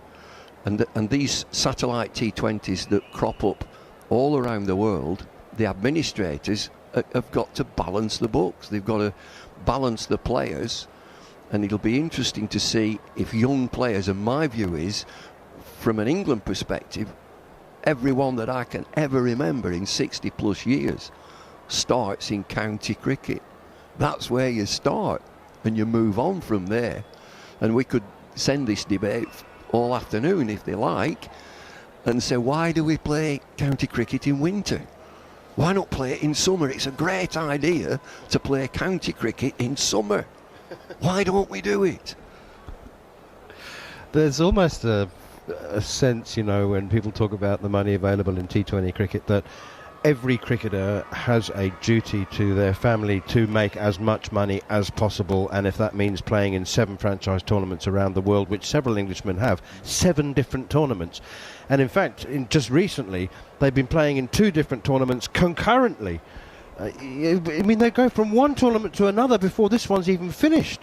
And it's astonishing. And, you know, it's almost like we don't allow ourselves to contemplate the possibility that a cricketer might say, you know what, I could make more money playing T20 cricket, but I want to play Test cricket, I want to be part of Ben Stokes and Brendan McCullum. I'm having that much fun. And by the way, Test cricket is not poorly paid.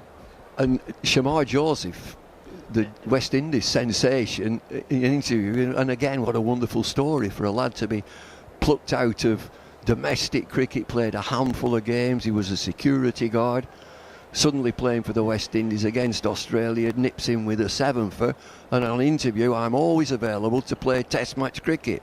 I can get some money elsewhere, but I'm also want to play Test match cricket. And so we go back to how we started this. The greatest players in the world that we know about and we talk about, and everybody talks about, we're actually talking about the Test match pedigree. That's what we talk about. There's a lad just appeared on commentary who's one of the greatest I've ever seen, Brian Lara. And he will talk enthusiastically about Test match cricket, and he's spoken out. We must maintain Test match cricket. But is it a red herring? Because in England, in the UK, we're playing Test matches, they're sold out. They just sell out. And it's not cheap. It ain't cheap to go to a Test match. But we sell out in the UK. When I say sell out, first 3 days. If it goes beyond that, it's a bit of a bonus. So this debate, the way that England are playing their cricket, 4-day Test matches, do we need 5 days? You know, traditionalists will say, yes, we do. I would add to that the players can sharpen up, just move about a little bit quicker than they do, you know, get their act together a little bit more than they do. But Test matches are finishing in 4 days. Let's get back to Ben Stokes and his approach, which applies as much to his team off the field as it does on the field. You know, I don't think that England players walk out onto the field saying we must score at 4 and over. They don't set themselves target. It's a frame of mind. It's an approach of not being fearful. And the other thing about, I was referring to the reverence with which Test cricket is held and played, and it's almost, you know. There was a time in my early broadcasting career where I'd look at England's Test cricketers, and Geoffrey Boycott, I suppose, you'd think that they were under orders not to smile, and you know, what are you doing? Having a good time? This is Test match cricket, and again, Stokes has moved so far away from that, which includes golf time, and getting away from the game time. Well, you mentioned golf. I didn't want to bring golf up, but we'll talk golf and Ben Stokes. I've played golf a few times with Ben as two left-handers, and so we would pair up as two left-handers against these other two, Joe Root, Joss Butler, whoever. You go out, for all golfers, they will know this, but if you're new to golf, I'm going to tell you that you go out, you're allowed 14 clubs in your bag. You can't have any more. It's illegal, you can't do it. You can have 14. You can have less, but you can only maximum 14. Ben would often go out with 14 and come back with 10. There'll be one in a river, one will be snapped in half, and I'll tell you about playing at Candy, Victoria at Candy. He and I are together. We've got to, whatever it is, the 8th or the 9th. And it's like an eye of a needle. You can look and think, crikey, is there a fairway? And he's my pad. Don't take your driver. I'm taking my driver. Don't take your driver here, Ben. It's like an eye of a needle. Never find it. Taking my driver. You're in the lake, Ben. And then, as this ball disappeared into this massive Victoria Lake, the club is whirling through the air like a helicopter and lands up a tree about 20 metres. And there's that pause as he stands there and utters expletives. And I just said, surely you can throw it further than that. And he started chasing me. And so we were like Keystone cops running round, and he's chasing me, come here. I said, I'm your partner. Makes you wonder why golfers play the game, doesn't it? Always in search of perfection. Brilliant stuff from Bumble and Manners. You've been listening to the following on podcast and some of the wonderful content you can hear on talkSPORT 2 and the talkSPORT Cricket YouTube channel. Why are we listening to this? No play right now in Bengaluru on day number 4 of the first cricket test between India and New Zealand. You are listening to live and exclusive coverage of the series on talkSPORT 2 and SENZ Radio in New Zealand. Frustrating that the rain sets in just prior to lunch. Well, Jeremy Coney doesn't think it's frustrating because he was able to get an extended period with his therapist because it was very much going the way of the home side, Jerry, when rain stopped playing. I think we got 22 overs in before it set in. Right now, the rain continues. It looks a bit brighter above. The floodlights are still on, though. It's thick cloud above, though, and thick cloud right around. And there's no sign of action from the sizable group that they have as far as ground crew at Chinnaswamy Stadium. The heavy covers are on, covering all parts of the ground, including one that's covering I'm not sure if there's a wet part of the outfield they're concerned about. They've got a heavy cover on one side of the ground, but the entire pitch block is covered, the run-up's covered, and there's not much movement, so we wait. As far as how the game was situated, overnight, India were 231 for the loss of 3. Sarfaraz was 70 not out, and he was joined this morning by Rishabh Pant. Of course, Virat Kohli was the man dismissed with the last ball on day number 3. Prior to that, Jaiswal made 35 and Sharma made 52. In the first thing they needed to consider, Jerry, was getting through the opening half an hour or so because, 6 wickets fell in the opening session on day number 2, 4 on day number 3, and they made it look quite comfortable. Helped out by, you would say, inconsistent New Zealand bowling, if I'm being friendly. Fair. I think that's fair. I think Sarfaraz sort of controlled the initial exchanges. He found the ball outside off to his liking, whatever the length, and seemed to access anywhere between backward point and the keeper or behind the slips.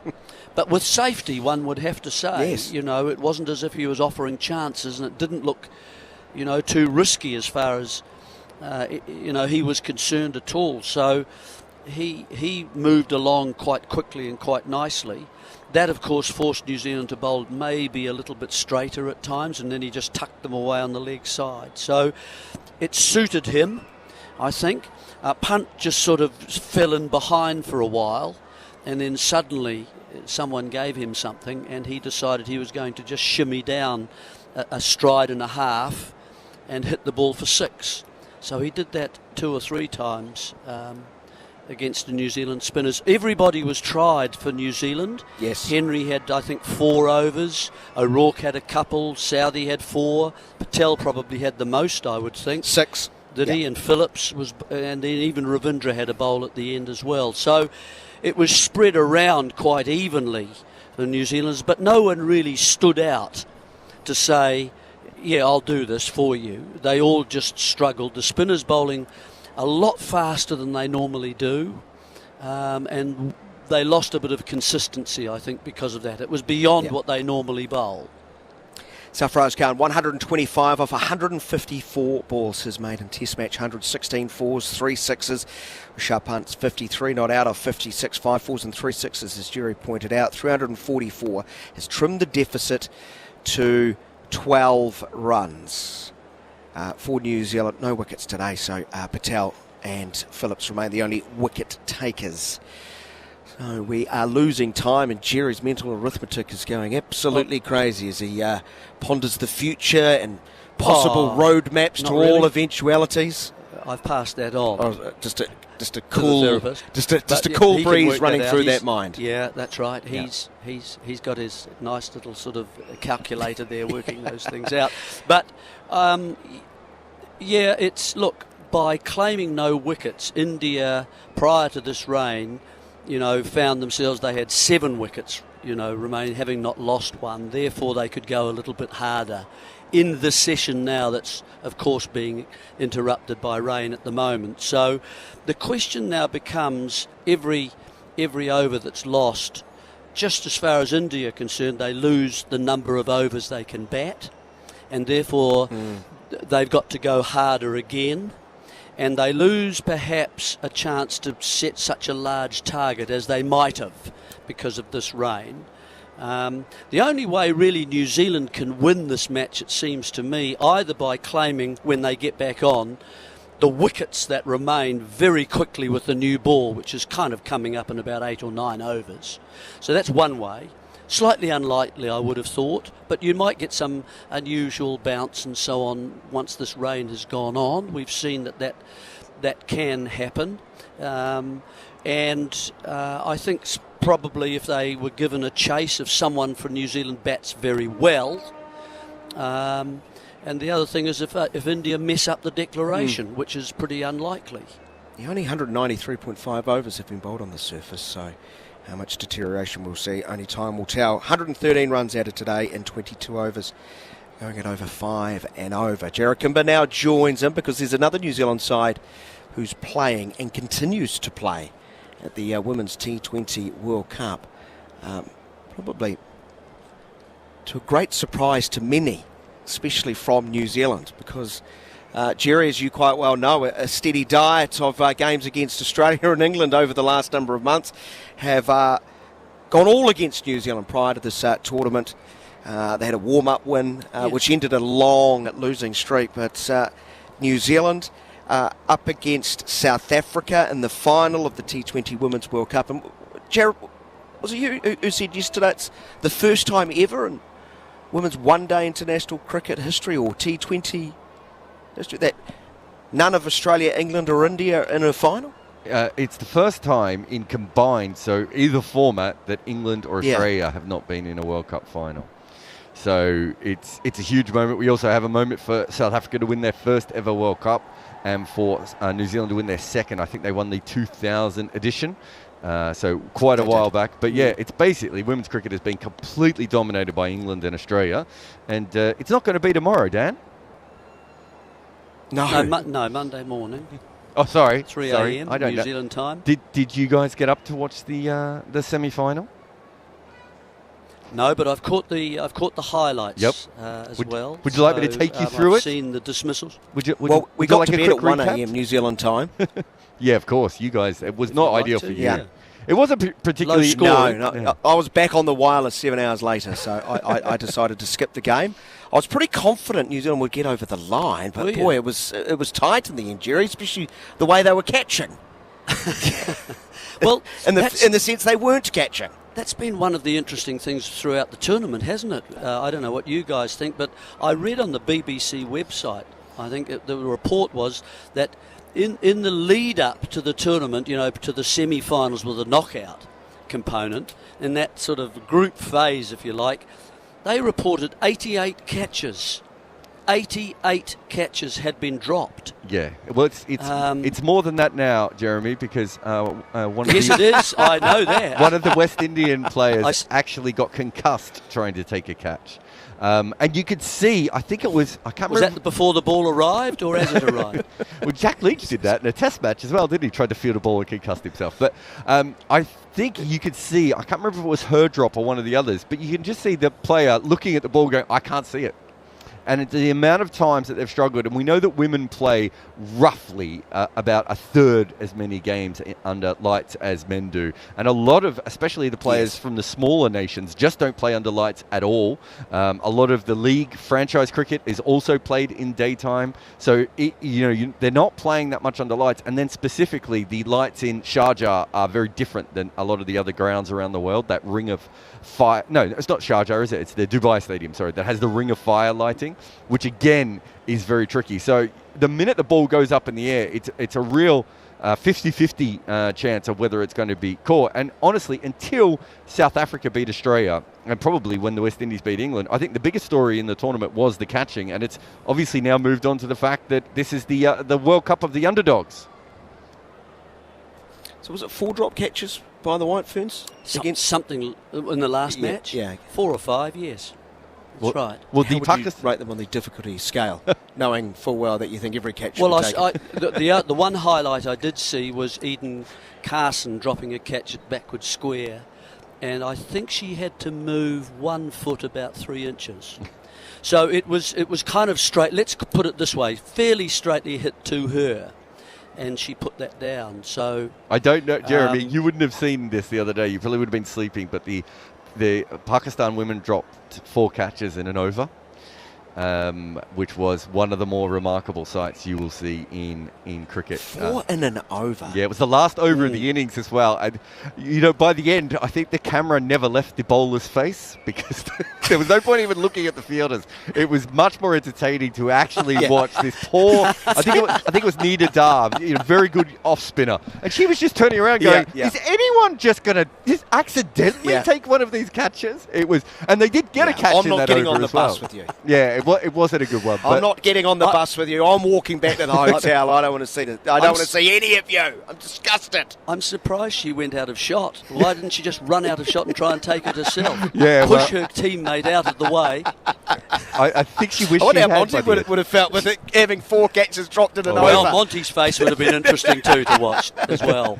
But just walked off, throwing the ball down. But yeah, so the game last night, it was very low scoring. I think New Zealand's issue all the way through the tournament has been that outside of maybe Gaze's strike rate, everyone else has been scoring quite slow. And so they never got away from the West Indies. Didn't lose a lot of wickets early on, but they just never got away.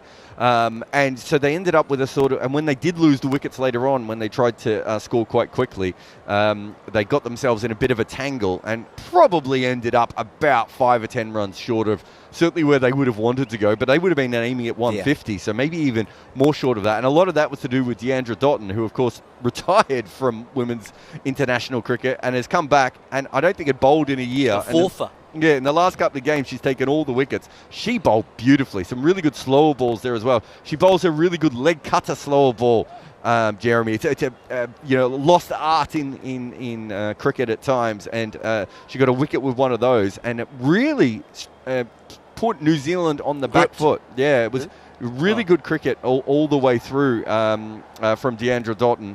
And then New Zealand bowled quite well and got themselves in a position where they were massively ahead of that game all the way through. And then Deandra Dottin decided to come back in again. She hadn't had enough, Jeremy. She then decided to come in, and she hit a bunch of sixes. I think she might have hit 2 or 3. Was it 3 and 1 over? Yeah. I saw those. Oh, the hitting. No fielders up there. Yeah, exactly. I think one was close to being caught, but the other 2 flew over the top, and they basically went from not having a chance to coming right back in it. But this is the thing that I found funny, gentlemen. Susie Bates, I know in New Zealand you think Susie Bates can do everything, and I get that, and she's had to guard Diana. The closer. Yeah, she's had to guard Diana Taurasi, one of the greatest basketballers of all time, in an Olympics, and you make her make all your runs as well. And then you thought, I don't know, we've got to defend 15 runs in the last over. Let's get Susie, who hasn't bowled in the last 24 T20 internationals, to bowl 1 over when she's got to defend the game. And of course she got hit for a boundary off the first ball, and I was thinking this could go pretty poorly if it doesn't end up. But yeah, Susie, as always, brought it home and ended up winning the game for New Zealand. So it was a lot closer than I think it should have been, but it was basically New Zealand versus Deandra Dottin. Yeah, Deandra Dottin is such a threat, and we identified her prior to it. It was a big rig around, an absolute danger. But Susie Bates, out of the wilderness, it was last summer in New Zealand in a one-dayer against, I think, England. They did the same, threw the ball for the last over, and she shut the door. But it's amazing, isn't it? Your one and only over in a tournament is the last over of a semi-final. So credit the captain for being bold enough and brave enough to throw the ball, and she got the job done. For those who have been following the tournament as closely as Jarrod, it might be helpful just to remind everyone their paths through to the final before we talk about how this one shapes up. Ironically, they met just prior to the tournament, didn't they? And it was New Zealand winning quite comfortably in a warm-up game to end that losing streak that New Zealand had been on. I think they bowled South Africa out for under 100, but hey, asterisks, warm-up game. New Zealand started the tournament with a surprising result, beating India, scoring 160 and defending that by 58 runs. Then they played Australia and did what they always do against Australia, seemingly shrink and struggle against their near neighbours. Australia winning comfortably by 60 runs. Then won by 8 wickets over Sri Lanka, chasing down 116 inside 18 overs.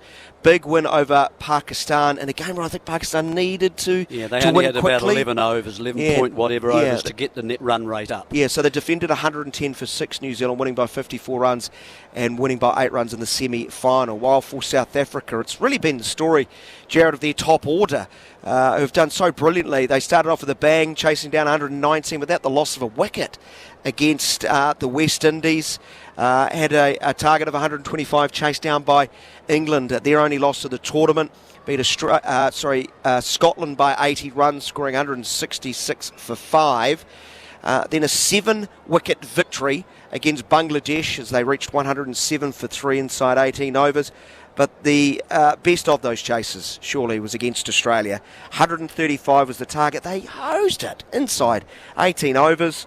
8-wicket win. Absolutely outstanding. And what a performance by Bosch. 74 off 48, Jarrod, is as good as you could possibly ask. I think we talked about it when it happened the other day, that it's her highest score in T20 internationals, and that's a handy time to suddenly pull out your best.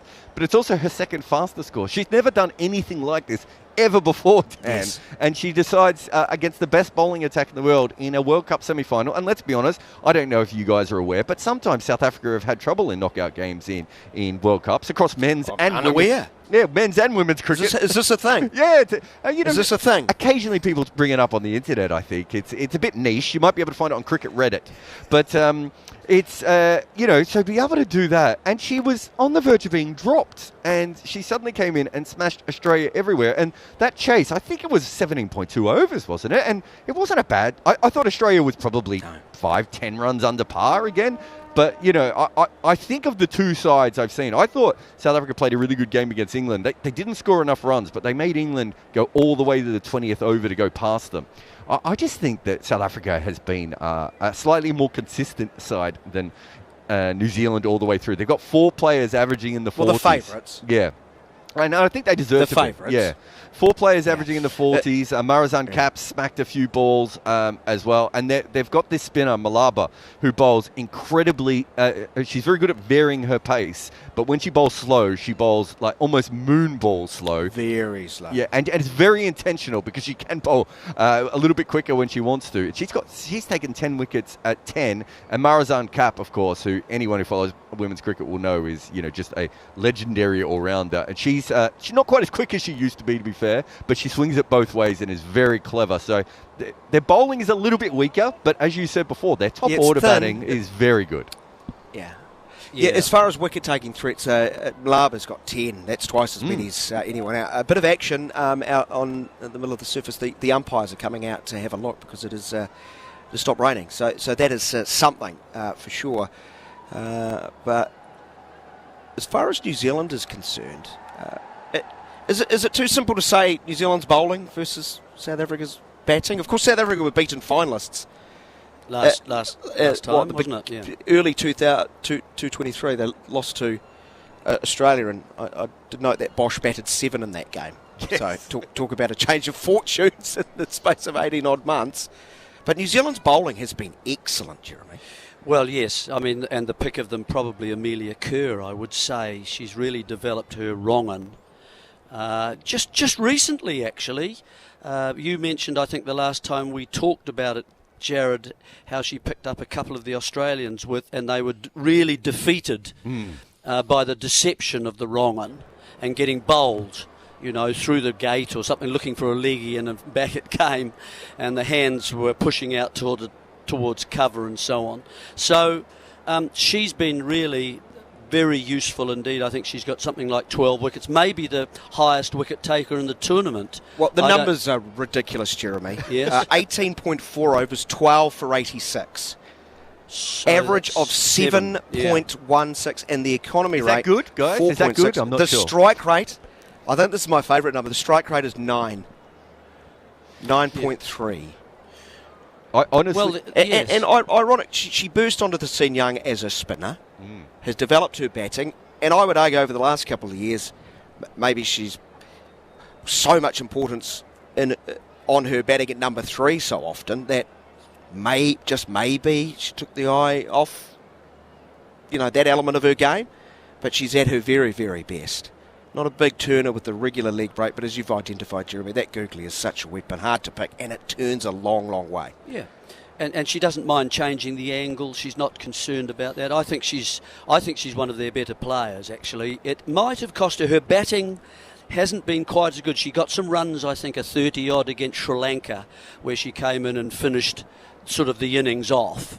But apart from that, she and Devine got a 50 in the first match to push that to 160 against, I think, India, which was pretty helpful. But apart from that, those two haven't really scored, and neither have Maddie Green or Brooke Halliday, who are again, quite mature players in terms of New Zealand, anyway, that context. They haven't quite, got the runs, even though perhaps if they're batting lower, they haven't got many overs. Sometimes that can compound itself when you're playing 20-over cricket. And you're also going in conditions where it's a bit low and it's a bit slow. And, that might be, I don't know why. The reason that Australia and India and England are out, it seems that they've all been quite good at T20, so it's not as if it's the format so much here. But maybe the conditions might be playing a little bit more. I don't know. But certainly New Zealand, from my perspective, I have probably minimal contact than you two who are speaking about, but I've noticed the development of some young players. The girl Plimmer from Wellington, who's been plucked out of the Wellington side quite young, and she's really straightened her game. She's obviously a hitter. She opens with Bates, and that's worked quite nicely for New Zealand, that opening partnership in the power play. And Plimmer's hitting down the ground a great deal more, and she seems a bit more controlled about the way she's playing. And Dan Carson is doing a similar thing with the ball. Just on Plimmer, Dan, if I'm not mistaken, she had a horrendous tour of England where it didn't look like she could make a run. And I think it was with the first or second game, I was like, well, she looks like a completely different player. So might be conditions based, it might be confidence. She is very, very young. But I'm with Jeremy. She suddenly looks like she's just trying to bang the ball back down the ground, and she's a much better player. I know Devine's played maybe one of the most important innings, but I think right across the whole tournament, I would say that Plimmer's probably been their best bat.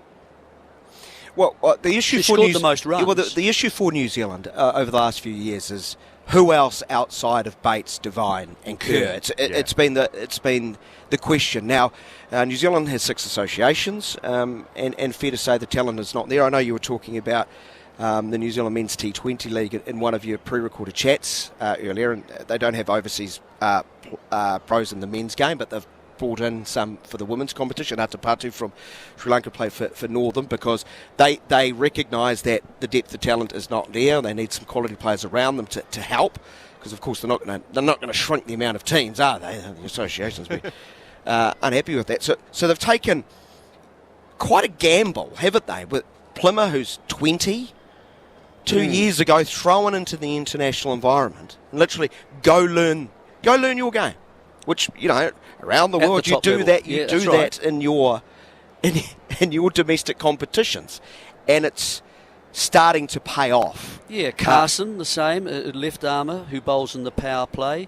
Gaze, you mentioned her, she got a very important 20 in the last match. She's the keeper, of course, and she can do that down there. And, of course, Jonas is the other one who hasn't played many games, I think maybe 2 or 3 games. And as a spinner as well. So they've got a developing group of 4 there, young, have failed, starting to develop some confidence, and that's very important, I think, as far as this group and they've played a very important role right throughout some of these matches. So that's a good sign. I mean, Carson's got 8 wickets. She's the second most, prolific wicket taker for New Zealand. Rosemary Mair's just come back. Well, and that's the other player I want to identify. She had a break from the game. She's come back. She's quite sharp. She can move the ball around and simply excellent. Some good bowling with the new ball, isn't tournament. It? Well, 7 wickets at 13, an economy rate under 5 too. Yeah. So it does sound a little bit like the New Zealand bowlers against the top order for South Africa. And if Wolfart and Brits and Bosch and Cap obviously caps a little bit further down, but can hit as well. Very powerful player. If you could get through a couple of those, then some of the other batsmen may have not have played a lot when you look at wins by 8 wickets, 10 wickets and 7 wickets from the South Africans. Yeah. So it's one of those things, isn't it, where you go well in a tournament and you win powerfully. Some of your batting lineup don't get any innings whatsoever and they're suddenly thrust in the final under pressure. If that can happen. So that's the interesting side of this game for me. Well, Sune Luce has faced 15 balls all tournament. Yeah, and I think Chloe Tyrone hasn't faced many more either, has she? It really hasn't gone to... if you look at their wins, South Africa, it's really been about 6 players who have been involved in those wins, consistently, but they've all been outstanding players. And, you've got Malaba and Karp. You've also got Kaka, who's a very good bowler. Hasn't taken wickets in this tournament, but no one's hitting her off the square. But they have weaknesses as well. They kind of make up their last 8 overs from kind of, bits and pieces. I know Nadine de Klerk can be a wicket taker, but can also get absolutely smashed. And as you said, I think Luce and Tyrone are very good players, but if you've faced 40 balls coming into the World Cup final and suddenly your top order's lost a couple of wickets, you're going to be in a bit of trouble, aren't you? So, there's a bit of a pressure on them, but I think South Africa deserve to be favourites from all the cricket I've seen of this World Cup. Do. But I don't think there's that much in it. Like, it's maybe 54 to 46. There's not. It's not that I see one team as a massive favourite in this tournament. Yeah, but I mean, what we've just been saying, as far as New Zealand are concerned, players. We've been naming Kerr and Carson and Mayer in terms of with the ball. We haven't mentioned Tahu, but I think those 3. Very experienced. And then you pick up Plimmer, we've talked about as well, Gaze, and then you've got Kerr, Devine and Bates. So there's enough there. No one has been hugely outstanding, but there are contributions coming again, exactly what you're saying, from a number of points throughout the team. Yeah, and I think a positive for New Zealand is, other than Devine in the opening game of that big 3, Bates, Kerr, Devine, they've yet to really find top form with the bat. And you can hold on to that. I'd like to just spare a thought for Sunala Jafta, the South African keeper, who has yet to bat and yet to face a ball in the tournament. Well, I mean, that's the dream, isn't it? That means your top order's going pretty good. Well, isn't it? It's the dream. New Zealand will be hoping she does get a bat. Just a keeper. That's right. Yeah. Just a keeper. Yeah, that's what I do. I didn't bring my bat this tour. Didn't bring my bat to the World Cup. Who needs it? All right. Well, we're biased, so we'll go with New Zealand. We'll go with the heart. Do you honestly think the South African men's history leaks into the thinking of the women's setup, Jarrod? No, but because I know if I was out there, I'm reminding them of. Do you know what? I thought they a couple of times in their history they've had very good chances and they've given them away. One was the semi-final in the 2017 tournament against England, where Anya Shrubsole came out batting at number 8 to hit the winning runs, and South Africa had that game a couple of times in their grasp. They're not as experienced as other South African sides. Shabnam Ismail and Lizelle Lee and Dane van Niekerk and Dupreza, all those are the players who South African women's cricket has been built on. None of them are there. So you got Marizanne Kapp and obviously Laura Wolfart is very young but incredibly experienced. They don't have that depth. So I think having a couple of words in their ears. Who was it? Was it Kyle Mills who was the 12th man who was sledging Faf du Plessis? He's fined. Yeah, fined. I'm just saying, a little bit of sledging from the 12th out there. You get in their ears a little bit. He was fined. He wasn't even playing the game. Yeah, don't you think? Maybe we can recreate some of that. The bus driver, fly him in for water boy. Designated water boy. I think mentioning their history is fair in this kind of thing. But we're nice. We're nice. We don't do that. Well, except for that game I just mentioned. We don't do that. I think the other thing is I like bowling teams in World Cup finals. And I think that definitely we have said that New Zealand is the bowling team. So I think that's why there's not much between it, all things considered. But the issue is going to be that New Zealand have really been defending a lot of very low totals outside of that really good score against India.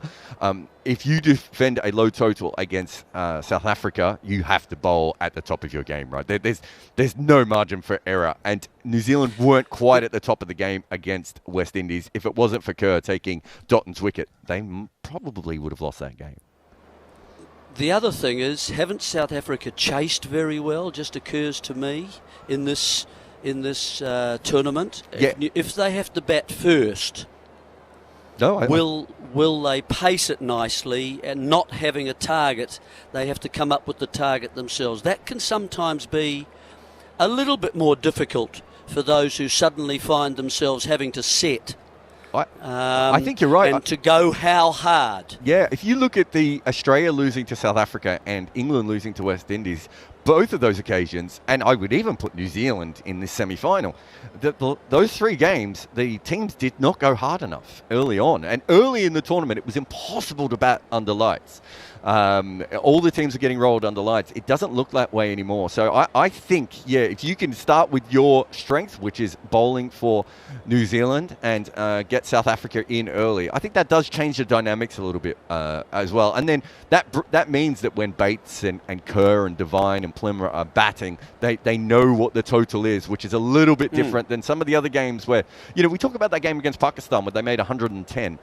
I think Pakistan, if they had the full 20 overs to chase that rather than having to do it in net run rate, I think they might have taken that a little bit closer. So I think batting second will help New Zealand in a couple of different ways.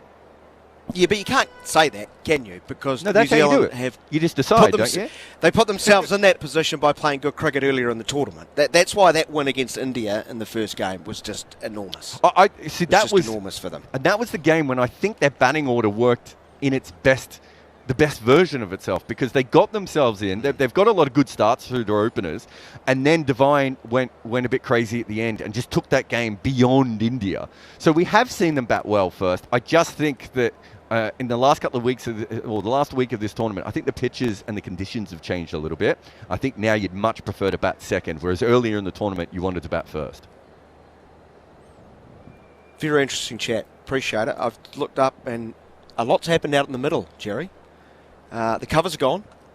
The water removed first. Covers off.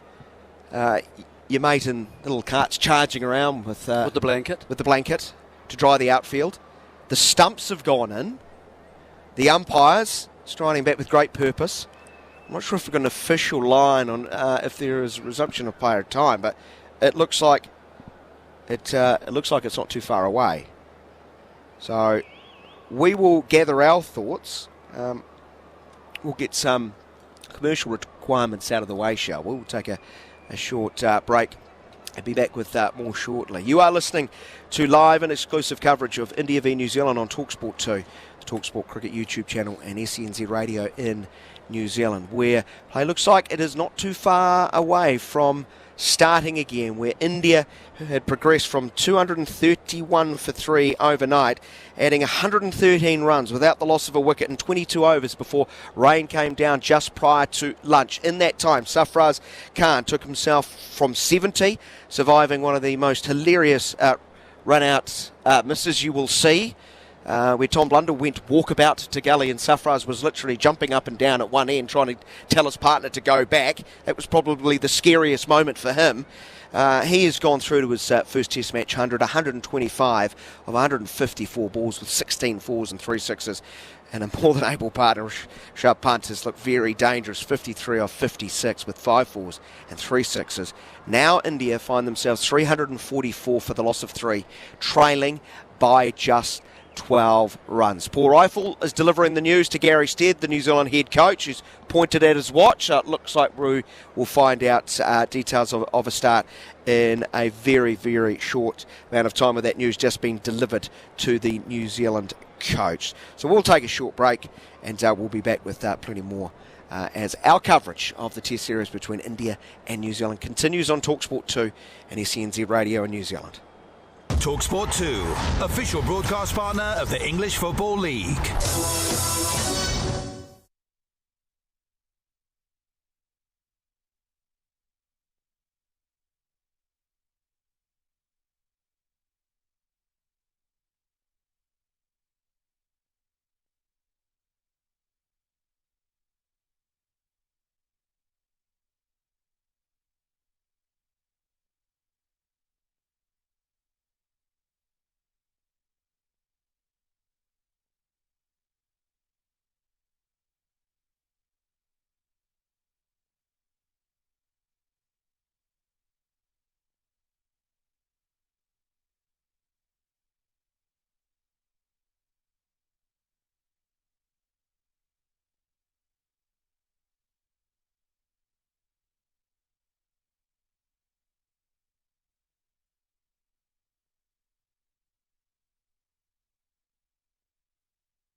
talkSPORT 2. Traffic and travel. In Greater Manchester, there's a lane closed and delays on the M61 northbound between junction 6 for Horwich and junction 8 for Chorley because of an accident. It's also busy on the clockwise side of the M60 between junction 17 for Prestwich and 18 for Simister Island because of an accident that's blocking 2 lanes. All traffic's being temporarily held on the northbound side of the M5 in Gloucestershire between junction 12 for Hardwick and junction 11A for Gloucester because of an accident. And in Buckinghamshire, all traffic's also being held on the southbound M40 at junction 5 for Stokenchurch because of an accident. I'm Michael Page. And here they come. What a magnificent sight. Yes, it's live British horse racing on the radio, and talkSPORT 2 have got it covered. Wednesday afternoon from 1. talkSPORT 2 will bring you full coverage and live race commentary of all the action. Direct from Fontwell. Saddle up for live British horse racing on the radio. Download the talkSPORT app and swipe left, or ask your smart speaker to play talkSPORT 2 to follow all the action. Wednesday afternoon from 1 on talkSPORT 2. Live and exclusive ball-by-ball commentary of the first test, direct from Bengaluru, as India take on New Zealand. And now he's straight. See you later. Only on talkSPORT 2. Welcome back to talkSPORT 2 and SENZ, or via the talkSPORT Cricket YouTube channel. The good news from Bengaluru is we will be having play very shortly, about 14 minutes time.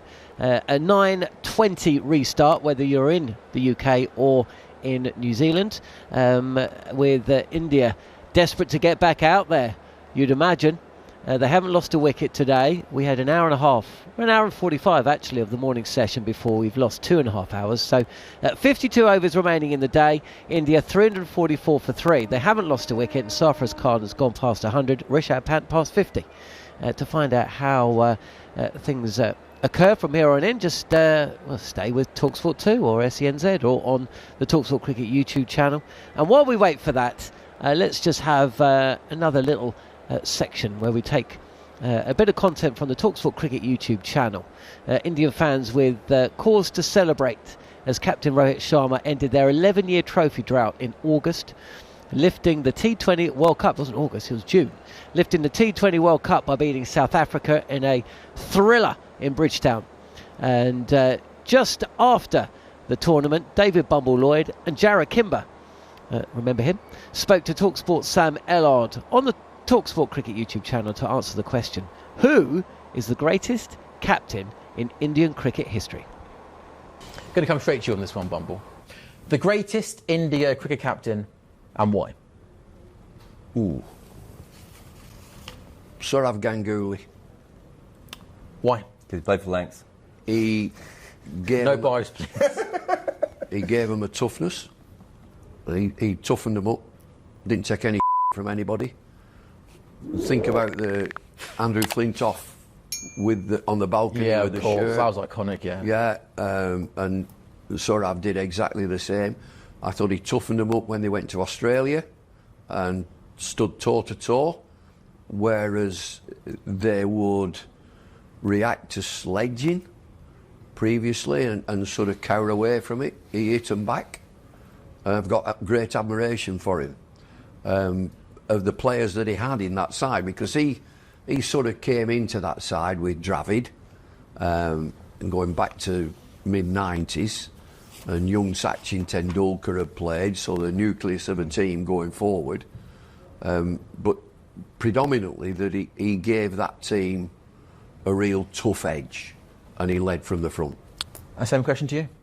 So Ajit Wadekar was the captain of India when they originally came over to England to play. Fred Truman had bullied them, and a lot of their legends had just gone away with their reputations ruined. And Ajit Wadekar was completely different. He wasn't as good a player as some of those other players, but as a captain, he had complete ice in his veins. When they won the Test match at the Oval, which won them the series, I think, that was the first time they beat England in a series. He was asleep when it happened. He just went off to the back. He was like, okay, we're either going to get it done or we're not going to get it done. I'm going to wake up to good news or bad news and I'll deal with it. And I think he really changed the way that Indian cricket thought about it. But I do think for a long time, they probably didn't have someone who would stand face to face with others. Yeah. And I think Ganguly is... I think Indian society was changing around that point as well. I mean, if you look at the people who come after Ganguly, it's that sort of Virat Kohli style of person, Ashwin, who completely believe in themselves. So I think India was changing already, but I think Ganguly was the face of that. I don't think Ganguly was a brilliant tactical captain or anything, but I think him and Ajit definitely changed the way that India thought about their cricket and moved forward. And Dhoni's the best tactical captain India have ever had, but Dhoni's one of the best tactical captains that anyone's ever had. Dhoni is so pragmatic that there are times where I thought, like, if you pricked him, would a calculator come out of him? Like, he's just so... Yeah. And he used to say things like, I don't look at stats and I don't look at video and everything. It's like, yeah, but every time you see cricket, it just goes into your brain and you work it out. And you can watch him, even in Test cricket. I thought he was a really clever tactical captain. So I think he's the best tactically, but the other two are probably more important to the legacy of Indian cricket. That's what I was thinking, the legacy, that nobody's going to steamroller us now. Yeah, we're going to stand up to these guys. And I remember when Dhoni, there was a series when Dhoni first captained India in Test, and Anil Kumble was still captain. And I think Anil Kumble got injured. And there was like a Test where it was Anil Kumble and a Test when it was Dhoni. You could see the difference. Like, Dhoni wasn't like a Sourav Ganguly, but he was such a proactive person, and he made the 11th best player in the team feel like they were 10 foot tall and everything. But also tactically, there was an energy to the way that he played. And I think if you go back through the history of Indian cricket, they're probably a little bit more static in the way that they had captain. And suddenly they had someone very, very different. Obviously, there was also, great players. They would have had. Who was the guy that lost his eye? I can't remember. Nawab Patodi. Nawab Patodi. You would have remembered him a lot. I think if he had played more Test matches, he could have had a huge impact. But was it a car accident? Yes, car accident. He had a car accident. He still played in Test cricket after having the car accident. But he was I think he was probably the first player that sort of expanded what Indian cricket could be as well. Good player. Yeah. Played at Sussex. Was he overseas? He might have been overseas. Yeah, I think he was, yeah. How would you sum up Virat Kohli's time as India captain? Volatile. Great to watch. He was. He was animated, wasn't it? And sometimes that will work with a player. It won't work with all the players, as we've seen. I mean, they changed the captain. Yeah. And they've got a more level sort of guy as captain. And so, he was very visual. And his expressions, I thought, on TV and to be descriptive on radio, it is fabulous for us who were commenting on the game. But it won't work with all the team. You've got to handle everything. So Dhoni would be an Iceman, as you mentioned, Wadika. But, I go back to Ganguly, who I know Saurav a bit from commentary and his time at Lancs. You ain't steamrolling us anymore. We're going to stand up to you. Yeah. And I thought he did it brilliantly. I think the thing with Kohli is that he's probably very rare in cricket in that he's a rah-rah captain. It's all about the big speeches, the big moments and everything. And cricket isn't like football or rugby or those other sports. And I remember hearing this years ago when the England team was showing like this video on the rugby players about how the rugby players were like, we're going to die on the field for each other. And the cricketers were like, what? We're just going to go out there and play cricket for our country and be over the top. Yeah. And so I think there are times when Kohli was all in, and there would be a young player be like, I'm going to die for Kohli, and there's that old player in the corner, going, mate, I'm going to have a cigarette out the back in a minute. Like the hacker. Yeah. The hacker. You're all right, lads. If you did that in cricket, right? Can you imagine the India players doing the hacker at one of the members? So I do think it's very different. And you look at, some of the great players, someone like Rahul Dravid, reads books, writes books, a real thinker on the game. How would he have reacted in a change room with Virat Kohli? Mithali Raj, the great, batter for them, who in a World Cup game is about to go out and bat, and she's reading a book on poetry, right? It doesn't work as well in cricket, but it doesn't mean that Kohli didn't get the most out of a lot of players. But I also think with Kohli, he probably reminds me of that sort of Michael Jordan type of leader where he doesn't always understand that other people have actually had to struggle to get there. Yeah. It's just like, This is not as easy. Why are you not hitting this inside out over cover for six? Yeah. Why are you not the other folks trying to handle Mitchell Johnson, right? You know what I mean? Gets a thick inside edge onto him. Yeah. And I think that, I don't think he was a bad captain. I think there is a general thought in India, because there's a whole, forget the Rohit and the Virat fans who are like, Ronaldo and Messi fans. If you take those away, I think there's a bit of a thought that Kohli wasn't a good captain. I don't think that's true at all. Is that harsh, yeah? Yeah, I don't think that's right. But I don't. Why would they think that, though? I have interest, you think? I think partly he wasn't if you come on the back of Dhoni and you're a normal captain. That's it. You come you know on the what I back mean? of him. Yeah. Even he's the greatest player in the world. Yeah. There's going to be similarities, and they're totally different. Exactly. And Kohli's a brilliant player and a better player than Dhoni. He doesn't read the game like Dhoni does, and that's why captaincy is a different job, right? Yeah. And what about right now with India moving forward? In what both, format? I guess. Obviously, Rohit's the Test captain. You said white ball stuff still a little bit undecided. Yeah, so I think Rohit's going to do to the Champions Trophy. So they've got 2 jobs, sorted for a little while. Shubman Gill's the vice captain of everything. I think India's the last team on earth that cares that vice captains still exist. Yeah. Everyone else is who's the vice captain of this team at the moment? England didn't have one, did they? The first year of the Travis Head was vice captain and been dropped for a year. Yeah. And no one even noticed that he was still vice captain. So I think they're thinking that Shubman Gill is the leader. Everyone thought that Hardik Pandya would get the job, and they've given it to Sky. So I think what they're doing now is probably a good move. They're just having a look at a few different players out there. There's no rush, right? There's not a World Cup coming up in the next, for the first time ever, there's not a World Cup coming up in the next year and a half. They can take their time and have a look at it when it comes to those things. I think Sky's a really interesting thinker on cricket, though. I'd be interested to see how he does. There's no World Cup.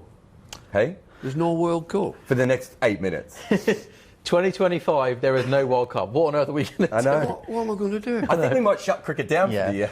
But I think there's 12 from 2026 onwards. 12. No, there's 12 in 2026. Yes, there we go. I'm done. You are done, aren't you? Brilliant stuff. Sam Ellard, talkSPORT Sam Ellard, with David Bumble-Lloyd and Jarrod Kimber on the discussion of India's greatest captain. Good news, we've got play. We're just about to get back underway. Myself, Jon Norman, and Monty Panesar, the former England spinner and the Ashes winner, we'll be talking you through the next half an hour or so. We're just getting the revised timings through. What we do know is we've lost 2.5 hours play, but 40 minutes of that was the lunch break. And so we're going to get 52 overs today, as long as there's no more rain. And we're actually seeing just a touch of blue sky. Certainly the cloud is white, it's high, and doesn't look threatening.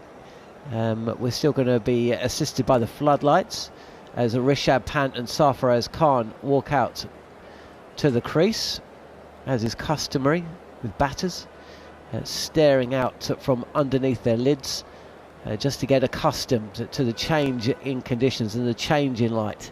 Ajaz Patel, who's taken 2 of the 3 wickets to fall, thought he'd had a third earlier today.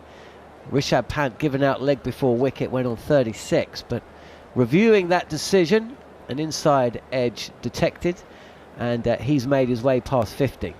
Should have been run out when he was on 6.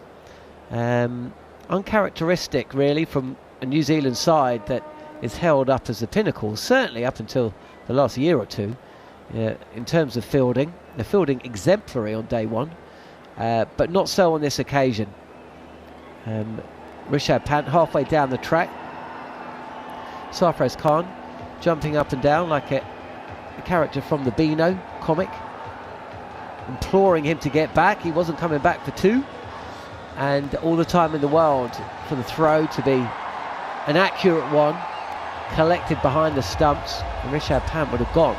As it was wayward. Blundell was not behind the stumps, he was some way in front of them, and actually, in fairness to him, would have struggled to gather the ball because it was going nowhere near the stumps. But either way, that's as close as New Zealand have come to a wicket today. Sarfaraz Khan's gone past 100, and in quick time as well. 125 not out, playing in just his 4th Test match. He's got a more than healthy batting average of 65. And after a delay of about 2.5 hours, and we can play all the way up until 5:45 in India. We played until 12:45 yesterday in the UK, so we could get quite a few overs in. Dare I say it, New Zealand may well be batting at some point today. So here we go with a slip in place, and Rashid Ravindra given the ball, and his first delivery is a quick one, and Rishabh Pant pops forward and just pushes this to mid-on. Monty Panesar, did you enjoy your breakfast while listening to that brilliant Women's T20 World Cup preview that will be available via the following on podcast feed very shortly as well if you missed it. Again, this is a little bit of a drag down, and Rishabh Pant comes forward and defends. Yeah, very much enjoyed my vegan wrap. It was absolutely delicious, so thank you so much for talkSPORT look after me like that. That was very nice of you, John. Well, we'll hear. I think on the sweep is Rishabh Pant. Now there's an appeal for caught at first slip.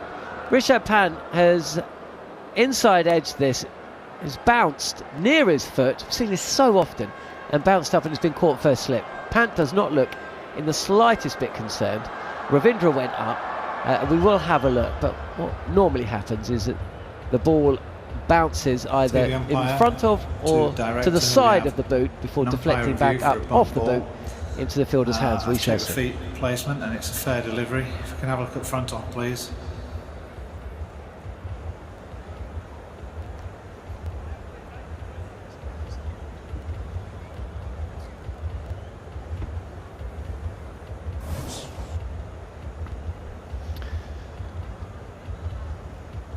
So here it is, the ball bounces up.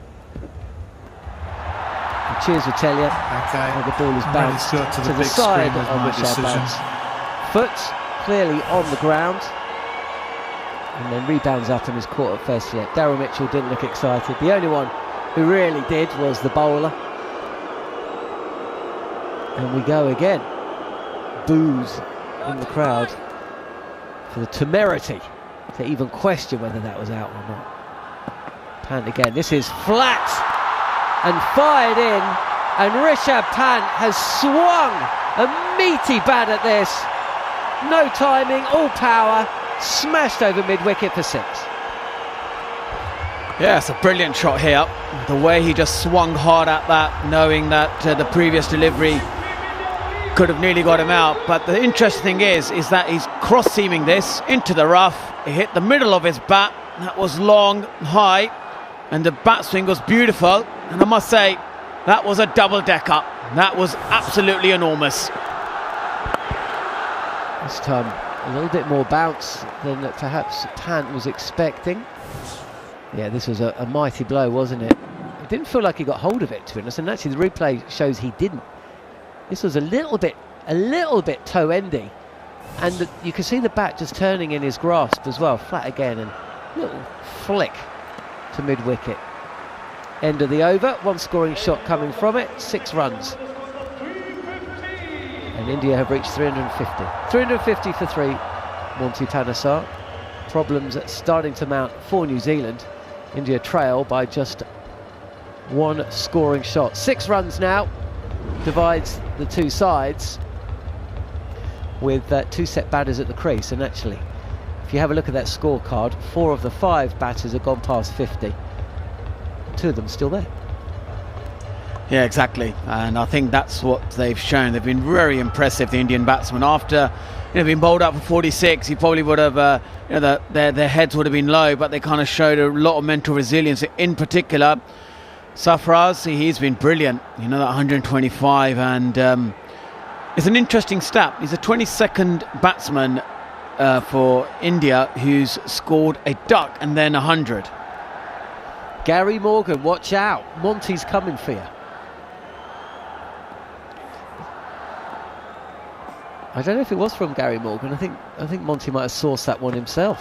My producer's talking to me in my ear. Good length delivery from the returning William O'Rourke, and we've seen quite a few dabs in and around, down to third, either bisecting keeper and wideish first slip, to the right of first slip, between slip and gully, between gully and backward point, especially when Sarfaraz Khan is at the crease. And this was a delivery that seemed to surprise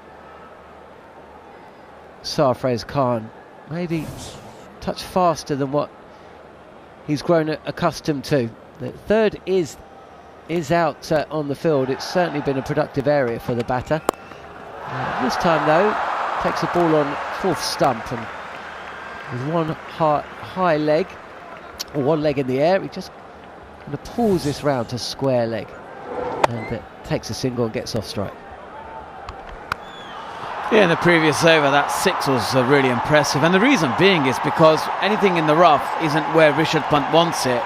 And you can see Rachin looking in surprise. There was a bit of a sort of a toe end, got enough back to it. But I think that's what's been impressive about both of them in their partnership, is any ball that's been threatening the next ball, they just be very attacking. They don't want the bowlers, the New Zealand bowlers, to bowl their best delivery on a consistent basis, because then they know that that's a threat. That'll be a threat for them, and then there'll be one ball which, you know, could get them out. Well, he does love hitting sixes, doesn't he, Rishabh Pant? There's a few who could say that in this side, and New Zealand's, in fairness, as this time he's watchful. The left-hander with O'Rourke now coming round the wicket, and this is pushed to cover. No run, through to 51 for 3. I mean, it's astonishing that we find ourselves in this position. You know, we did talk earlier in the Test match about cricket grounds and roofs.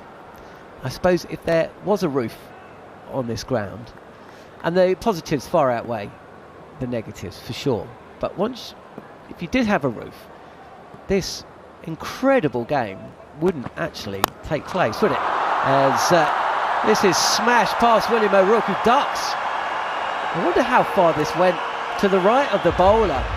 Pant's given himself a little room and hauled this ball on a length back past the bowler and away for 4. It was in the air. See a replay. Do you know what, does that go down as a chance? Because again, he's actually clothed it. He's not hit this with the power he intended. He didn't intend for it to go quite that straight, but O'Rourke has ducked, and the ball has gone about a yard to his right in his follow through. Defended this time by Pant, who's at 63 and going at a run of ball. Score 355 for 3, and India trail by a run. So yeah, so if you've got a roof on this ground, then obviously it's kept closed and you play, and it's kept closed in the build-up as well. So DRS have got their hour and a half to scan the pitch and get themselves ready, because that was one of the reasons we couldn't get started on day one. I'm not sure we would have had play irrespective. But then, of course, the conditions that India decided to bat in wouldn't exist. You know, it would surely become an easier game for the batters. Short wide and no timing again from the bat of Rishabh Pant. The ball kind of sits up, and this is an attempted tennis shot with a smash, but instead of hitting aerially or up and over extra cover, it kind of digs it down and away for a single. Scores a level, if you're wondering what that cheering is about. I mean, Indian cricket fans do love a single, but what a comeback for India. 46 all out in the first innings, and a good crowd here today, because it was silent on day 2. We're in good voice, because India now, if there is to be a winner, are the favourites to go on and win this match, and to do so from being 46 all out, even in today's Gazball, Bazball, Gamball, whatever ball age, would just be up there with one of the most incredible results in the history of Test cricket. I'm not sure how you accurately gauge what is the most incredible win in the history of Test cricket. Beaten past the outside edge. There's a shout for caught behind. Blundell's interested, Rachin Ravindra less so. Now, was there a sound? If there was, it could have been the sound of bat on the ground. I think Latham's got to go for this. 3 reviews left, scores level, more in hope than expectation. The batters look slightly more subdued than they did for the last time we went upstairs. Catch behind. Rishabh Pant's shaking his head. I've checked the front foot and the side back foot, and it's a fair delivery. Original on-field decision is not out. If you can have a look at front on, please.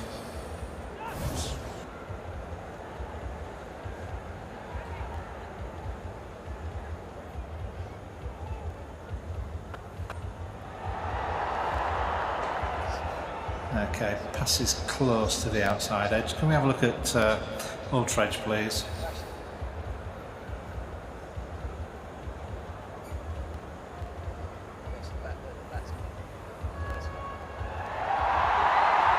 Okay, we've got clear daylight between bat and ball, gap between ball and bat, and the flat line. We'll go back to Paul on field to stay with his original decision of not out.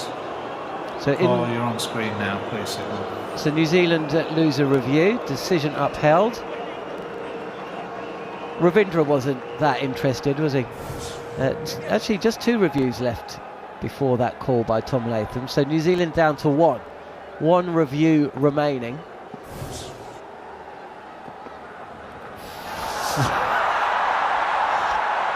Sorry, but this is ridiculous.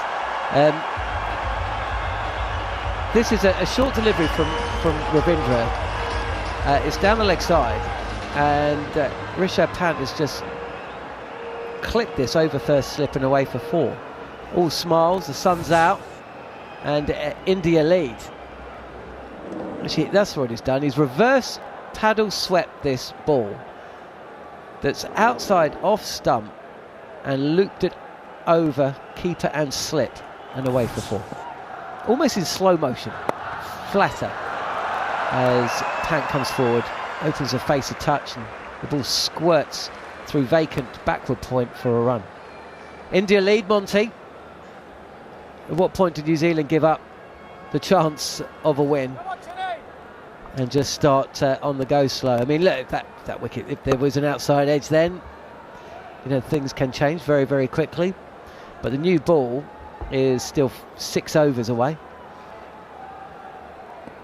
And you would expect an increase in the run scoring then, if the chances might come a little bit more frequently as well.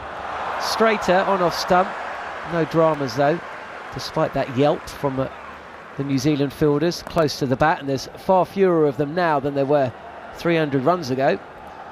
And a run taken to long off, 362 for 3.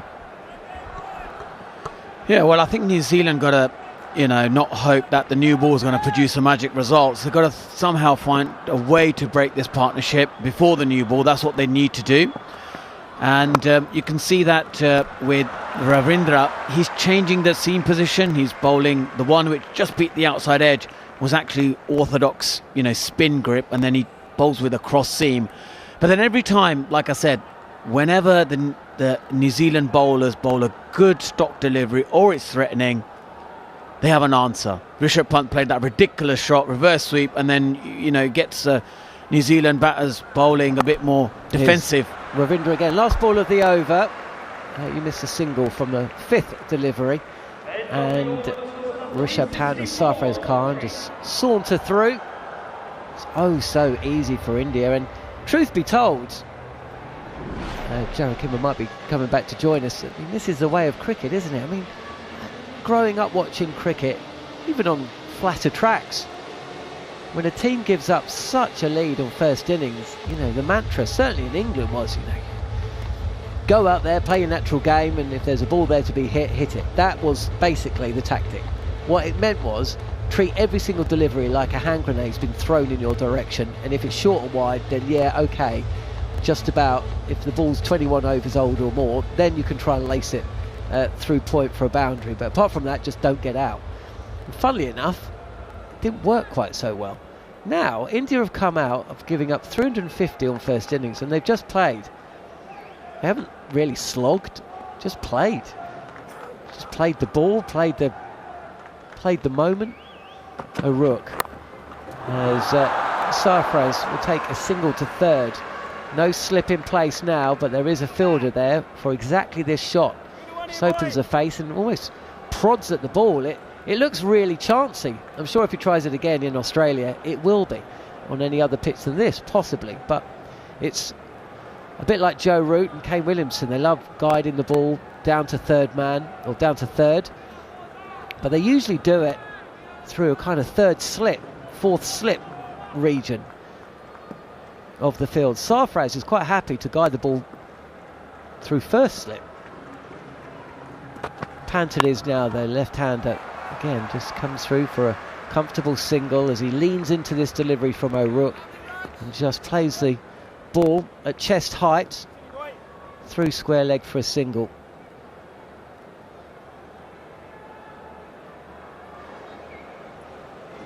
.366 for 3 here on talkSPORT 2, talkSPORT Cricket YouTube channel, and SENZ in New Zealand. Got plenty of sport coming for you on talkSPORT 2, by the way. My team Fulham will be playing Aston Villa at Craven Cottage. That's the game at 3 p.m. on talkSPORT 2. Short delivery from O'Rourke, and Sarfaraz Khan has just glanced this ball off his gloves, I think, intentionally, over the keeper Blundell and away for another boundary. Surely did not mean that. Surely he did mean, what he meant was to try and guide this through vacant first, not over the head. It's actually off the bat. That's a beautiful shot. That's a beautiful shot. You see that more and more in Test cricket now, but it's almost as though a dragonfly just gently kissed the bat. I mean, he was so soft with that. He didn't want to hurt the ball. Full driven, square of the wicket. There's a chase on for Will Young. Backward of point on the boundary. It's Jarrod's mic up. Sarfaraz Khan. Dragonfly's kiss. Oh. Put that on your internets. 300 likes on Instagram, Monty. Come on. The dragonfly kisser. Exactly, and that was that. I think it's just tremendous skill. The way he deceives it is because normally you bend your knees to play that shot. He doesn't bend his knees, he just touches it with the bat. That's because he's 4 foot tall. O'Rourke again. He's done it again as Rishabh Pant this time. There's a wideish first slip and a gully. This is wide delivery, and Pant has just leaned in this, and again he's just, I mean, it says so much about the pace of the pitch, doesn't it, that you can do this, but he's guided the ball through quite a large portion of the field down for a single. Not like he's getting 4 for it. Just seeing a montage. Just a montage of shots to third. And none of them along the ground. Well, very few of them. Some of them. Over the wicket, wide of the crease, and Blundell with a flying leap to his left. Prevents the boundary, but not a single. India lead 18, 373 for 3. I think we're seeing a little bit of O'Rourke's drift here. Oh, come on! Yes! I've been waiting for days. No, I mean, it's funny. I did a video on the first day's play when they bowled really well. And I said, if you look at his pitch map, it's the kind of pitch map you would expect to see from Steve Harmison or Nancy Hayward. There's no groupings. It's just I bowl a ball here and I bowl a ball here, and it's wide, and it's short, and it's full, and everything. And just people got very angry. Oh, he's going to be a better bowler than Nancy Hayward. And I was like, yes, he probably will be a better bowler than Nancy Hayward. But what I'm saying is he's not fully in control of what he does from each ball. And neither was Harmy, right? Like, Harmy's very, very honest with that, some of his best balls was because he was falling over at the crease and he would angle it back in by accident and all sorts of things. And you can see with O'Rourke, it's not as repeatable as, someone like, Matt Henry, who's obviously incredibly metronomic. Ravindra, slow left arm, finger spinner, and just gets a little bit of bounce. He's really just over 90 miles an hour, that'd be good. 92 kilometres an hour. Every now and again, one just zips up a fraction. But Sarfaraz Khan, 134 facing. Daryl Mitchell behind the stumps at first. Blundell. Those two have combined with great effect over the years with the bats, notably in England. A single taken, and Sarfaraz moves to 135. The score 374 for 3. Conrad McBad is back. Monty just caught up on the rest of the cousin chat during the break. We'll be referring to Dev as the spin doctor now. I'll explain what I'm talking about in a second as Ravindra is back in again. Big turn on the slog sweep. Rishabh Pant beaten by via the inside edge, and that ball doesn't go too close or too far away from off stump. or the inside edge. We haven't seen Ajaz Patel since the break, and that did hit one of those foot marks. And saw some of the pitch break up a little bit. That's where he's aiming. Ravindra. This is fired in wide and left alone. You can actually see in the foot marks, it still looks moist and damp from like the first couple of days of the test match, doesn't it? You know, it's not that, you know, when we see Ashwin hit something, you see it like a dust cloud come up. This looks more like landed in a little bit of mushrooms. Well, you'd know about mushrooms. I do like mushrooms. I've just put in your breakfast order. Forward, and Pant will take another single through vacant gully. 374, 5 for 3. My local cafe call me Double Mushrooms. I've been going there for 10 years. They still don't know my name. They just know me as Double Mushrooms. They didn't call you 7 eggs? No, I think other people do a lot of eggs, but I don't think as many people ask. I don't think a normal person asks for Double Mushrooms. What's the most eggs you've ever ordered in a single sitting, Monty? None, because I don't eat eggs. That was easy. Double mushroom. Do they call you Double Mushroom? Click to short fine leg, no run by Sarfaraz Khan. Yeah, dare I say, mushrooms are always part of my wraps or pizzas or any sort of salads that I have. And today the very vegan wrap was really nice. Delicious. Flat like this wicket for Indian players, I think. If you were wondering what the comment was on the talkSPORT Cricket YouTube channel about the spin doctor, it turns out, we found out today, that Monty Panesar does have ancestry, cousins, small cousins, hobbits in New Zealand. His cousin Dev went to school with one of our contributors on the talkSPORT Cricket YouTube channel. So there you go. Our contributor has been pondering the question for 20 years. Was my school friend lying when he said he was related to the great Monty Panesar? Isn't the internet great for the ability to be able to actually, follow up on something like that? This is the gold that you miss out on if you live in, China, North Korea or Russia, where they have more restrictive policies in place. In Russia right now, they still do not know that Dev Panesar is related to Monty. There are people in Russia going around claiming to be related to Monty Panesar, and there is no fact-checking. Where's Russia today when you need them? Glenn Phillips has been called back. He picked up the wicket of Kohli late yesterday, and fires this in on the pad of Rishabh Pant, who will take another single to square leg. Do you have well, let's find out if there's anybody following our stream on the talkSPORT Cricket YouTube channel who knows of any other Panesars at any other part of the world.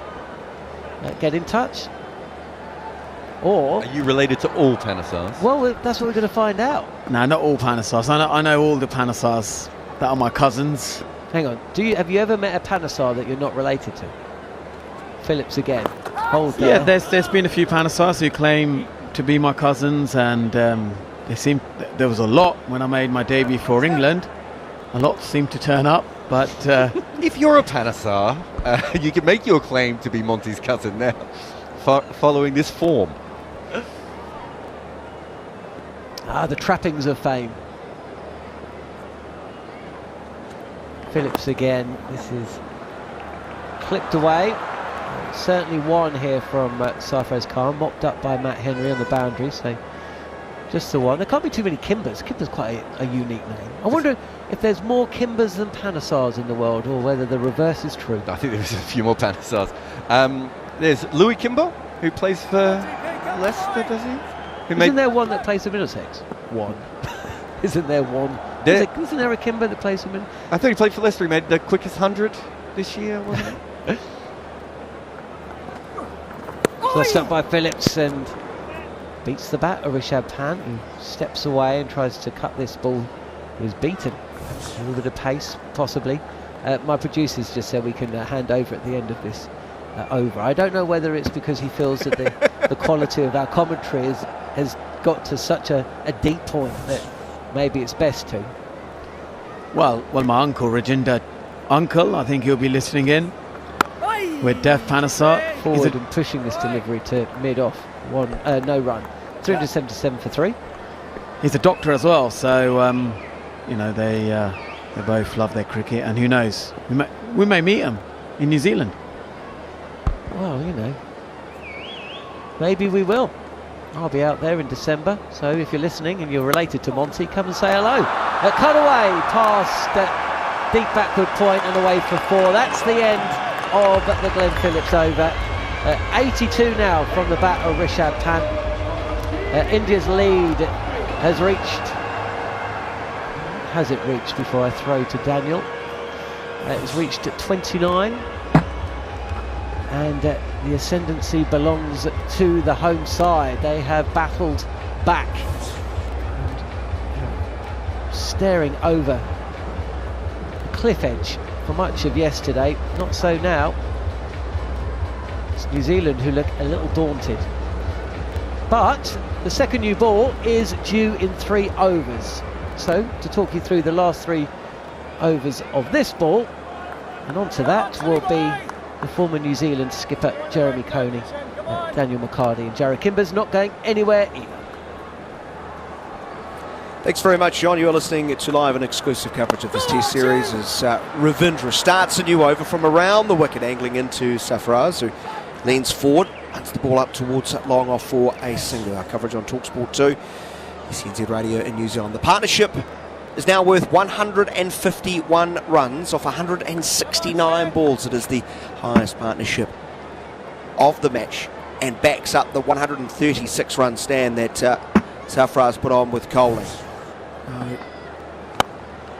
Great period for India. Lofted drive over extra cover. Has that gone all the way? Umpire Rifle's going to check. Glorious stroke. Hunt with minimum fuss. Goes to... Oh, we wait, Jerry. We wait. They will check.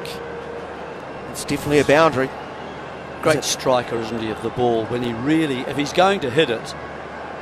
One bounce for. Rishabh Pant actually puts everything into it, doesn't he? He just goes with and backs himself. I mean, that was nearly almost just a lovely flat 6 into a vacant area of the ground. Sort of extra cover, almost an extra cover 6, because it's so wide. New Zealand are bowling very wide at Rishabh Pant, aren't they? I know they're trying to hit the foot marks out there. And against the spin. I think that's just inside the rope. 4 indeed. Shorter this time, standing tall, hitting it very square, just forward of, into a gap, just 1. As Sarfaraz walks the single, Pant trots. 387 for the loss of 3. There's no trotting when it comes to the striking. It's been fantastic. The ball that keeps very low, back of a length, just shooting on. As we've talked about, of the New Zealand spinners naturally a bit quicker through the air, just in the surface, not bouncing at all. Push back to the bowler, no run, 387 for the loss of 3. The lead is 31 runs. Arrowed in towards off stump, standing tall as Sarfaraz, pushing to the onside. There's no run. In the attempt to bowl very fast, see, that's over 100 Ks, that's 101.9, almost 102 Ks. You forego spin if you're not accustomed to bowling like this. Coming forward, nudging into the gap at mid-wicket as Ravindra has to race off after to do his own fielding as Sarfaraz Khan moves to 138. The lead is 32. I mean, the Indian spinners, it seems to me, are quite capable of still turning the ball, even though they're bowling between 90 and 95. That's their natural speed that they bowl, and they've learned to get turned from that. So that's very, in itself, very, I think, that's skillful bowling, and it's very It's very good in a place like India, I think, that responds and is sympathetic to that kind of pace and to grip, particularly as the game goes on, and no one comes down at them. It's not time. Hard to get to. Yes. Both tall men as well. As Phillips starting a new over, his 15th. Here's 1 for 61. Chopping a ball away, backward of point. Leaning back play the stroke as Sarfaraz moves to 139. Maiden Test match 100, of course. Extraordinary first-class career. We talked about that a little bit earlier. The other thing, that whether Ravindra particularly has been seduced into trying to get spin and turn, he's aiming at footmarks, which actually are quite wide, aren't they? And pointed out earlier, quite dark still, and therefore slightly damp. So it loses pace, if anything, coming out of the footmark rather than biting and turning. 5 back on the boundary, deep cover point, long off, long on, mid-wicket, deep backward square. So lots of singles to be had. New Zealand struggling to curb the scoring rate since play resumed after that rain break. 45 off 7.1 overs, make that 46 off 7 overs. Glenn Phillips does a very Glenn Phillips thing as it's nudged up towards long on. He decides, you know what, Jarrod, I'll just chase it myself, and almost beat Will O'Rourke to the ball, who came in, 10 metres from the boundary? This will please Jarrod, yeah. I'm sure. He chased the ball to long on when it was going to be a single anyway, for no reason at all. We were just talking about the Pakistani bowler, Nida Dar. That's what she should have done, run back all the way to long on and taken the catch herself. Yes, and taken the catch. Exactly. All of them. Wouldn't have had all 4. Yep. She'd have been exhausted. 390 for 3, very short from wide off the crease from over the wicket, turning with the spin as Sarfaraz moving to 140. Yes, 140, Daniel. I mean, these are attempts to stop boundaries, aren't they? I mean, New Zealand have now said we're spreading until the new ball. Yeah. We're going to try and keep the run rate down a little. It's not really successful policy at the moment. They're going very comfortably. It's just over 6 runs and over since they've resumed after the rain break. 9 balls away from that new ball, Jeremy. Round the wicket, Phillips full. Oh no! Here he goes again. Work through to long on. Slide. Phillips slides, gets there. If you can visualise the 30-metre circle in a one-day game, he's probably got to there, and Will O'Rourke is 2 metres from him with body language of, what on earth are you doing, young man? I don't know. Why are you here? That might have been the biggest cheer, though, that a New Zealander has got in this game. The crowd now is getting into Glenn Phillips' ridiculous fielding. They're loving it. 392 for the loss of 3. The lead is 36. I do love the fact, and we've got a new ball coming, so I'll get this out. Love the fact that Glenn Phillips is like bowling with his glasses on, but they look like he's at the top of the mountain about to do the giant slalom. They look like ski goggles. Oh, yeah? Right wide, driven powerfully through cover point, out of the fence for 4. Another boundary. 144. This man has an appetite. And for runs. Not even. And big runs. He's got some big first innings, first class totals, and he's making his first Test match 100, a big one here. Although that was full toss. Help yourself. Yeah. Not even Glenn Phillips could save Glenn Phillips from that ball. No, he wouldn't even get that close. He gave up. He didn't chase that one. Phillips, short approach. Angling in towards off stump, playing from the surface late. Back to the bowler is Sarfaraz. The dawdle in the part, the body language at the moment for these two. Quite an aura about them. He's a powerfully built figure, isn't he? 396 for 3 at the end of the over. They both are. But I mean, what can the spinners do here? I mean, they either bowl a very good ball. That would help. And it's just tucked for 1. Either off an inside edge or an outside edge or an outside middle, or if they really attack it hard, they've been batting long enough so that they are able to pick their spot. Certainly Punt has shown that. He's found, skimming boundaries that could actually go from 4 to 6 quite comfortably, and it's very hard to stop getting hit for sort of 7 and 8 and over. in these kinds of field settings, and I don't want to. I mean, New Zealand, there's not much else they probably feel they can do. They're waiting for this new ball to use the likes of Southey, O'Rourke and Henry. They don't want to use any of the energy up from those three. The 80th over, here's a slog, sweep, swing and a miss past the inside edge, falling over Rishabh Pant. He's almost swung himself off his feet there. Yeah, that would have hurt the knee. Yeah, more slog than sweep, wasn't it? Yeah. Club head speed. He's off the tee in a long drive competition.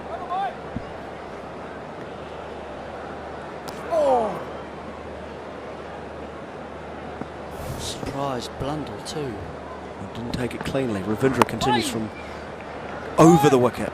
Back of the leg, bouncing, hitting high on the bat as it's pushed back to the bowler. There's no run again. Very quick through the air at 100.4k. The leader's up to 40.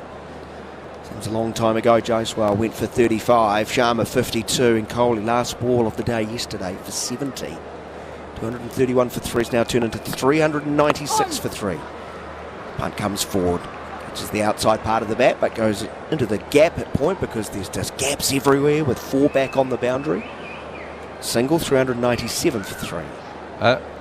When Rishabh Pant hit that, well, it was a 4 in the end, wasn't it, over extra cover a couple of overs ago. That was the moment. Yeah, the skimmer. That was the moment at which India became favourites in this match, according to majority of bookies. So it's the first time they've been favourites. I mean, draw's actually favourite, if we're being honest. Ravindra, back of a length, worked with plenty of bottom hand from just outside of off stump through mid-wicket for a single, 398 for the loss of 3. But between the two sides, obviously, I think New Zealand became favourites when they took the 5th wicket in the first innings, and they've obviously remained favourites for quite a bit of this game. But India now just snuck back into favourite on the majority of the bookies. Walking into, obviously, drive to the onside of the bowler. It's using the bottom hand once more, 399 for the loss of 3. Well, the bookies have only had them favourites. I tell you what, from the reaction I'm getting from a lot of Kiwi fans, they've been faring the worst for about a day or so. That's not like New Zealand. Yeah, well, everything happened so quickly, of course, that there was always going to be quite a lot of time left, even after New Zealand batted. And they batted for quite a while, didn't they? And 350 is quite a decent lead. But it's been the mental kind of thoughts from India, together with their skill and their knowledge of the conditions here and how to play and what shots to play, that together they have kind of synthesised to actually create this performance. Also, don't forget Bangladesh in the last match. There were 2 days of rain, not just one. 2 days of rain, and they still managed to get up and win, India. So they've done this before as well. Is this it? This new ball? Last ball of the over. Sorry, Jarrod. Sorry. Single taken. 400 is up. 400 for the loss of 3, and the new ball has been taken. So that's what I was about to say. Southey's about to get it in his hand. Is this legitimately New Zealand's last chance? Because the wicket hasn't fallen apart so much so that chasing 250 looks impossible. But I think for a lot of people now, they think if New Zealand don't take wickets here, then it's India's game to win or draw. Yeah, this is a strange test match. I think it's going to be a hard, difficult declaration to make. Well, I don't know. I'm not. He's got to make a judgment about his bowlers in the pitch, doesn't he? I mean, there's also, I guess, an element of rain coming into it, but you've got to take that out of the equation when you make your decision. And I do think that the New Zealanders, certainly if they apply themselves, there's nothing that I've seen today. Of course, it's a New Zealand attack in India, as opposed to an Indian attack in India. And that's, I think, the worry that the New Zealand fans you were just talking about a moment ago. Very much that would be their feeling, that players like Bumrah can just suddenly bowl a magic 3 over, 4 over spell and perhaps get 2 wickets. Two slips in a gully as Tim Southey starts with a ball that swings away, goes even further off the seam and tried to thrash the ball with furious anger. Was Sarfaraz, he misses. Blundell has to dive a long way to his right to collect.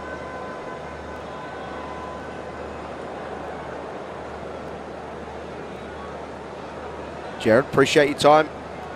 Go get your triple mushrooms. Yeah, how are the breakfasts going? Mushrooms on mushrooms, when please. When I stayed with Jarrod, every morning he would call out and wake everybody in the house, which were about 35 at that time. And Southey bowls, goes past the outside edge. That one just moved a touch, just a touch, enough on about fifth stump to go past Sarfaraz. And he would say, would anybody like eggs and mushrooms? And quite a few of us said yes to the eggs. No fungus, thanks. Not a mushy man? No, not me so much. Not so much. I mean, I don't mind. You know, there's a bit of bacon there. Yeah. Not since Woodstock, right? But no. But yeah, he did, and you'd go down and there'd be eggshells everywhere and there'd be cartons of eggs. Southey bowls, good lead from Sarfaraz, respectful. And that was it. That's what you eat mainly, isn't it, Jarrod? You know, you're a protein man. I like eggs. I'm not. I think that's fair to say. I actually remember. No, absolutely, that's fine. I remember it did look a little bit ridiculous with my big mountain of eggs and your polite version of eggs. But ever since, I've introduced myself as Jarrod Kimber, Jeremy Coney's egg chef. There you are. Wow, right, that's an honour. It's right up there. I've got business cards made Clocked up. life, haven't you, Jarrod? Southey moving it again. Drags the length down. Bounces. Goes past the outside edge of the bat of Sarfaraz. Not giving it the full-blooded cut on this occasion. Just trying to steer it as he so often has down towards third man. And it's taken by Blundell. So is that 4 Friday nights checking out cricket stats and Jeremy Coney's egg chef. Jeremy Coney. The life of Jarrod Kimber. Exactly. Is that 4 plays and misses in 4 balls now? 3 out of 4. Was it There's 3 out one of leave and a very good one. Yeah. Gully's going a fraction finer. Might need another slip in, actually. Well, you may as well, mightn't you? I mean, you don't want one to go through there. Southey goes wider of the crease and shuffling across outside of off stump, playing with the dead bats is Sarfaraz. What they might need is 2 new balls, one at each end. So then you become a one-day game. Get this, but extend this period. Phillips is covering most of from about a fine gully. Too long on. Well, he's actually tempted almost to throw it back and then chase it himself and take it over the stumps. He's very busy. Very busy. He's unique. He might be a bit angry too, who knows? He looks like, I reckon he's not wearing those ski goggles that you were talking about. 400 for 3 is Southey. Bowl short, pulled away uppishly. There's a man at deep square leg, but lands maybe 10 metres in front of Conway, who side arms it back once more. 4-0-1 for the loss of 3, but certainly a far more probing over from Tim Southey with the new ball, the first of the second new ball. India all out for 46 in the first innings. 402 New Zealand made, but India are 1 run shy of that total. They're 401 for the loss of 3. So even I can figure out they're 45 runs ahead. With Sarfaraz Khan, maiden test match, 147 not out. 147 not out. And Rishabh Pant on 87. And eyeing up another test match 100. That would be his 7th. This is a little bit what it felt like when I got out onto the field at Bangalore. In 1988? Yes. A little bit. Year after you retired, we only right? had, well, there were 7 who were unfit to play in the 11. And this is a test match? This is a test match against India. And they went out to some restaurant, maybe a fish restaurant the night before, and suddenly... Unwise. It was very biblical. There were marks on all the doors where they were sleeping with who you wouldn't go into. The red markings yes. above the door. Henry starts, and he immediately goes past the outside edge. The fine leg cutter full of leg, squaring up the right-hander. Because New Zealand hadn't toured India a lot in the 80s, had they? No, not at all. Not at all. The 80s side didn't tour India at all. India came to New Zealand, but not the other way. I don't know what the reason was. Maybe, I don't know whether it was World Cups. I'm not sure what the reason was, but they didn't. And 87 World so Cup 7 short, aside, and those 7 positions were filled by 4 of the non-playing. Here's a ball that bounces, hits high on the bat, challenging line and length. Yeah, so there were 15 in the squad, 11 selected. The other 4 who were non-playing, they filled 4 of the gaps, if you like, of the 7 who were unfit. So 3 remaining. And so it was obvious, and Brian Waddle was the one who alerted me, telephoning me very early in the morning in a very excited and high voice. Yes. To tell me, you realise they're going to be really short. Leg side by Henry, and then it swings after it goes past the leg stump and swings back past Blundell, who's moving to his left, so there's going to be a bye. 402 for the loss of 3. So your immediate reply was, where are my eggs? Current egg chef. No. I could hear the excitement in Brian's voice that there was a chance that his dream could possibly be realised and he'd get onto the field to play and represent New Zealand, even if it was only as a substitute. So we went to breakfast and I threw him a few bread rolls in the air just to see if he could catch them. And you stayed away from the food. Yeah, and then yes. Henry bowling it to Pant, who's late in a defensive stroke, pushing to point. And they set off for a single but go back. Got to the ground and we saw Ewan Chatfield and Richard Hadley, who was unwell, going out to bat to try and pass us quite an important line in the game called the follow-on. Right. Delivery from, and it's just, really jumped. Yes, it did. Responds to the new ball, this pitch, doesn't it? A new ball pitch, maybe. 402 for 3 it remains. It's on 87. He drives on the up, but straight to mid-off. And so out they came to bat to try and get about 30. It was, it was a good chance that New Zealand were going to have to suddenly bat again. But anyway, So yes. Richard was ill, but going well up enough to bat. Yes, Chats but was not run, locomotion not possible. Right. The Chats was okay at that stage. Got worse later in the day. So they started, and Richard wasn't really interested in anything. Singles. Don't be silly. Henry from over the wicket. Good leave from Pant. And so anything that was up, he slogged at it. And he was hitting boundaries because he's a good hitter, clean hitter, Richard always has been. And then Chats was at the other end and a very different kind of landscape. He used a method of kickboxing with his pads.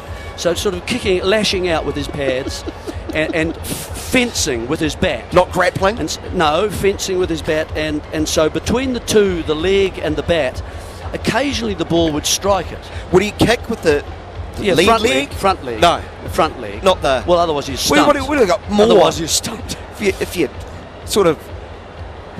I've just kicked my foot under the desk. You deserve it. I do deserve that. That's quite bad. So occasionally the ball would hit one of the things, either the pad, the lashing pad, or the fencing bat, and would go off at very odd angles, made it impossible for the Indians to set a field. And so Chats would set off, heading towards Richard. And he got about 3/4 of the way down the pitch. Southey, very good first over. Starts short, wide, slashing cut again. Missing as it goes a long way off the seam. And then he would look up and he saw Richard leaning on his bat, looking the other way. Not interested, as I say, in any just general movement at all. And so he would apply the brakes and turn and race back into his end, diving. Having completed the longitudinal requirement of 1.5, but no addition to the score. What are you doing? Stay at that end. and a wave of understanding. Sorry. Sorry. Full wide from very wide on the crease by Southey, trying to drive but with no timing as Sarfaraz. Well, eventually they passed the follow-on. Yes. So that was a fantastic effort by the two of them, mainly from Richard, of course, hitting his fours, because Chatsk's not going to hit a four. He knew it was just going to be just pure defence for him. But then we have another problem. There's three, they've got to find three extra people. And so an emissary arrives up in the top of the stand. It's getting a bit hot under the stand there where we're commentating. I'm commentating with Brian Waddle. And Brian's voice is going up slightly, over by over. And Southey goes leg stump line off the pad, I think, trickles to backward square. They'll get a run. We look to the umpire. Umpire Goff says lead by. It's 4:03 for the loss of 3. India lead by 47. And the messenger says to us, could you come down to the New Zealand dressing room? We're 3 short. And the headphones are already off, and Brian's halfway down before the message is finished. And he turned in his chair and was leaving, asking the question, am I better in the outfield, or would you think I'm close in? And I didn't answer that as he departed, because he was gone. And I'm more languid about the whole thing. Utterly unexcited, having retired the year before. Yes, exactly. Yeah. No thanks. And so I walked down the steps. Southey runs in, nice and close to the stumps. Good bit of bowling, Lovely. drawing, punt forward, good bounce at that natural angle is what's deceived. Punt through to Blundell once more, and Southey's impressed since taking the new ball. Bit of extra bounce there. He's moved it away from the right-hander. So some good deliveries since they've taken the new ball. Yeah, so I arrived down there at the New Zealand dressing room, which resembles a kind of a field hospital, and something that you'd see in MASH, that sort of thing. Alan Alder walking around telling jokes. Yeah, that's right. Right. And Hot they're lips. all the 7. They're all players. All are there, lying on towels. Southey, no wickets this innings. Here's an awkward-looking sort of paddle pull, I could describe. It's gone very fine. Again, I'm not sure if this is off bat, because it's gone quite slowly as Henry's around to field. One more to the total. 4:04 for the loss of 3. Got one ball to wrap this up. You just got the dreaded hook. Can we get the Oscar music lined up? No, that's all right. So anyway, I'm pressed into action by Bob Cunis, who's the coach. Yeah. He's sitting in his armchair, got the shorts on, pendulous stomach hanging over the top of them. Both his sets of teeth are out, sitting on either side of the armchair with a cup of hot tea, drinking away. G'day, Jerry, you're in. Yeah.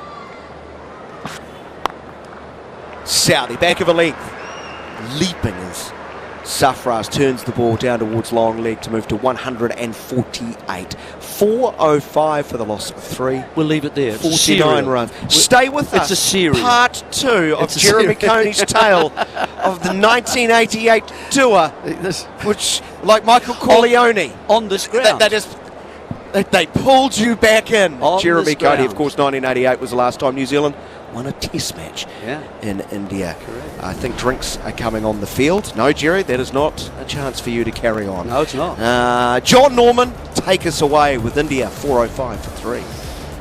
Thank you, gentlemen, and welcome back to our commentary here in the UK, where the talkSPORT 2 studio is enveloped by the comforting, warm aroma of Honduras beans. And the reason for that, Monty's just spilt his coffee everywhere.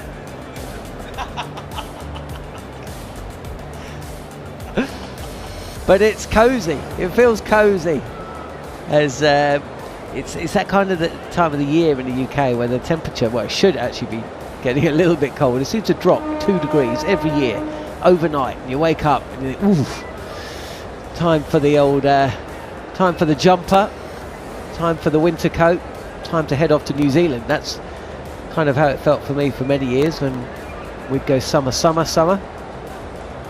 back before the kids started school and you could get away with that. So there is that feeling here, but whilst relaxation is never too far from mind, that was a pretty entertaining spell of bowling, wasn't it, with the new ball, Monty? And New Zealand, it's an obvious thing to say, but if they are going to take wickets, it is surely going to be in the next 5 overs. Otherwise, the pitch will start to win out again, the ball will get a little softer, and India will see their lead go past 100, and then New Zealand will go on the defensive. Yeah, absolutely. I reckon the next 15-20 minutes is really crucial for New Zealand. They've got to break this partnership and then try and get a few more wickets, and that's the only chance really, because apart from that, India have just been unbelievable. It just feels like 46 in the first innings. Did that really happen? Some of the shots that they played today was unbelievable, and Rishabh Pant was so dismissive.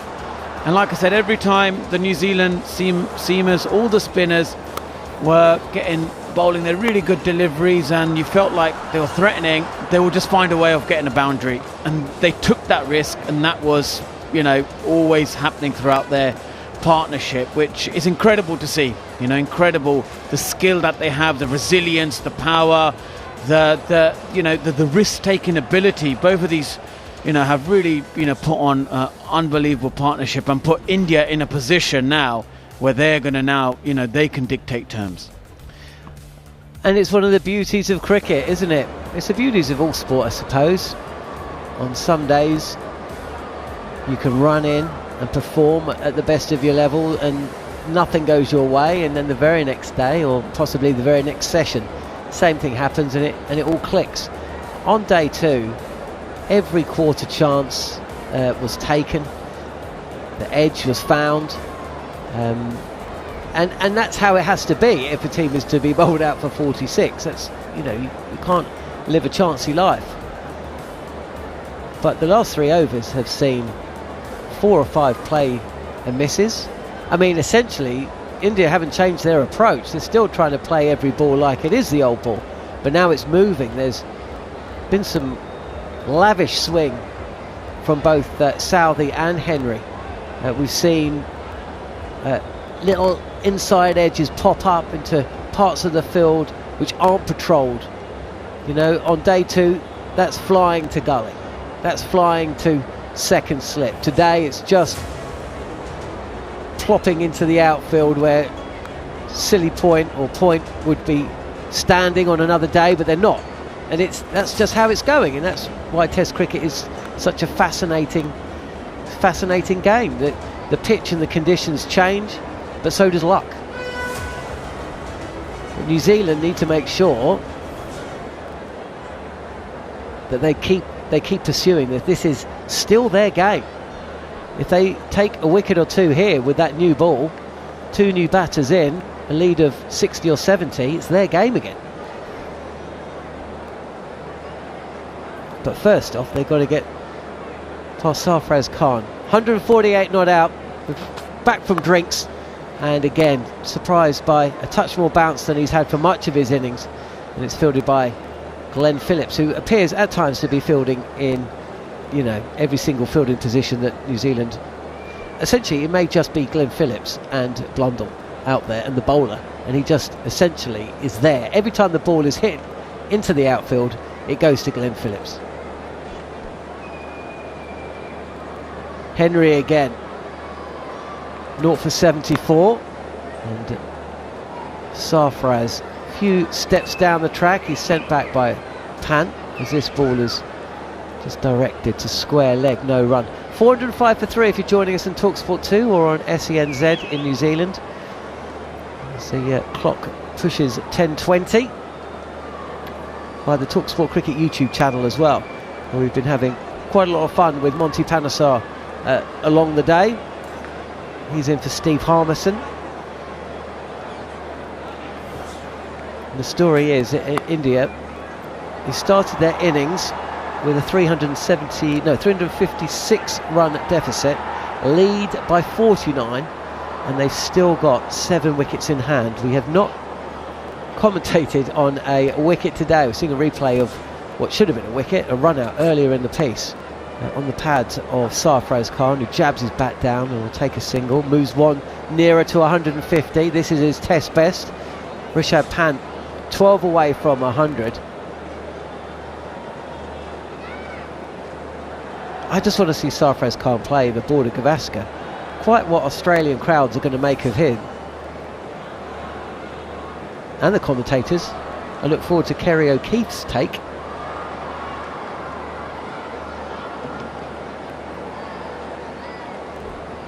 Yeah, exactly. You know, I think if he goes down under, that will be unbelievable. 2 slips in place, and Matt Henry bowls this straight. Good bounce, good carry, but no lateral movement to this delivery, which is tucked off the hip of Rishabh Pant, who moves to 89. It's good to see Rishabh Pant back, though, isn't it, Monty? He looked in all... his career looked in his life. He was threatened in that car crash. You know, whether he would have made it back to top flight sport was in question. Henry again, this keeps touch low. Sarfaraz expecting it to bounce a little bit more, so kind of gets up onto his toes and squeezes this ball square of the wicket and raises his bat to the crowd. 150 for a man who's only playing because of an injury picked up by Shubman Gill. Brought into the side, a 3-ball duck in first innings, followed by 150 not out in the second. Jarrod, they've just shown 2 graphics. It doesn't look like Sarfaraz Khan, that one, does it? One of those. Trimmed down one. One of them was, there's 2 images. Beaten Rishabh Pant past the outside edge, no foot movement.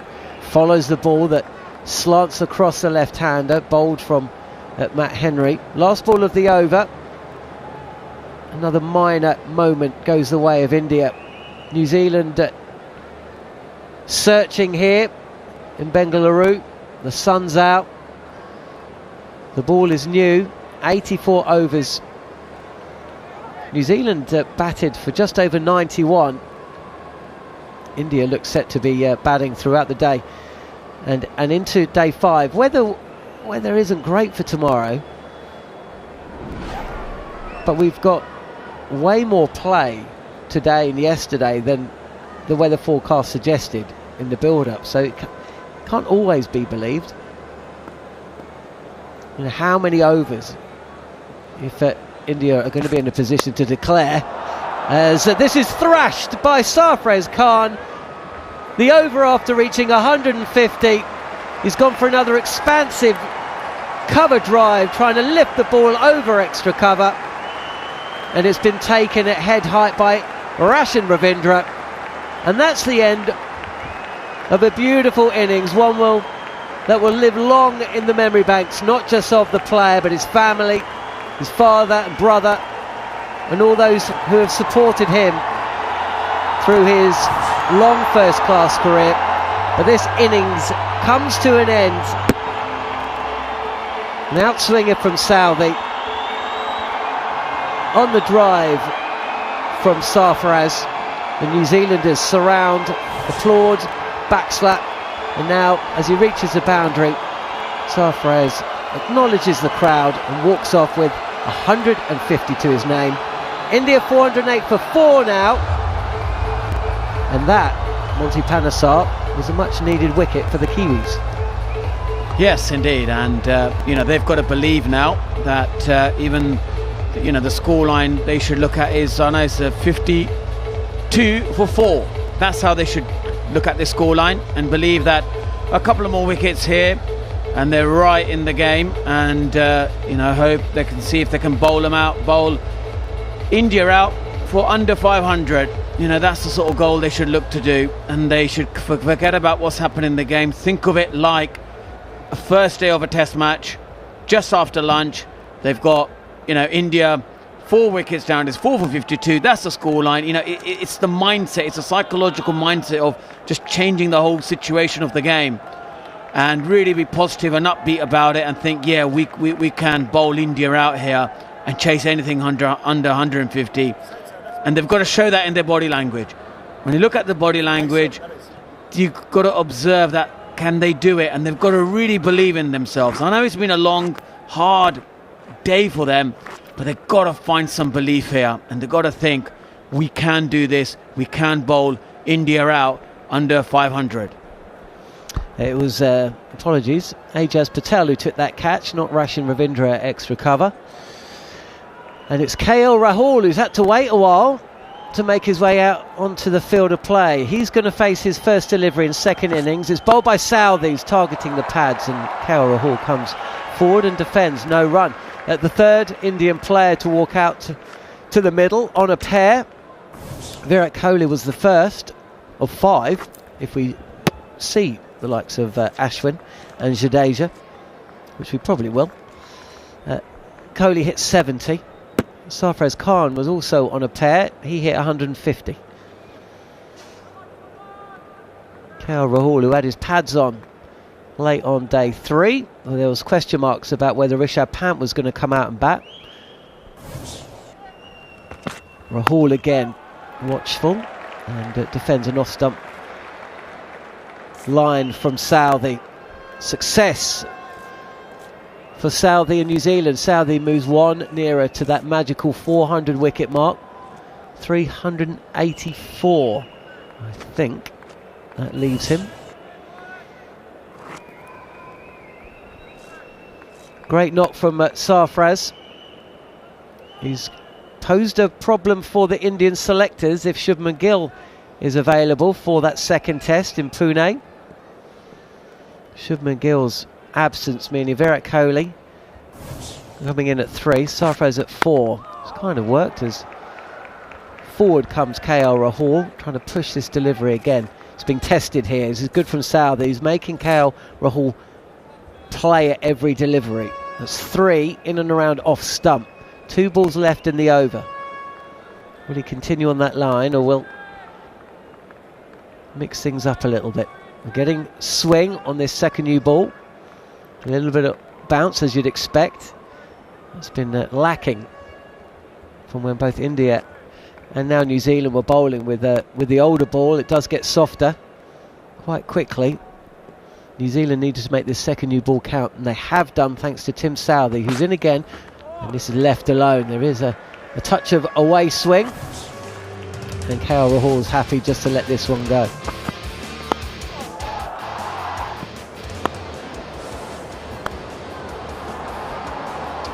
Yeah, well, it was a brilliant partnership this. 177 off 211 balls. They played all round the wicket. They were hitting the ball down the ground against the spinners. They were very fearless, that's what you've got to say, in their approach. And both of them in flow have really got India into a commanding position, in a position where they may believe we can win this test match. And I reckon it's even Stevens now. I reckon this session, this is a big innings for KL Rahul. He's got to somehow find a way of battling against this new ball. 2 slips in a gully as last ball of Tim Southee's successful over for New Zealand, the first of the day, and it's battered away by KL Rahul. So a wicket maiden, pats on the back for Southee. Blundell, no surprise, Phillips is there. I'm surprised he doesn't pat him on both sides of his back, come back and then do it again. India lead by 52. And we've got a new batter at the crease. Matt Henry will continue. He reached 100 test wickets in the first innings, 5 for 15, but yet to add to those in the second.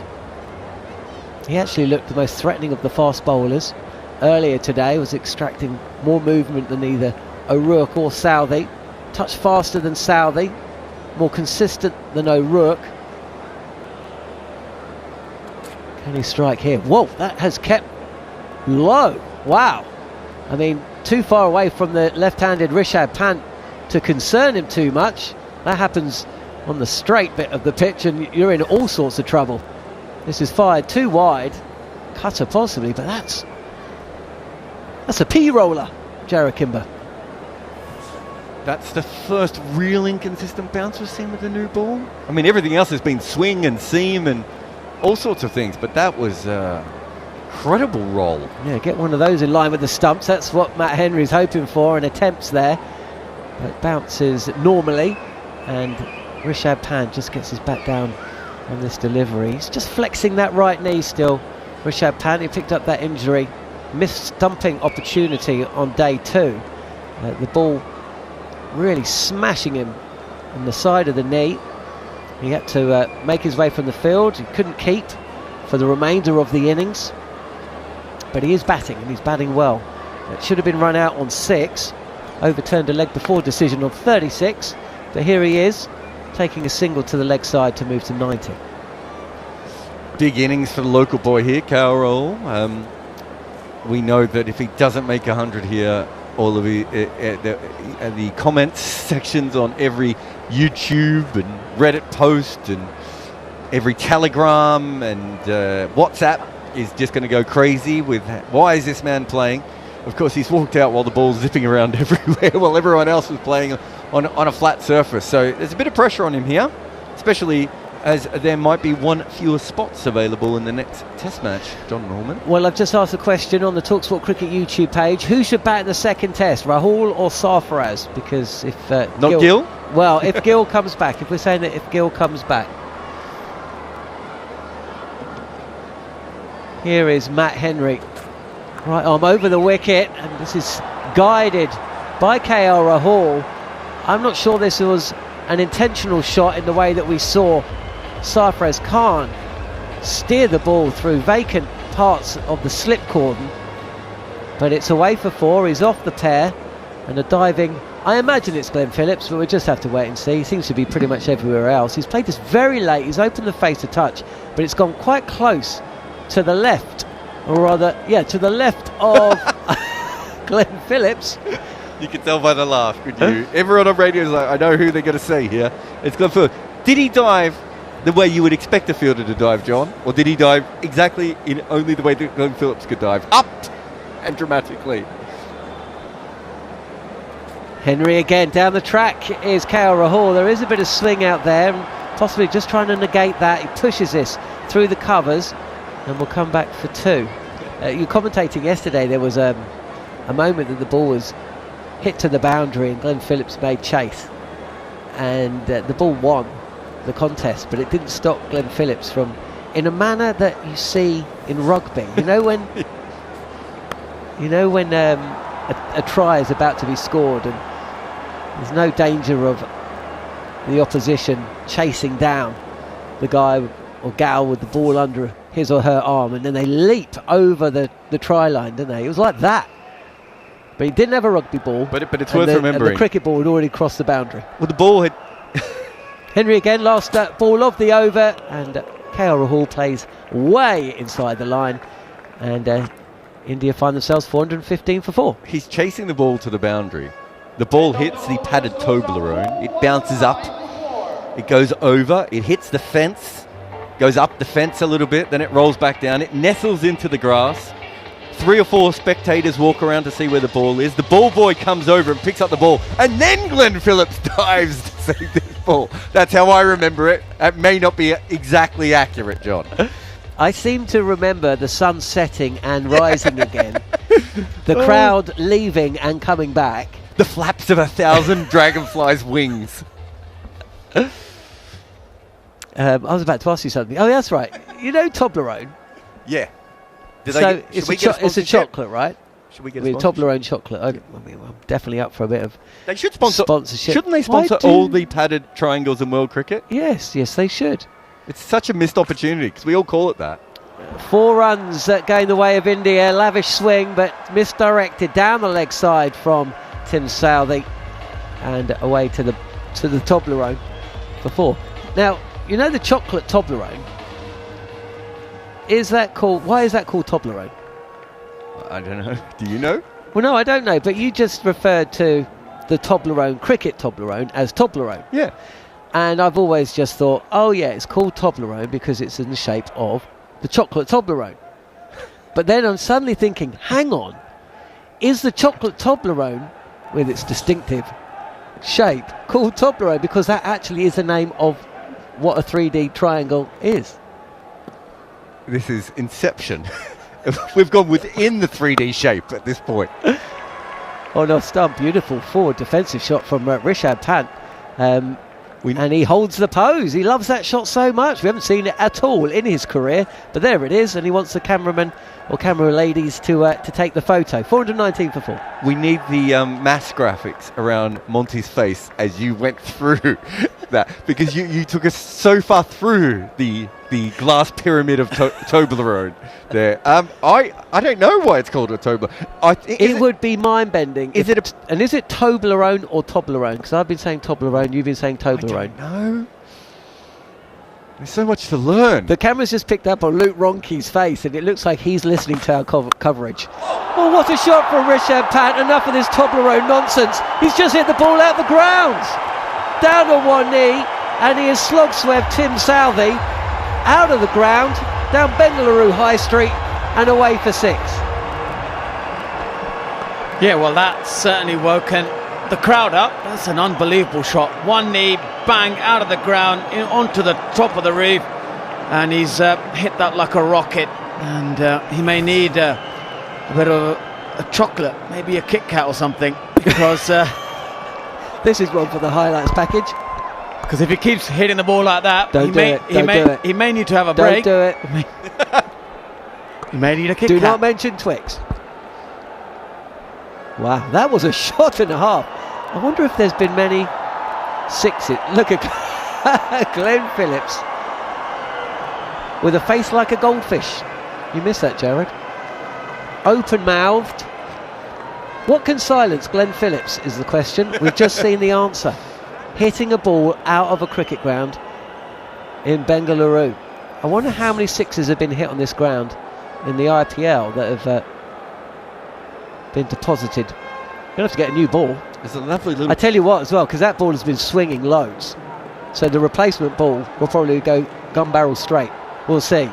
Round the wicket, Southey, wide of the crease, and a crashing, crunching cover drive is fielded by Devon Conway, actually, and hurled back to Blundell, who is behind the stumps just. Another couple of runs to the score. We've got 2 balls left. Look, just a single. He hit that so hard. Or maybe it's because Rishabh Pant's got a little bit of a problem there. He's flexing his knees. Let's have a look here, because no, Rishabh Pant does not set off particularly fast, and he's sent back. There's 2 runs all day. Well, there's two runs there all days long, because the throw back isn't particularly good. But I suppose KL Rahul doesn't realise that, and he knows that Rishabh Pant isn't the fastest between wickets at the best of times, and these aren't the best of times. So Pant's probable 100 will have to wait. 2 balls left to Southey's over. It's been an expensive one. 4 byes, 7 runs from the bat, from 2 shots, a lost ball. And Southey is back over the wicket, and this is drilled to the fielder, who's probably Glenn Phillips, at mid-wicket. Toblerone. How are you saying? Oh, I was saying Toblerone. Yeah. Toblerone is how But it's done. that's like Taupo in New Zealand. I was told by Dan McHardy it's Topua. But then I said that when I got back to Auckland, and everybody was looking at me like they didn't know what I was talking about. Like maybe someone should ring 911. Anyway, get me to North is that Shore. what they really get thought? him to North Shore Hospital. Theodore Tobler came up with the idea, and the chocolate is supposed to look like the Swiss Alps. Right. And the well, that makes kind of more sense. So Tobler and the what's the other bit? The Rhone, as in Cote de Rhone, on off stump, and KL Rahul. I know a man who's going to know the answer to this without having to seek information from the internet. No run to end. An interesting, entertaining over. Rishabh Pant will face the first ball of the next over, 97 not out. KL Rahul is 6 not out. India lead by 70. The score 426 for 4. And after Jarrod Kimber's next comment, it will be the returning Jeremy Coney and Daniel McHardy. So Tobler, and the word Tyrone in Italian means nougat. And yeah, it is a triangular prism. So should we say, instead of the boundary rope, that ball has hit the triangular prism? Something to think of over there, Dan? Dan's left Yeah, the I've studio. thought of it, He's and off. I've now expunged it from my memory. Thanks, fellas. Yeah. Yeah, brilliant. Thanks Excellent. for that suggestion. Don't think we'll be taking Yeah, it. toe paw. Toe paw. Torone. Yeah, toe paw. Yeah. If you say it with a thick English accent, you might confuse people. 426 for the loss of 4. For some reason, I'm really hungry and want chocolate. Don't know why. New Zealand want another wicket, don't they? Almost get one here, inside edge. Trickles down towards long leg. Punt will hobble up to the other end and get to 98. I'm assuming that they are. It's designed that way because of the mountainous sort of country. That. What was the chap's name? Did they say? Theodore Toblor. Yeah. Toblor. Okay. They're supposed to look I like. guess that's what it is. No, you're right. With the Matterhorn and all that sort of stuff. It's supposed to look like the Swiss Alps. You're correct. Nothing gets by you. It gets caught in your mouth, doesn't it? You can't get one. You get one. Oh, where else is it going to get caught, Jerry? Very hard. You know what I mean? Oh, yes, it's just as hard to eat. It. It's just as hard to eat as to climb. 427 for 4 is Rahul. Lovely drive through mid-on for 4. Eased away. Beautiful balance, boys, and class from Rahul. He's had to wait a long time to get out there. Now he's starting to move up a gear or two. His second boundary, 431 for the loss of 4. Another big barrel boundary, big range, bigger deals. You can see he's been an opener, can't you? He just holds his shape. He allows the ball to come to him, plays it beneath the head. And it's just a tuck, really. Beats the diving Southee at mid-on. In between bowler and mid-on.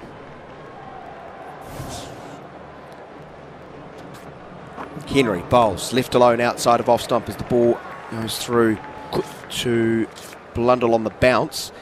Swiss chocolates, I'm more of a Lindt man. Okay, that's fine. Yeah, Lindt. Good. Lindt. Yeah, L-I-N-D-T. Lindt. Okay. Excellent. As opposed to Lindt, the normal. No, the stuff in my belly button. But, yeah, yes. no, not that. They've measured. Someone's the climbed 107 up metres apparently was that yeah. big 6. Sorry to burst the illusion. They essentially make those numbers up, don't they?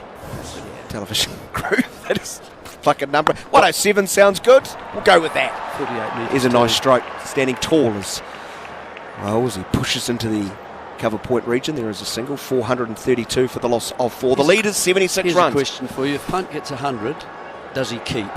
Well, the way he's limping and limping... Yeah, but he's out there. He's been out there for over an hour. Is he going to keep? Would you like me to answer this question We'll or do not? it, please. Okay.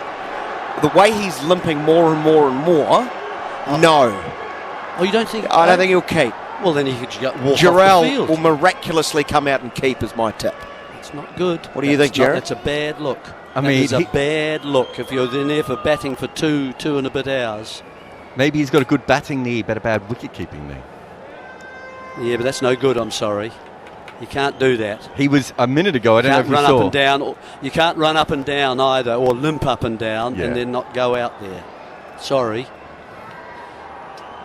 There would be quite an interesting discussion if I was involved with the umps on that one. He's got his headmaster voice on, Dan. Oh, yeah. Here's Henry from over the wicket. Rolling 2. Pantu's on 98. There will be no run. Because he can bend down and crash a 48 metre 6 over the top of the roof. Surely he can do that. Take the ball. Sorry, fellas.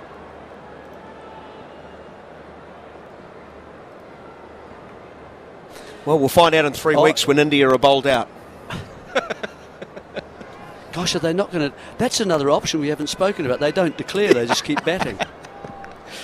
Mate, what was England's target? Maybe they want to surpass 823 or whatever it was. 2 slips behind. The wicket is neatly works it into the mid-wicket region. He sprints for 1. He wants a second. He'll be turned back by Rahul. Good fielding in the D. He'll retain the strike. He's on 99.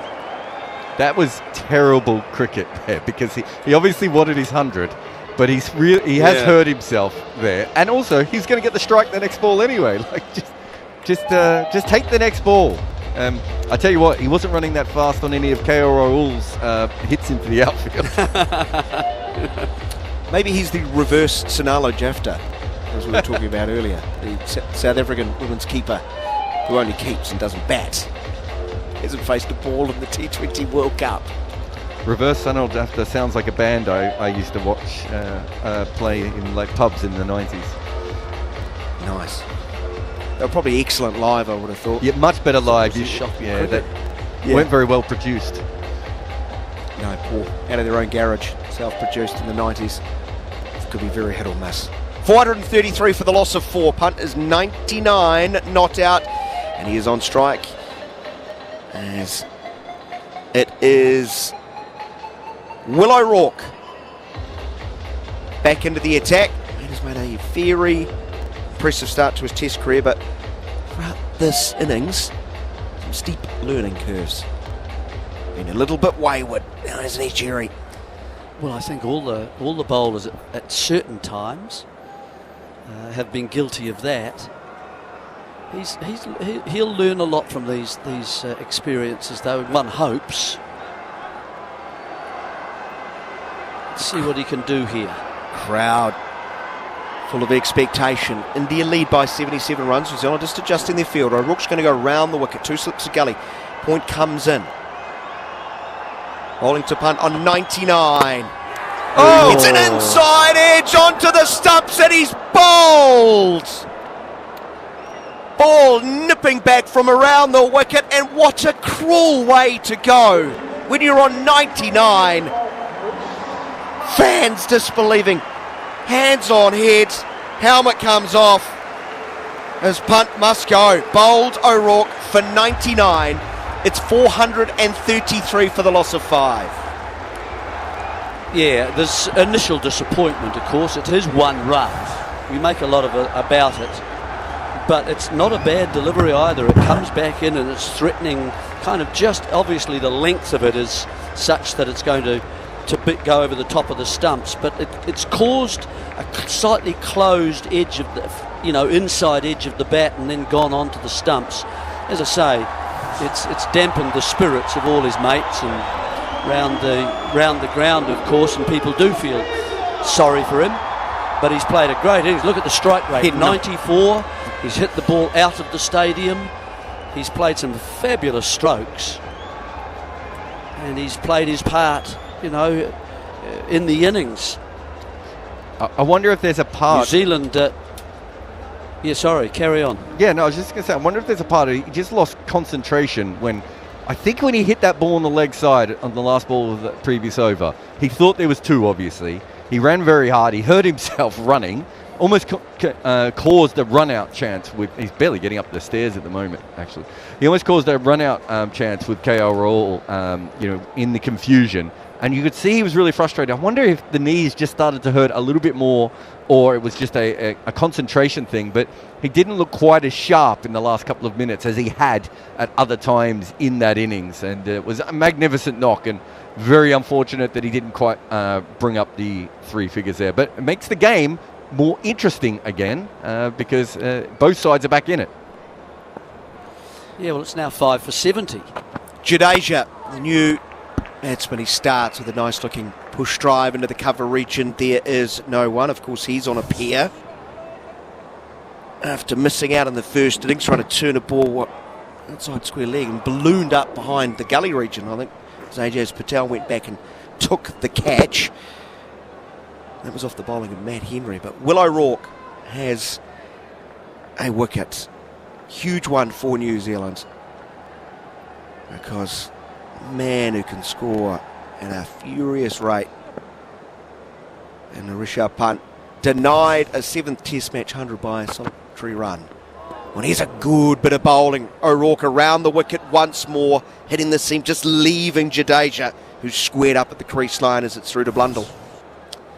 Yes, another wicket in the next sort of 10 minutes, 6 down for sort of 80.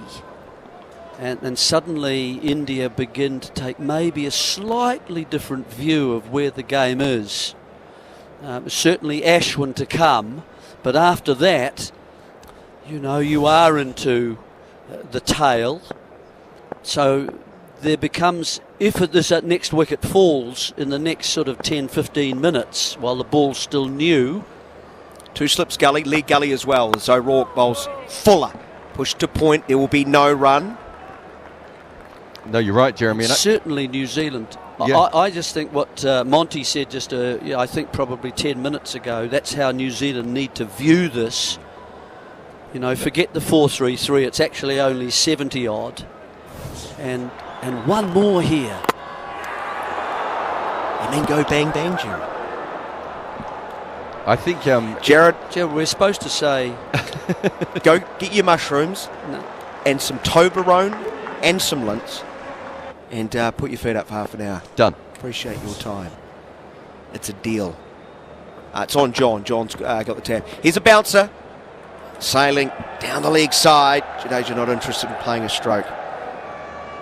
1 ball remaining in the over.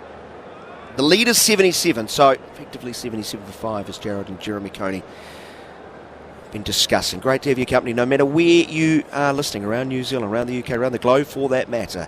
You're listening to live and exclusive coverage of India v New Zealand, the first of 3 test matches on talkSPORT 2. SENZ Radio in New Zealand, talkSPORT Cricket YouTube channel. Good decision to change the bowling. Good decision for O'Rourke to come around the wicket at the left-handers to get the angle coming back in. This one leaps high around armpit height. Well played by Jadeja. Got over the top of it, able to keep it down as he played to the gully. Good bounce from O'Rourke. Well done using the new ball. As he hits the track hard, he'll get the odd one to just squat a little as well. So, you know, a bit more pace. He wants another wicket. He's now got 1 for 70 odd. It looks a lot better when you get 3 for 80. So he needs to work hard over these next, 4 or 5 overs. And everyone should be encouraging him, and everyone should start to sort of get a bit more alive in the field here. It's quite hard to get yourself up when you've been out there, for 89 overs. But nevertheless, it is a chance. It's a slight chance. You've got to believe, well, India certainly did, despite having a huge first innings deficit. The way they played. They did. It's a good example of it. It's sort of just the other side of the obverse. I mean, putting pressure back on the opposition. That again. That old chestnut. That hoary. Yeah. Old saying. 4-3-3 for 5. Top of the road. Will be Matt Henry to continue.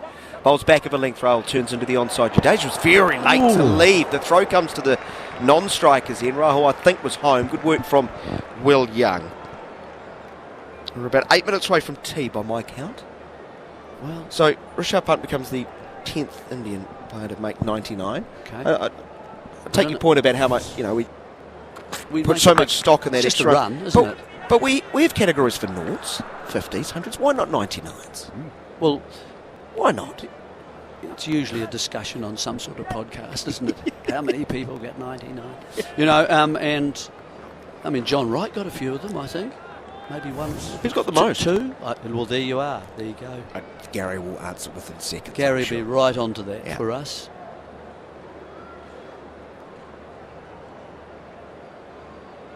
$434 for the loss of 5. India lead. What are you chuckling at? No, I thought he'd come back and told you already. 435. I know the man's amazing, but it's just a little bit. So, umpire rifle has the ring out again as they're just testing the shape of the ball. It's just getting through. Gosh, look at it already. Umpire rifle says, come on, man. Work some magic with that, mate. You'll be fine. Did you see the condition of one side of the ball there? Yep. I don't know whether was it the iron on the roof or whatever the roof was. I don't think that ball came back, did it? Here's Henry bowling full, going past the outside edge of Jadeja as he's looking to drive. 434 for 5. Joswell gone for 35. Sharma 52. Kohli 70. Those 3 dismissed yesterday. Sarfaraz Khan 150, a maiden test match 100 in the last to go. Rishabh Pant chopping on for the bowling of O'Rourke for 99.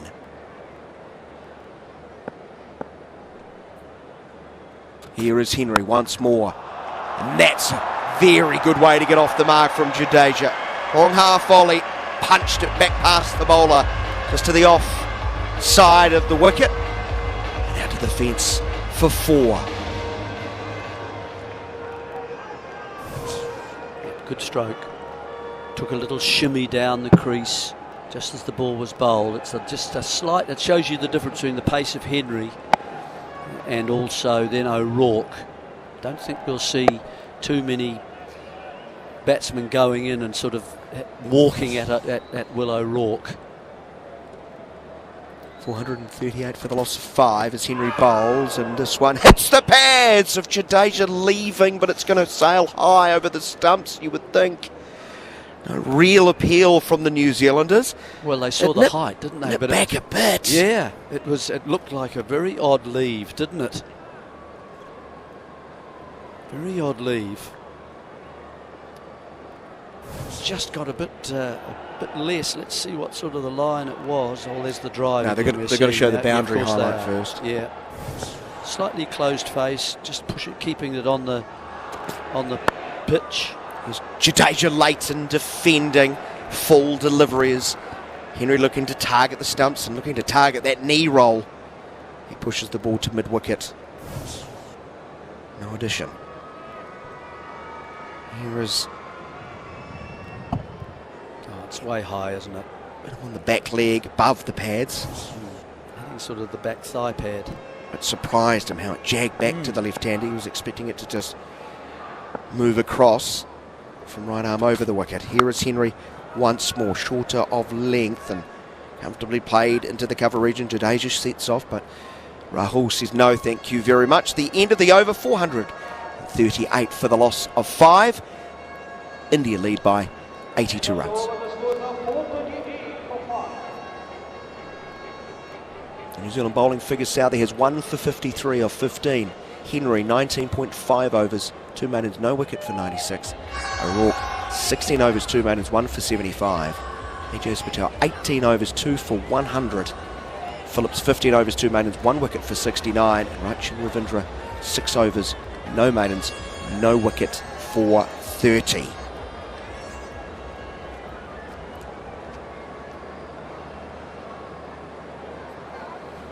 O'Rourke to continue.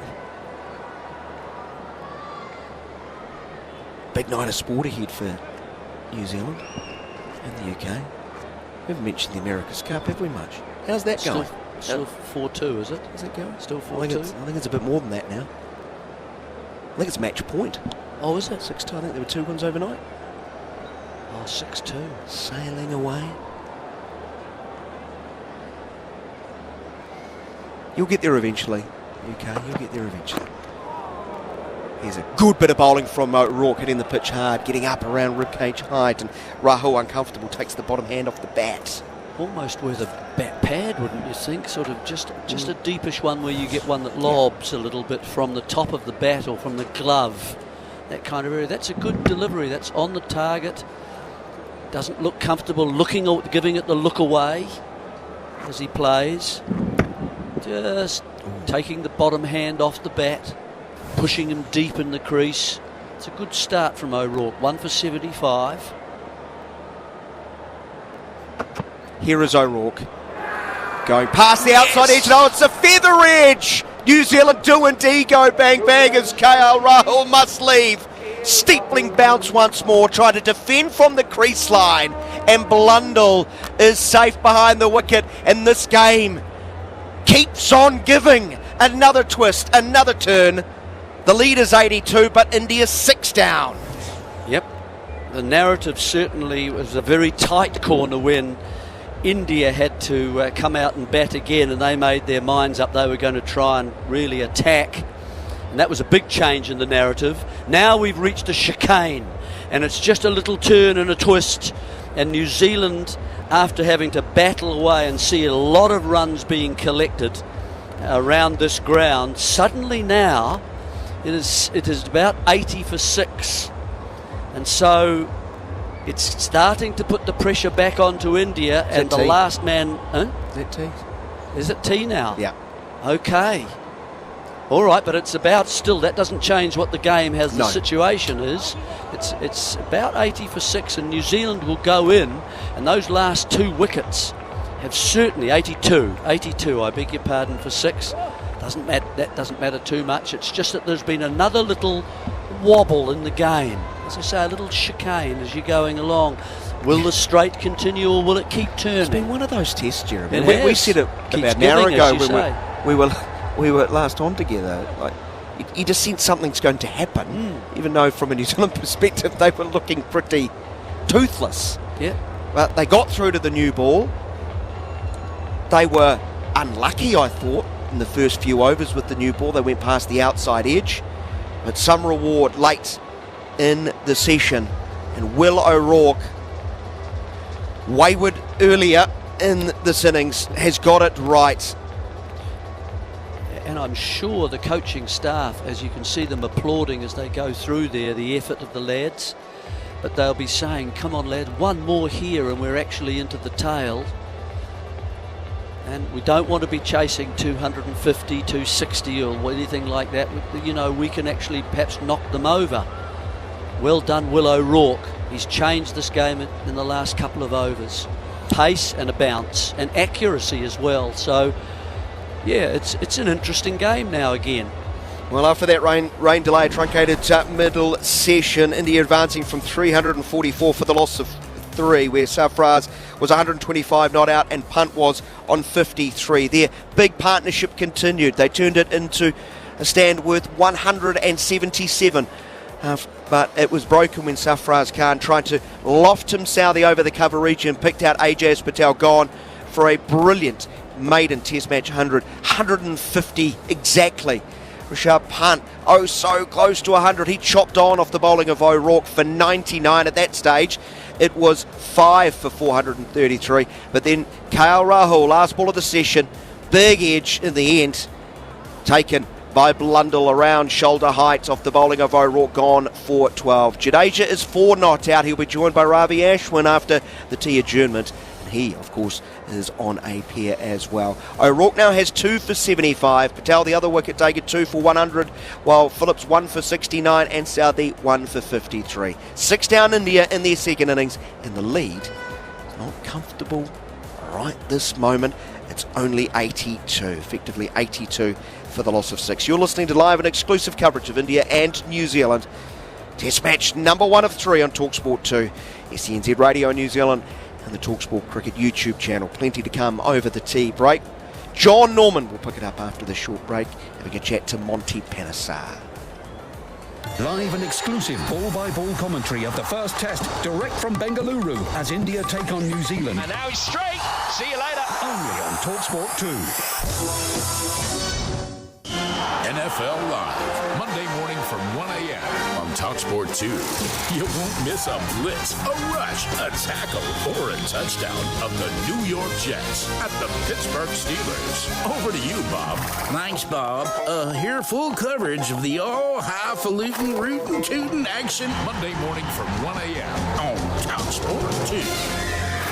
talkSPORT Podcast League. Outspoken with White and Jordan. Listen to the latest show whenever and wherever you want with Outspoken, the podcast from talkSPORT. I still think there's a lot of questions that need to be answered. All killer, no filler conversation. Did you say that he should be investigated by trading standards? That doesn't pull any punches. Yeah, because he was rubbish. Outspoken with Jim Mighty White and Lord Simon Jordan. That's a bit over the top. Well, there we are. Out now. Listen or download for free from your favourite podcast portal. More games, more goals, more live football than ever on talkSPORT and talkSPORT 2. It's game on. Every week, get a midweek football throwdown. Brilliant football. Live commentary of massive Champions League run-ins. That's top European quality. Selected Premier League matchups. Oh, yes. Outstanding Europa League showdowns. What a goal. Plus, colossal coverage of the biggest championship clashes. He's done it. Monster midweek football each and every week on talkSPORT and talkSPORT 2. I'm Jeff Stelling. Get set for a weekend stacked high with live and exclusive football on talkSPORT and talkSPORT 2. What a turn, what a goal! This afternoon, the football fiesta continues. From 12:30, Spurs take on West Ham, live on talkSPORT. It's a stunner! At the same time, Oxford United go head-to-head with West Brom in the Championship, live on talkSPORT 2. Absolutely sensational. Followed at 3 with full live commentary of Fulham's Premier League showdown with Aston Villa on talkSPORT 2. A goal to celebrate! It's another stimulating weekend of live and exclusive heavy-duty football on talkSPORT and talkSPORT 2. Live and exclusive ball-by-ball commentary of the first test, direct from Bengaluru, as India take on New Zealand. And now he's straight. See you later. Only on talkSPORT 2.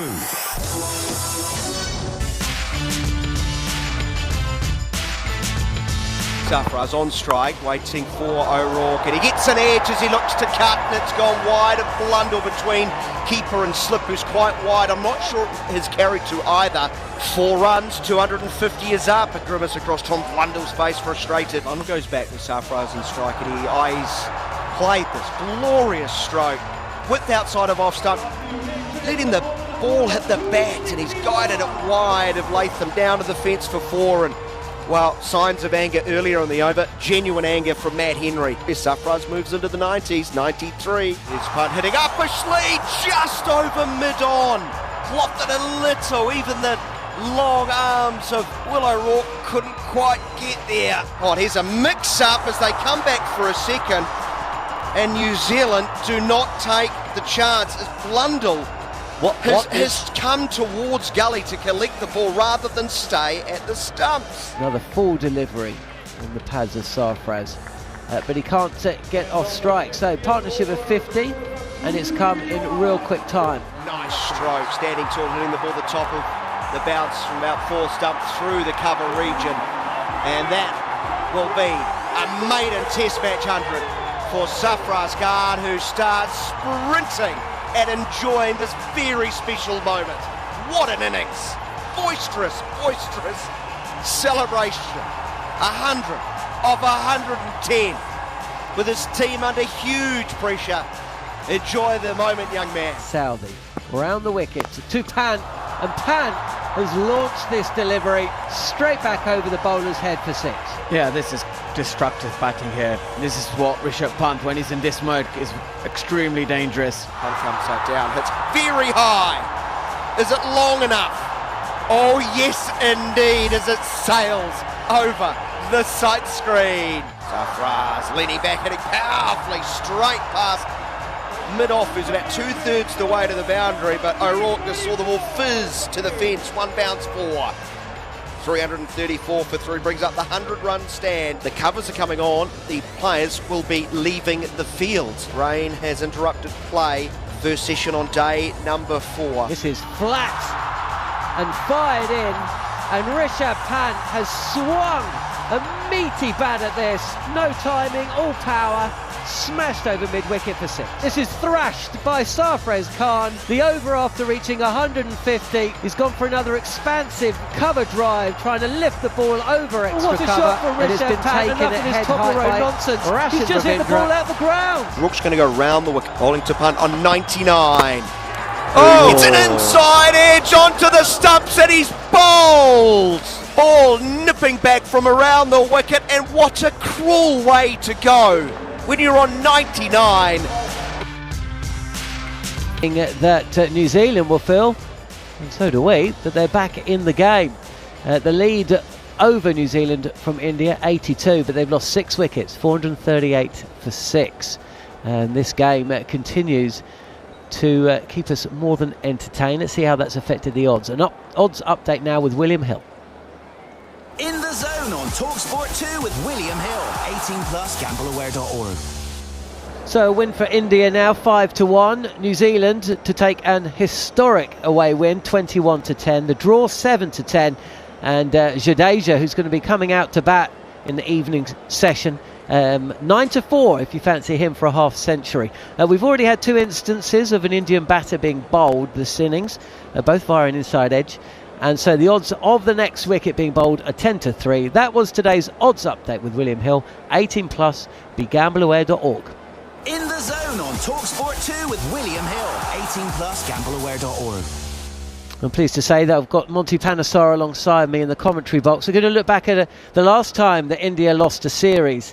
Not that they are necessarily going to lose this one, but certainly the last time they've been beaten at home came back in 2012.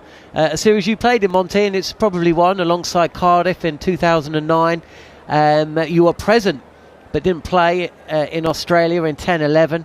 I was out there watching you play for England in 06-07, brought into the side for the third test. You took a 5-for on day one in Perth. And then, of course, famously, you were tonked a bit at Hamilton. Not Hamilton, at McLean Park in Napier on Tim Southey's debut. But you were on the winning side. But surely 2011-12, that famous series win in India, must be one of the first things you're always asked about when it comes to meeting cricket fans. Yeah, absolutely. I think, I keep reminding them that I think it's 4,758 days, since the last time a team has won in India. So, that was amazing. Look, as Alistair Cook's first tour as captain, for England. We had, the great Kevin Peterson, who would score very quickly against the Indian batsmen. And then myself and Swan, I think the key was that the pace that we bowled it at a quicker pace and got the ball to go up and down. And that what allowed us to get maybe, quick spin off the surface. So whenever they talk about spin bowling, they always say, what's the most, quickest pace you can bowl with good shape and get the ball to turn? That's what you want to do. And that we were, throughout that tour, I think probably bowled it quicker than the Indian spinners, and that was probably the advantage that we had over them. What made it even more incredible was that England went 1-0 down in the series. Chesh Pujara, who has actually been mentioned in dispatches over the last couple of days after India was bowled out for 46. There are some still there who feel he should be playing in India's top six. At 206 not out, what was it like to bowl to him? Over upon over upon over. Gosh, he was hard work. He was like the Rahul Dravid wall, really, to be honest, and he was unbelievable. His defence was really good. He was so hard to get out. If you bowled your really good deliveries, he'll play it late. And then get you to sort of think that you haven't bowled that much of a good delivery, so you bowl it slightly fuller and then you pounce on it, hit the drive really well. The key was his defence was amazing, front foot and the back foot, and he would defend the good balls really well, and then made it so difficult for you. But someone like if you're bowling like to Sehwag or Dhoni, some of them kind of attacking batsmen, you always feel you're in the game. You always feel like they may chip one up in the air and you get the wicket. But against Pujara, there wasn't a weakness, unless it was his concentration, and that was it. So once he was set, he would bat for time, and I can see why they're talking about that, because you look at this Indian lineup right now, there isn't that sort of batsman who can bat all day. They all just come in, hit the ball hard, they play with high strike rates, and they're playing with that kind of flair, which can work, but also if it doesn't work, then like we saw in the first innings, there was a huge collapse because a lot of the Indian batsmen were playing really attacking shots on balls that they didn't need to. Alistair Cook scored 176 in that first test match. England lost the match, but that innings actually gave the team a lot of heart, didn't it? Yeah, it did. I think Alistair Cook's record in the subcontinent is up there, even better than Matthew Hayden. And at that time, it was only everyone just talked about Matthew Hayden as being the best player coming into playing into subcontinent conditions. No one else as good as him. But Alistair Cook showed that, and his concentration, temperament, the mental toughness that he had, he'll just sweep the ball. If anything was short, he'll punch it on his leg stump, and then he'll just cut it. He was so good at just making sure that he stuck to his game plan, and we batted around him, which in fact allowed the likes of Peterson, Bell, the likes of Pryor to play their attacking game. And I think that batting lineup was so strong that it's probably one of the reasons why we haven't seen another international team coming to India and actually beat India, is because you need batsmen to bat long periods of time, but also you need batsmen who can score quickly, and we had the perfect combination. Well, absolutely. 2 changes for the second test, Johnny Bairstow and Stuart Broad coming in. I mean, of course, those two, well, Broad only retired last year and Bairstow's only been out the side for the best part of 4 or 5 months, so it just showed what players they would become. They'd made their debuts before then, of course, but India won the toss. 1-0 up in the series. They put on 327, another century from Pujara. But you take fiver. Graham Swann took 4. And then Kevin Pietersen with one of the great, I would say, probably the best overseas century by an English player, if not ever, certainly in the last 20, 30 years.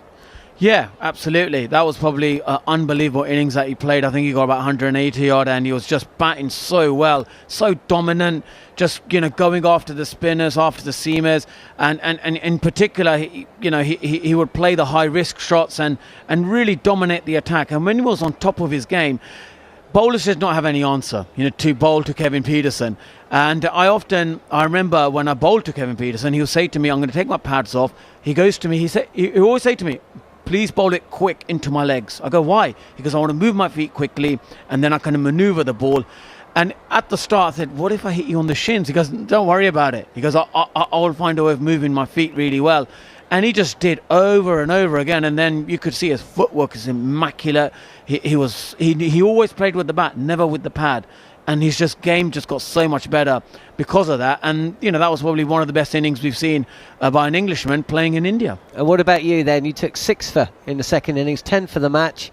India bowled out for 142. England wrap-up victory. That must have been quite a dressing room to be in following that match. Oh, yeah, unbelievable. We were so delighted with the turnaround that we showed. And, in fact, what happened, right, was that Duncan Fletcher's kind of wanted a turning wicket because he felt that with a turning pitch, that India would be able to beat England. But in fact, it helped us because myself and Graham Swann, we were brought up playing turning pitches at Northampton, Wanted Road. So we exactly knew how to bowl on these kind of pitches.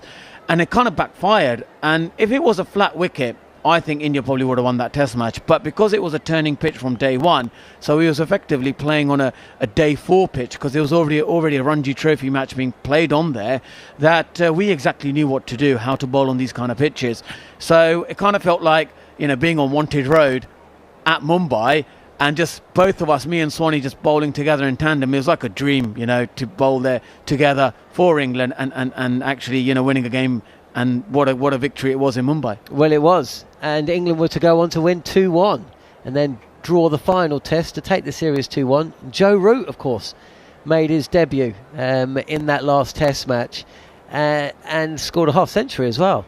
There's been much said about that innings. Here's Sir Alistair Cook, but his class was evident right from the start, wasn't it? Even KP talks about it. Yeah, absolutely. Like I remember, bowling to him, and again, he would early on play the reverse sweep, the normal conventional sweep.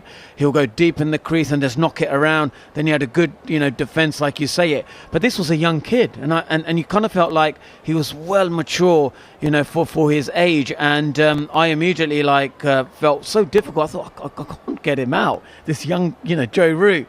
And you can see why he was just ahead of his time. He had all the shots, and he was just so brave to play them. Brilliant stuff, Monty.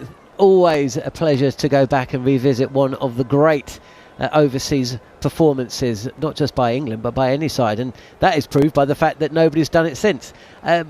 If you were to pick one moment from your career, the standout moment, the best one of all, would that be it, or would there be another one? What would feature? Well, obviously, your debut, getting the great Sachin first, wicket was amazing. I remember when we, sang The Ring of Fire just during lunch at Mumbai in 2006, and then we won the Test match there. That was an amazing moment. But this was probably the best thing, winning a Test series in India.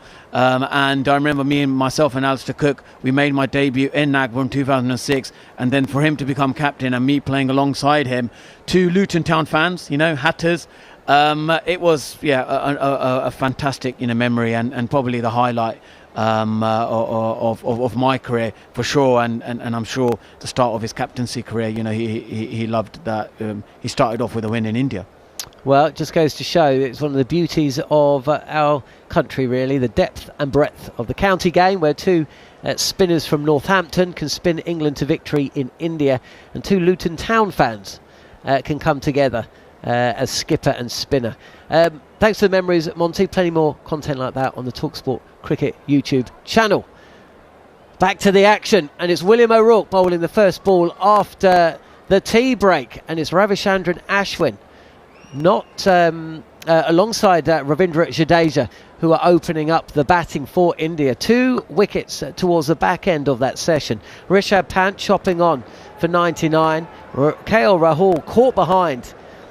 Final ball of the session. It turned out to be the final ball, much like on day 2, when Ravindra Jadeja was dismissed at the ball before the lunch break. Ravichandran Ashwin on that occasion couldn't survive the ball straight after the break. He has done today. But New Zealand with their tails up, there's a leg gully, 2 slips in place. This is a short delivery from O'Rourke, and Ashwin with his bat held high just leans gently down and allows that ball to travel past to Blundell behind the stumps. This game, it just confounds, doesn't it? Keeps us on our toes. For much of the past day, it's just seemed like India were batting relentlessly and remorselessly, and so they were. A graphic came up during the break that for the 92 overs or so yesterday, I'm not sure it's quite 92 actually, maybe around that mark though, and then the 40 odd we've had today, batting average of 5 runs and over, as this is clipped to backward point from the bat of Ravichandran Ashwin. The 5th and final Indian batter to head out to the middle on a pair. None of the other 4 have been dismissed for a duck in second innings. Will it be Ashwin's turn? Who knows? 1 ball left of William O'Rourke's over, and it's a game that started New Zealand's way on day 1 and up until about tea on day 2 rather, and then up until tea on day 3. It's been India pretty much ever since. But when you get bowled out for 46, you're only a couple of wickets away from being in trouble, as Ashwin has just scooped a delivery from William O'Rourke. He's through with the shot, and I tell you what, that hasn't come or dropped too far away from mid-on, who was running round. Strange shot, final ball of the over from Ravichandran Ashwin, and just possibly, Monty, signs that there's a few nerves out there for the first time in a day or so for the Indians. Yeah, absolutely, it would be, I think, because the new ball, you're going to get that extra bounce like we have seen. And I think it's great to see that it's been such a hard, day for New Zealand, and with that new ball, they've shown that kind of like resilience and the mental toughness, and really kind of said to themselves, we can turn this game around, and they've certainly done that. And it's been, brilliant from New Zealand perspective that they are able to, even after, this, look, 438 for 6. Most of the teams will probably, be, exhausted. They'll be mentally very tired. But New Zealand, their bowlers, they've seen it as an opportunity. In fact, they've seen it as 82 for 6, not 438 for 6. In their eyes, it's 82 for 6. Henry's first ball is dug out by Ravindra Jadeja. Full delivery on middle and off. Not gentle pace, but we're not looking at 150 kilometres an hour. Jadeja seemed to deal with the delivery comfortably enough. You are listening to talkSPORT 2 in the UK and SENZ radio in New Zealand, approaching midnight in New Zealand shore, as Jadeja tucks one off his hip for a single. There'll be thousands of listeners tuning in. Daniel McHardy and Jeremy Coney representing from Wellington studio, capital of New Zealand, and myself and Monty from England's capital, London town. You can see St Paul's Cathedral in the distance. You can't see it. The massive screen that we're commentating from is blocking your vision. Or maybe you can, Monty, if you just lean to the right, look out the window. There you go. It's St Paul's Cathedral. Got Southwark Cathedral. I mean, we saw a 107 metre 6 hit earlier, and I imagine that's about 107 metres away from us. Southwark Cathedral. London Bridge train station just to the left. And if you poke around the corner, peer around the corner, Tower Bridge, got the walkie-talkie building. Plenty going on the skyline of London as Matt Henry is in. And once again, Ravichandran Ashwin does not deal with a delivery bowled on length outside off stump particularly well. It bounces a touch more than he expected, comes onto the bat, and he reacts like he's been stung. So Phillips at backward point, who fields, and he's faced 5 deliveries. I haven't seen a replay of that. Not a chance, but a miss shot. Last ball of O'Rourke's over. This has just been clipped by Ashwin. He's going to get off the mark, but this went airily through mid-wicket and mid-on. Was not in control of that. Slower, a cutter, possibly by Henry. Either way, Ashwin, or Ravichandran Ashwin, was onto this a touch too early. And on another day, Monty Panesar, that goes straight to one of those 2 fielders, stationed there for a similar looking shot to the one we've just seen. 441 for 6 India, nervy moments. Despite that impressive sounding score, they lead by just 83. Henry, one away from an unwelcome century, is in, and this is defended again. Ashwin just getting his bat down a little late on the ball this time. Pushes it back, fielded by the bowler. 1 ball left of the over. I tell you what, they ended the afternoon really strongly, New Zealand. We had quite a delay, 2.5 hours, and looking back in hindsight, I think that delay could possibly have helped New Zealand. It's given them a little bit of a lift. It's given their bowlers a little bit of freshness back into their legs, and this is defended again by Ravichandran Ashwin. End of the over, 3 runs coming from it. Weather looks pretty clear in Bengaluru. There's some high fluffy white cloud, a touch of blue sky, some grey stuff as well. We as I say, have had some rain on day 4, nowhere near the amount that we had on day 1, which was a complete washout. But after an hour and a half, which favoured India's batters, in the start of the afternoon session, which did so as well, those 3 wickets. Sarfaraz caught at extra cover by Ajaz Patel for 150. Tim Southee's 384th wicket. Rishabh Pant, 1 away from a century, and seemingly troubled by a knee injury that he picked up on day 2, chopping on for 99. I remember MS Dhoni being run out for 99 in a test match. William O'Rourke is in. That's good pace and carry, left alone by Ravindra Jadeja. But the wicket that really made us all stand up and think, hang on, KL Rahul caught behind, outside edge taken by Tim Blundell. The 2nd wicket for William O'Rourke just before that tea break. And it meant that India went in to the break knowing that all that good work could be about to be undone. Jadeja and Ravichandran Ashwin, the spin twins with bats in hand. Short again from O'Rourke. This is straighter, and Jadeja gets a bat down on the ball. India are asking for 2 players with handsome batting pedigree, both with centuries to their name. Ravichandran Ashwin hit a century against Bangladesh recently. We all know about Ravindra Jadeja. What score do you think they need to get their side to before India will start to feel they're back in possession of this game? 150? Yeah, 150, absolutely. You know, I think if New Zealand can bowl them out. Here is Jadeja, and he's just steered this short delivery outside off stump. He's helped it straight round the corner, and it's been pocketed at square leg. Jadeja looks at the toe end of his bat. It didn't come off cleanly, but it matters a little to New Zealand. 2 wickets before the tea break, 1 wicket after. India lose their 7th wicket now. They lead by 85, but Jadeja is not going to dig them out of this hole. Will Young with the catch, O'Rourke with the wicket. India find themselves now 441 for 7 and in danger of being bowled out. Absolutely, and you can see the relief with the New Zealand players. They know Jadeja's a dangerous player, And he goes obviously for 5, but it's that extra bounce from the debutant who has really just caused so much trouble for the Indian batsman.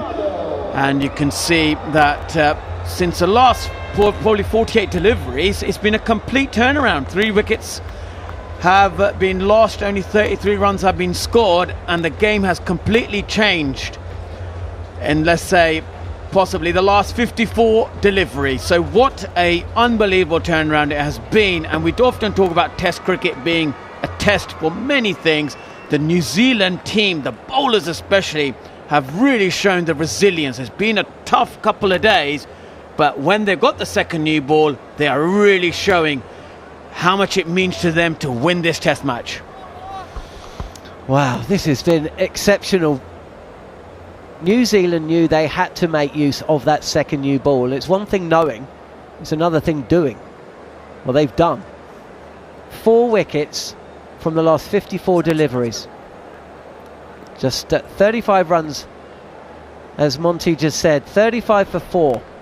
And Kuldeep Yadav, who can hold a bat and certainly produced a partnership of note with Jarrod, who may well end up keeping wicket for the second innings against England in the 4th Test match, has got a task in his hand. This is a full delivery, and there's a short leg in place for the first time in about 90 overs.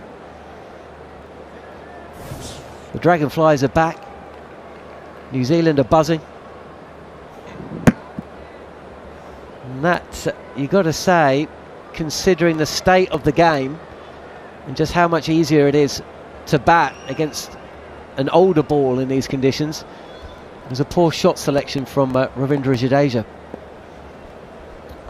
Yeah, it is indeed, but also you've got to give credit. It's that extra bounce. Leg gully in place and that short leg. This is fired wide though, on a length, left alone by Kuldeep Yadav. 2 slips in place as well. The field which had been spread between overs 60 to 80 has come in again like an accordion. It also just feels like the New Zealand seamers, you know, when that new ball, it's like, is there a little trampoline on the back of the length that the ball just zips past, and they're just getting that extra bounce, and it really troubles the Indian batsmen. Last ball of the over, India lead by 85, but 3 wickets now separating New Zealand from batting again. 3 for 75 for William O'Rourke, who is in, and he has, well, he lets out a little LBW appeal, but this is hitting Kuldeep Yadav high on the legs, above pad height, and he's not joined. There's no symphony there, and William O'Rourke can get his cap and walk back to his mark. A wicket maiden for him, his 3rd wicket of the afternoon, and it's another wicket that has brought New Zealand back into this contest. But saying all that, if you'd offered India on day 1 a lead of 85 with 3 wickets in hand, they probably would have taken it. Yeah, absolutely, because they especially when they gave up 400. Yeah, like they would be thinking, India would be thinking, if we can get to 120, close to 150, they would believe that they can win the game. So I reckon it's, at the moment, the game is evenly poised. But you know, the debutant William O'Rourke, he's been brilliant, hasn't he? Early on with that, you know, after the first sort of, you know, ball that they had, and he got a little bit older, he looked a little bit, you know, not all together. Give him a new ball, and he's so threatening. 2 slips in a gully, and this keeps a fraction low. Ravichandran Ashwin is forward and opens a face a touch. Fielded at point. 441 for 7 then India. Henry yet to pick up a wicket. He's looked threatening though. He's just getting a little gloomier again, isn't it, Monty? Yeah, it is indeed, and I think they with that new ball there is just a bit of swing, extra nip off the surface, and here is Henry again, and this is a beautifully caressed cover drive on the up. He doesn't try and keep this down, Ravichandran Ashwin. The ball travels over Rashin Ravindra at mid-off, and Ravichandran Ashwin comes back for a second. Nice looking shot, but Matt Henry won't mind that, especially not with that fielder station there at mid-off. Exactly, and it's been just a brilliant Test match, hasn't it? Like, they just continue to attack India. New Zealand have got themselves back in the game with this new ball as well. And we've had brilliant 4 days of Test cricket. We often talk about, the game being fully packed. Henry again, this is targeting the pads. He wants the leg before decision. Blundell's racing after the delivery because it's that race down the leg side. I mean, this is going way wide. I don't think he's going to be able to convince anybody that needs reviewing. Exactly, and we often talk about, the game of Test cricket is just, you pack stadiums in England and it's surviving. But in India, we need Test matches like this, which then we've got people in New Zealand who are probably often not tuning into talkSPORT, and in India we're seeing the crowds come up as well, because Test matches like this is what really keeps Test cricket alive, and it's been just brilliant game of cricket. Everything's been attritional at the start of the day, and then attacking cricket from that amazing partnership from Rishabh Pant and Sarfaraz, and then now New Zealand are back in the game. Kuldeep Yadav to face his first, his fourth delivery, and he's beaten past the outside edge. Good looking shot for a number 9 batter, that's for sure, but he only connects with air. And Matt Henry, not for the first time, feels like, you know what, I kind of deserve, I think I've bowled better than my figures suggest. I think that's been the story of his life at times, to be honest with you. I've often seen Matt Henry, and he's either collecting wickets greedily like a kid in a sweet shop, or he's going for a few.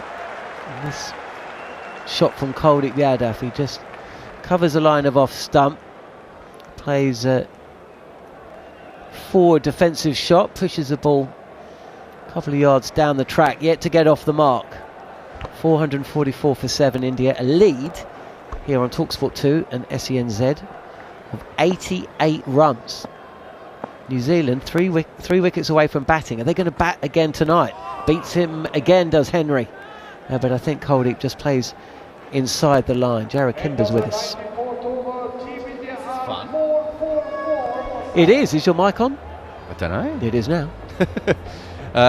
This is lots of fun. What? Get about another 20 runs and then declare, Monty? Well, that would be brave. That would be definitely gamble, I would call it, not baseball at all. But, this is brilliant stuff, isn't it? 88 for 7, that's how New Zealand are kind of seeing the game at the moment, and India probably seeing it. Well, if we can get to 120, we got a chance of winning as well. Honestly, I think watching Ashwin take the ball back down the ground there, lofting it in the air, I think there's an element at the moment where they believe that if they can get the ball soft, perhaps they can bat normally again. Yeah, we've seen this tactic, haven't we? It makes such a difference, just getting the bat on the ball, and we saw that in first innings as O'Rourke bowling over the wicket to Ravichandran Ashwin. The ball after 12 overs looked as new as it was after 2 or 3, and one of the reasons for that is that A, India kept losing wickets, but B, I think they hadn't even hit a boundary. They'd struggled to lay bat on ball, and when they were laying bat on ball, it was the outside edge. So by getting bat on ball, I mean, you're playing the medium term to long term game, aren't you?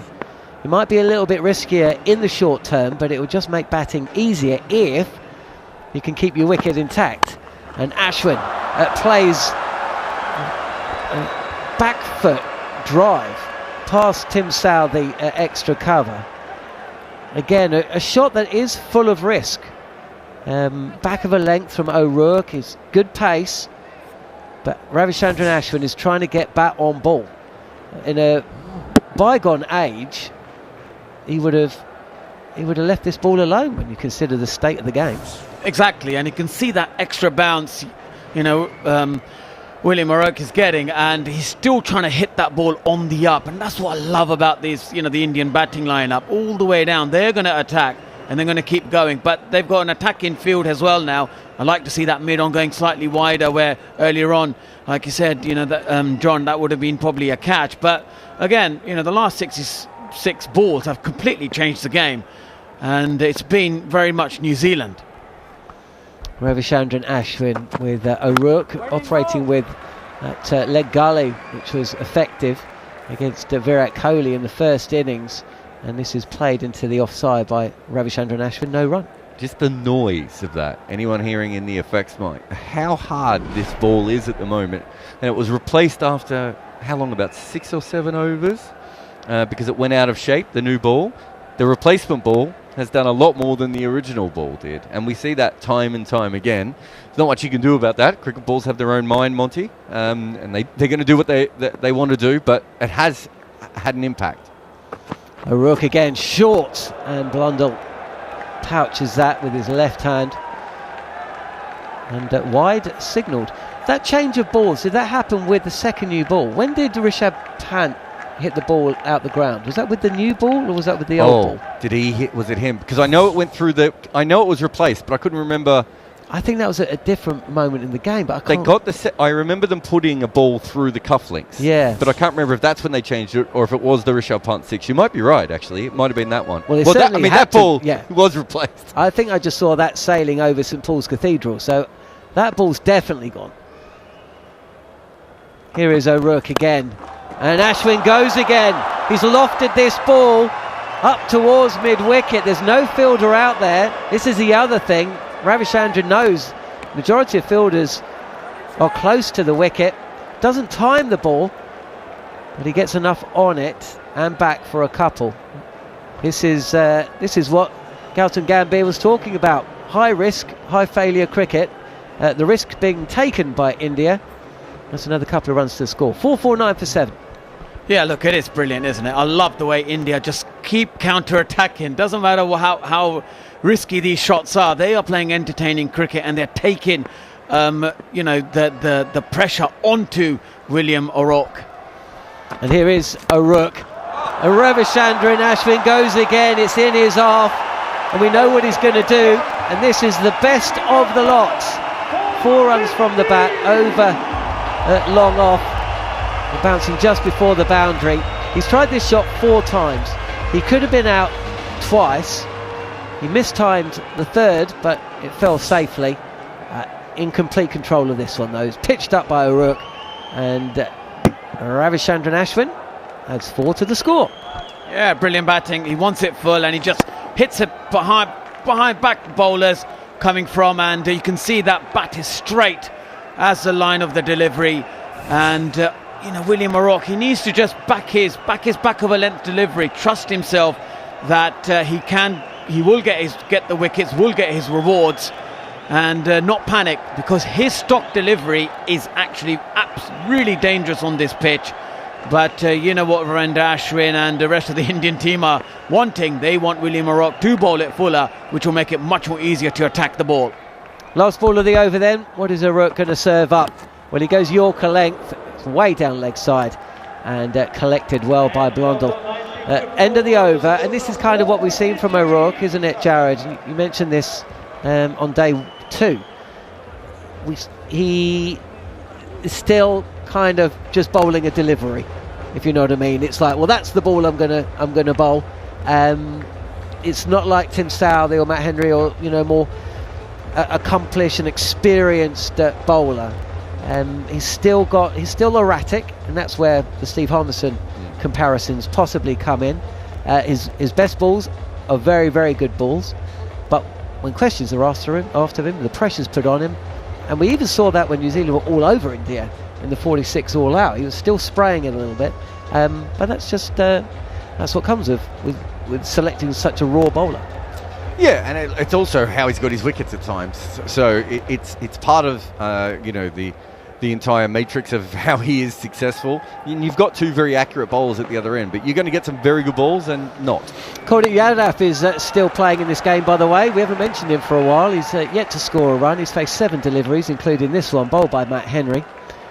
Round the wicket, still operating in and around off stump, and he's happy just to defend away.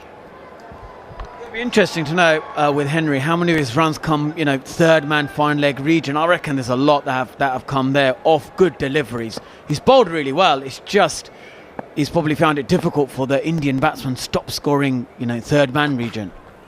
Beaten, Kuldeep Yadav again. This is identical delivery, just a touch wider, and Yadav plays the line of the last ball really. He's gone past the outside edge 3 or 4 times. Now, Ravichandran Ashwin's coming down the field and he's having a word with Kuldeep Yadav. I don't know what you think he might be saying, Jarrod. Maybe just hit the ball. Harder. Hit the ball. Reverse sweep this. He is. For 6. I think he's saying reverse pull. Charge down the wicket and hit it with the grip. Let's see what happens. Yadav. Well, soft. Don't find out. Just goes down the leg side. So whatever Kuldeep Yadav was about to do, he couldn't. No run. India's lead 97. 453 for 7. Yeah, he's probably telling him, play straight, be great. This is your time. This is your moment to see if get some few runs for India. But it's been great, hasn't it? What a great it's been. The New Zealand bowlers fighting back. Everybody's fighting. Henry gets a delivery to just nip back into Kuldeep Yadav. There was movement there. There was movement after it hit him on the box. Oof. And Kuldeep Yadav will have a little moment to himself. Upper box it was. It wasn't the full frontal. Wasn't the full Monty. Hey, I think what Ashwin probably came down and said was, your game is defence. Let me do everything at the other end. We'll try and stop this ball from darting around. It should only be another 4 or 5 overs. Kuldeep is a very hard batter to get out when he doesn't want to get out, and Ashwin is even harder. Henry again, and there's oohs and ahs as the ball whistles past the outside edge of Kuldeep Yadav's bat. He withdraws it, and I don't think he came that close to it, but it was a interdeterminate shot by the India number 9. 1 ball left of the 96th over. So Kuldeep is, I'd say he's probably in the moulds of a Gillespie or Matthew Hoggard. A bit more of a modern version. He has a few more shots. Matthew Hoggard didn't even have a backlift, did he? But he's that kind of defensive tail-ender at his best. Last ball of the over, left alone by Kuldeep Yadav. This tails back towards off stump, but misses. And an over negotiated by Kuldeep Yadav. Yet to get off the mark. He's faced 12 deliveries. That's the score that Ravichandran Ashwin finds himself on after 17 balls. India's leads 97, and they're 453 4-7. And after a word from Jarrod Kimber, it'll be Daniel McHardy and Jeremy Coney to take you through. It's one of my favourite leaves, that is when a tail-ender decides before the ball is bowled that he is probably going to leave, and then he fully commits to the leave, even though the ball may not suggest that that's the best option. I like a nice early, optimistic and committed leave from a tail-ender without the rattle at the end in this case. 453 for the loss of 7. India lead by 97 runs. Jarrod Kimber alongside me, Daniel McHardy, and former New Zealand sub-fielder Jeremy Coney. O'Rourke has 3 for 84. Ashwin on 12. Will he continue to counter-attack?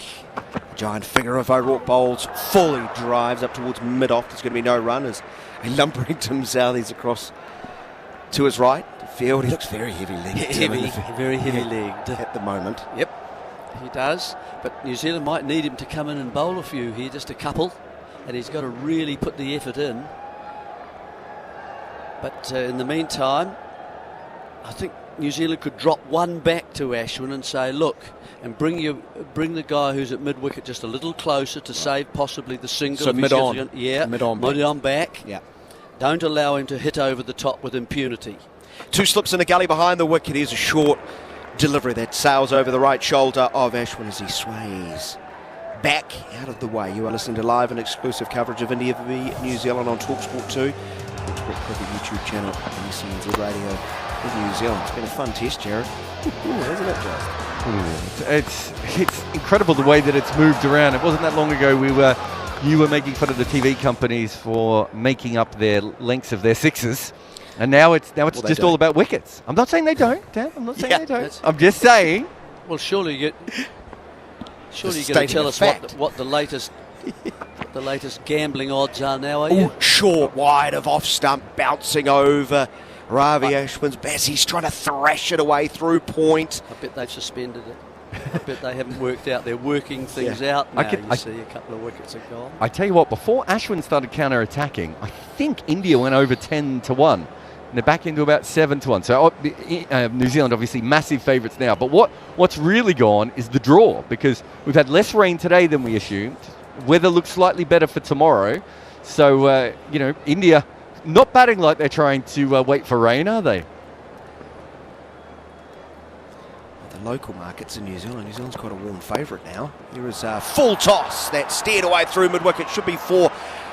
Well, no, I've just recognised the fact that Devon Conway's popped out from deep forward square leg, wearing his invisibility cloak, takes it off, stops the ball reaching the rope, and just 2. So the lead is 99. You fell for the men outside the camera shot, eh? Well done. It's hard to read the fields, isn't it, sometimes? Nice of you to draw attention to that mistake as well. Yeah, sorry. Yeah, thanks, you don't Gary. get away with anything here. It's theatre of the mind, my friend.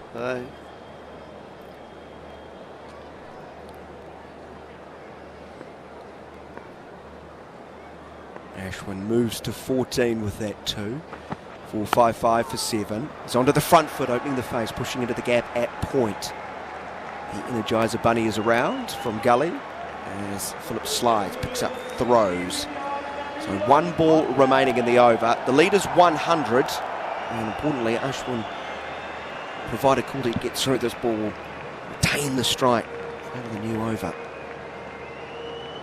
Important he's facing as many balls as possible from an Indian perspective, Jeremy. Yep, that's certainly true. Henry's just bowled a probing line, hasn't he, to Kuldeep so far? There's still a little bit of nip in the pitch. Just enough to keep him interested anyway. At the moment he's concentrated on defence. Kuldeep around the wicket.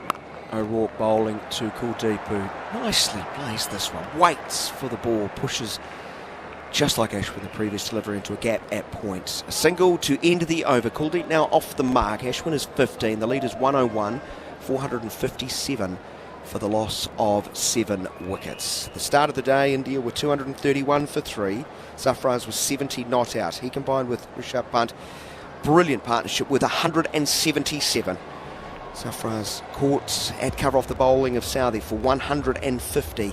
Fine maiden test match 100. Rishabh Pant fell 1 short of joining him.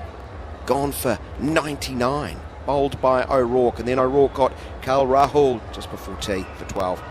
Ravi Jadeja pulling the ball to Young, forward square leg for 5. O'Rourke, best of the New Zealand bowlers as far as wickets, 3 for 88. Patel has 2, 1 each to Southee and Phillips. Reminder that revised sessions was an hour and 45 this session, but they can extend another half an hour. Here's Henry from around the wicket. He'll be frustrated. He's strayed into the thigh pad of Kuldeep, who'll get a leg by down towards long leg and get off strike. They can still extend half an hour beyond that scheduled time, Jeremy. Well, so I checked the main scoreboard. Minimum of 26 overs still theoretically to be bowled as Jerry pulls one of those faces. Bring on Coney. It's pace Bring on Coney for a 13 over pace spell. Of delight. Yeah.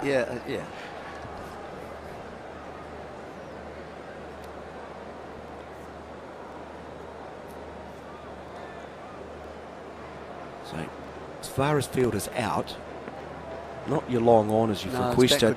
Backward point and deep square on the onside.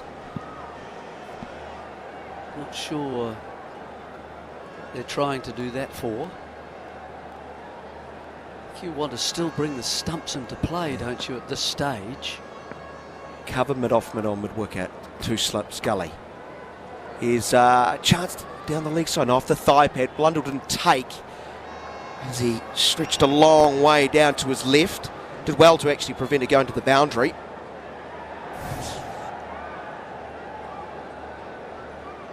Just erring in line to start this over.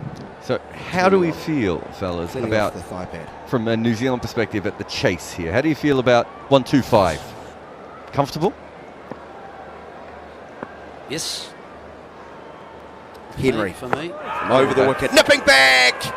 Finger goes up very quickly, like a gun from umpire rifle. Wow. And immediately Ashwin reviews. This has moved back a long, long way. It's trapped him in front on the crease line, but has it moved too much? The original decision is out.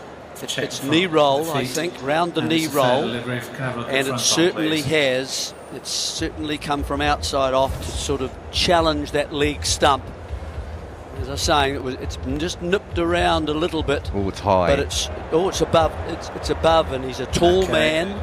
The leg is relatively straight. It's the front pad we're talking about. There's no bat involved at all. A tall man on his upper thigh, but it doesn't look like it's. It looks like it's still a chance of clipping the bails. I'm not sure it's going to take much more than that, though. Ashwin, it was the leg bail. Yeah, it was instantly given out and instantly reviewed. It was. Okay, pitching outside off, impacted line. Clipping. Oh yes, it's touching. It's hitting in line. Back to Paul on field to stay. As described by my colleagues, just rubbing the leg bail. Umpire rifle puts the right hand up once more, and Ravi Ashwin goes. The decision upheld. India lose their 8th. The lead is 102. Just the value of the ball, movement off the pitch, giving and beating the edge of the bat, both the inside edge and just into the pad in time. Slightly the luck going New Zealand's way there, convincing the umpire to raise the finger, otherwise that would have been not out. So Ashwin leaves 15 off 24 balls. Henry gets the wicket. Just what New Zealand needed to keep them interested. And Bumrah walks out, the new man, accompanied by several of the insects. His entourage. Yes. I was just one either side of him. I was just about to say, I think that New Zealand would probably have preferred to bowl to Ashwin, even though he's obviously a much better player than Kuldeep, just because he was being a little bit looser and the ball's still moving around, and he was doing it on purpose. He was trying to soften the ball. He was, trying to scramble New Zealand's plans a little bit, but the ball is still moving such a big amount. That didn't seem a little bit, guys. That really came back in. That would have been hard for anyone to play. But that is Matt Henry's stock and trade, his ability to hit that seam and to get the ball to go either way, and that one's come back alarmingly so. So India were 408 for 3, Jarrod, now 458 for 8. Yep. Matt Henry has a wicket, 1 for 102, bowls to Bumrah right in behind on off stump. And now the crowd well, it's woken them up, hasn't it? That's good. Are applauding for defences. Henry's... That's the type of crowd you appreciate. That has it's not a full ball, is it? I mean, the front foot of Ashwin there is actually behind the popping crease. So, but it's still been able to beat the edge of the bat into the pad. Henry moves past the umpire, bowls, and once more Bumrah shuffling across, playing with a straight bat. 125. You were quick on the response. That's fine. 125. Yeah, that's fine. Jerry's a former player. I'm a nobody. I don't think a chase of 3 would worry me, Jarrod. Other than the fact the new ball is going to do something, and that might cost you a wicket or 2. But other than that, I don't think. Unless, I know the Indians in India know how to bowl there, but we haven't seen really wildly the ball either turning or. The odd one is kept low. Yeah, I think the fact that the first 2/3 of the day were under cloud probably helped. The pitch didn't deteriorate. Here's a beauty from Henry. Gets the ball now to seam the other way. It was back in to Ashwin to dismiss him, and that's just too good for Bumrah. Through to Blundell. The end of the over, a successful one for New Zealand and Matt Henry. So the departure of the Ashwin for 15. He faced 24 balls. Hit 1 boundary on our big barrel boundary count, big range, bigger deals. How many overs has Henry bowled here he is in this spell, please? Oh, do you know any idea? Oh, you've caught me napping there. No, what about O'Rourke? I know he's had about 20 overs, I can see that, but I don't know quite how. No, you don't know either. You're going to guess, are you? I wouldn't guess. No. What else can we ask Dan that he might not know? Meaning of life? We haven't done Norwegian poetry all day today. No. How on? No. O'Rourke from around the wicket, short of a length, and Yadav turns into the onside.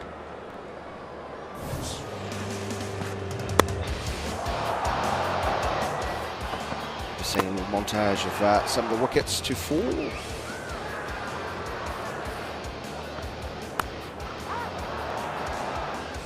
If you're listening on talkSPORT 2, you want to continue listening to the first test between India and New Zealand, you can head over to the talkSPORT Cricket YouTube channel. And next here on talkSPORT 2, we will be bringing you live championship action as Oxford host West Bromwich Albion.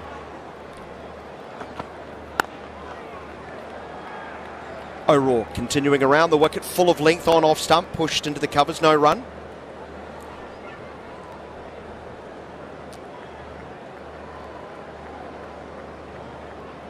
How long can O'Rourke and Henry keep going like this?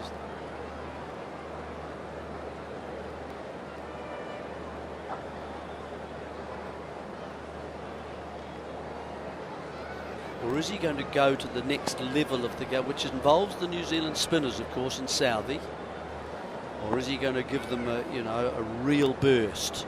Keep going till the legs are gone. O'Rourke, his yard up, pulling forward of square and well too. He's hit it up, it's going to pitch and stop, not reach the rope.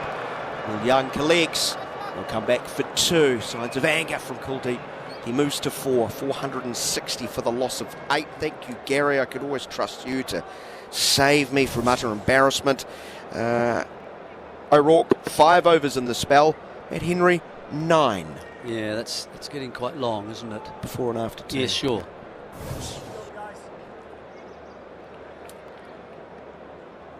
I remember him bowling a monster spell against Australia. Christchurch, was it? No. Gripping test, great run chase by Australia to get home in the 4th innings.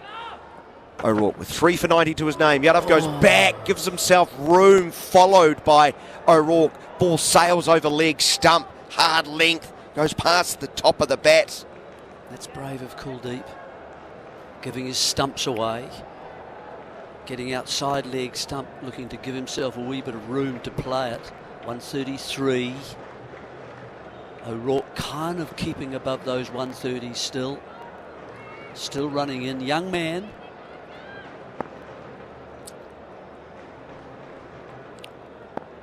Dark ominous clouds lay in the distance.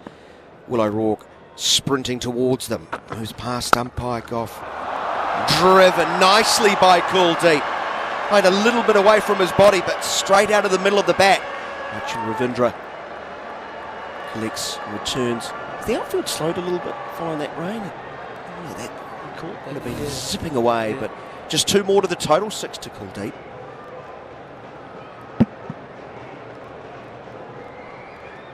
Hung it out there and played well away from himself. No foot movement really, but just a steering stroke. Off the back foot. The lead is now 106. Kuldeep, the left-hander. There's O'Rourke bowls. He goes underneath the bouncer there. Doesn't get all that much. Sort of that uncomfortable feeling. Ooh, it's going to hit me in the back.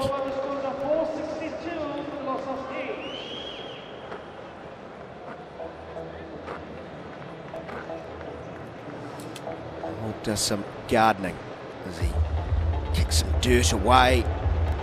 Look towards those dark clouds, the light tower shining proudly. Kuldeep prepared to start showing to the bowlers and to New Zealand that he's prepared to play a few strokes. That's what we saw in that last over. A big pull shot, no one out there of course, so it was quite well, the thought process behind the stroke. Even if I get it up high and it goes in the air, there's going to be no one there. I've just got to make a decent contact to get it beyond where the circle might have been. And he did. He did that well. So he's played quite nicely that over. Kuldeep. Who would you use as your next man if you had to change the bowling? Matt Henry for his 10th over this spell. He gets the outside edge of Bumrah's bat. He's propping forward, healthy edge, and taken by Blundell. 9 down. What a turnaround by New Zealand. They look out on their feet, searching for answers, and they have found them. Henry, wholehearted effort, over after over. And he has his second. His Blundell pouches another to his right.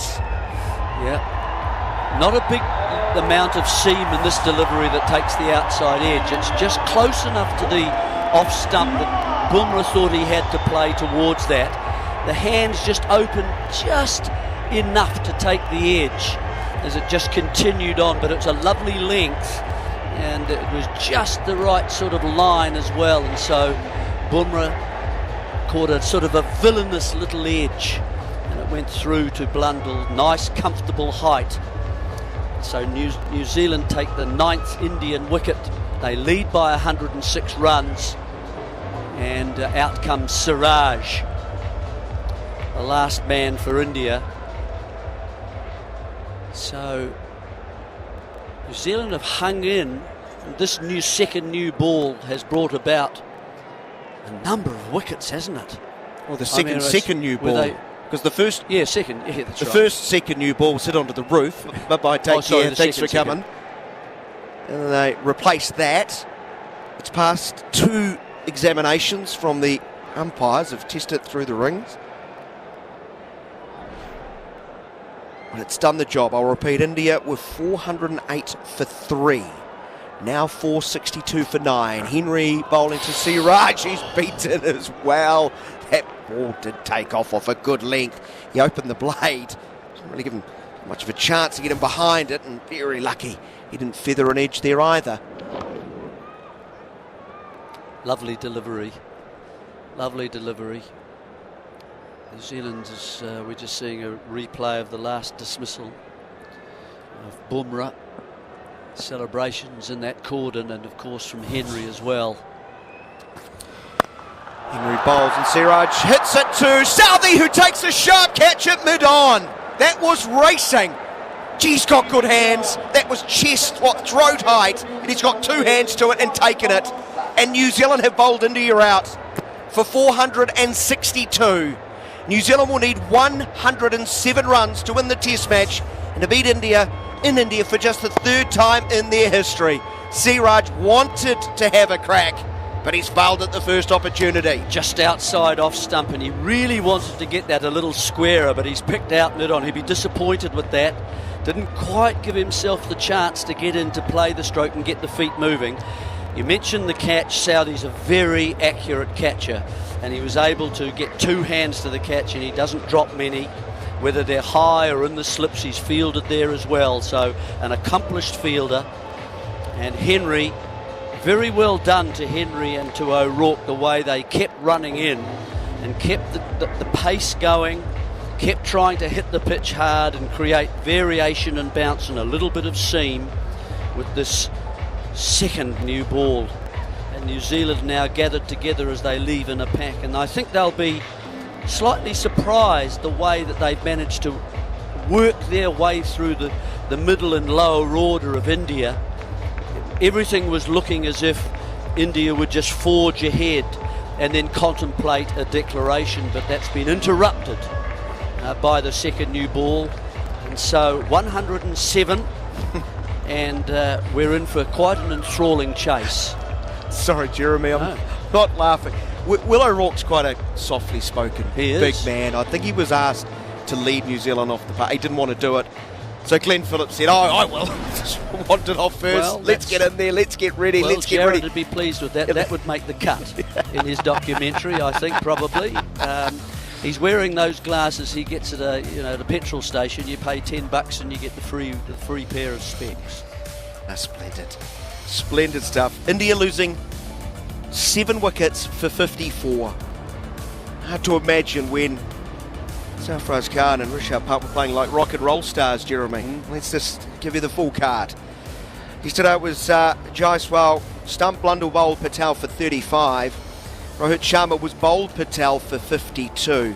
95 for 2 at that stage. Then late on, in fact, very late on. Last ball of the day on day number 3. Virat Kohli was caught behind off the bowling of Glenn Phillips for 70.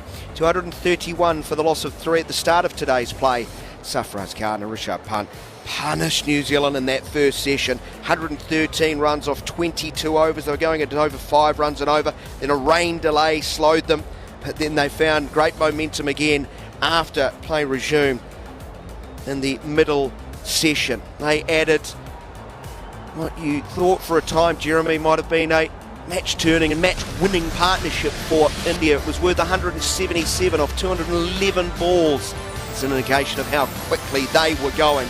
Sarfaraz Khan, maiden test match 100, tried one too many attacking shots, trying to hit Southee, upishly through the covers, hit it straight to Patel, gone for 150. At that stage it was 408 for the loss of 4. Then wickets fell away regularly. Rishabh Pant bowled by O'Rourke, chopping on for 99. KL Rahul, great bowling from O'Rourke. Steepling bounce, moving away, catching the outside edge. Blundell took the catch. Rahul gone for 12. Ravindra Jadeja trying to pull a ball, hit it to forward square where Will Young took the catch 2 hands. O'Rourke had another as Jadeja gone for 5. Ravichandran Ashwin tried to be the aggressor, but he was caught on the crease as Mad Henry got the ball to talk and seen back a long way. Hit on the pad, he was given out LBW, he reviewed, it was clipping the top of leg stump. Gone for 15, and then, well, the tail did not wag, unfortunately for India, as Jasprit Bumrah was caught behind off the bowling of Henry without scoring, and 2 balls later Mohammad Siraj was caught very well by Southee at mid-on without scoring. And with 18 extras, the total at 462.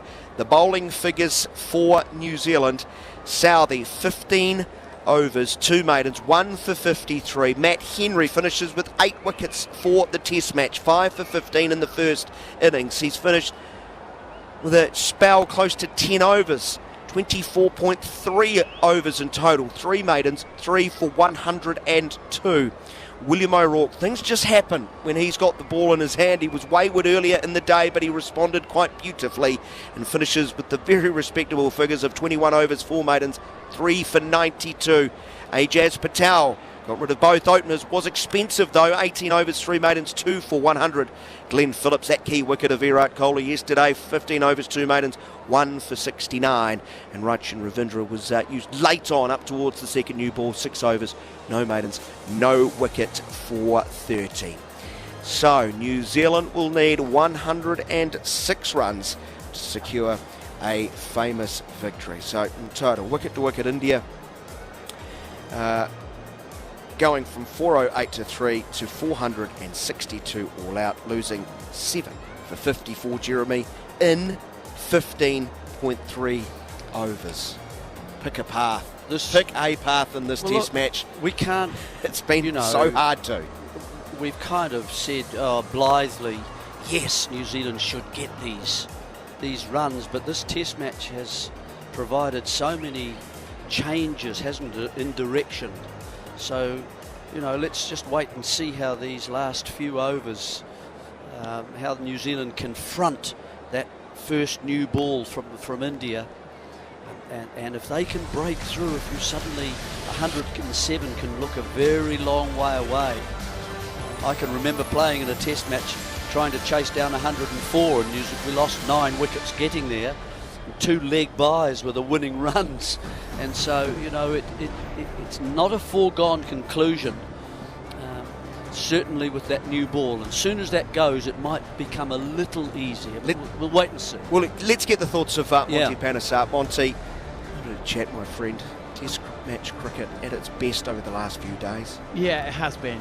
And when New Zealand obviously bowled out India for 46, and then they batted really well, and the partnership of Tim Southee with Rachin was really good. And then we saw just New Zealand just kept themselves in the game with that second new ball. Let's be honest, that completely changed the game.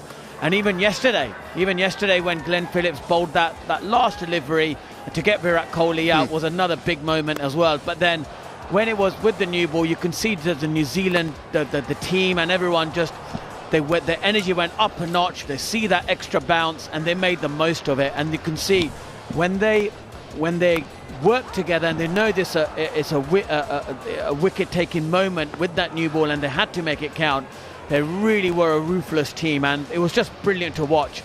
It's been a brilliant test match, and it will be interesting to see how they knock these runs off. Do they go in with an attacking mindset, Do they open the batting with Glenn Phillips maybe? You know, just to think, right, go on, get us with a really good start. We just don't know. But overall, it's been a brilliant bowling performance by all the bowlers, and they held themselves together in the game, and now they've got an opportunity to make history.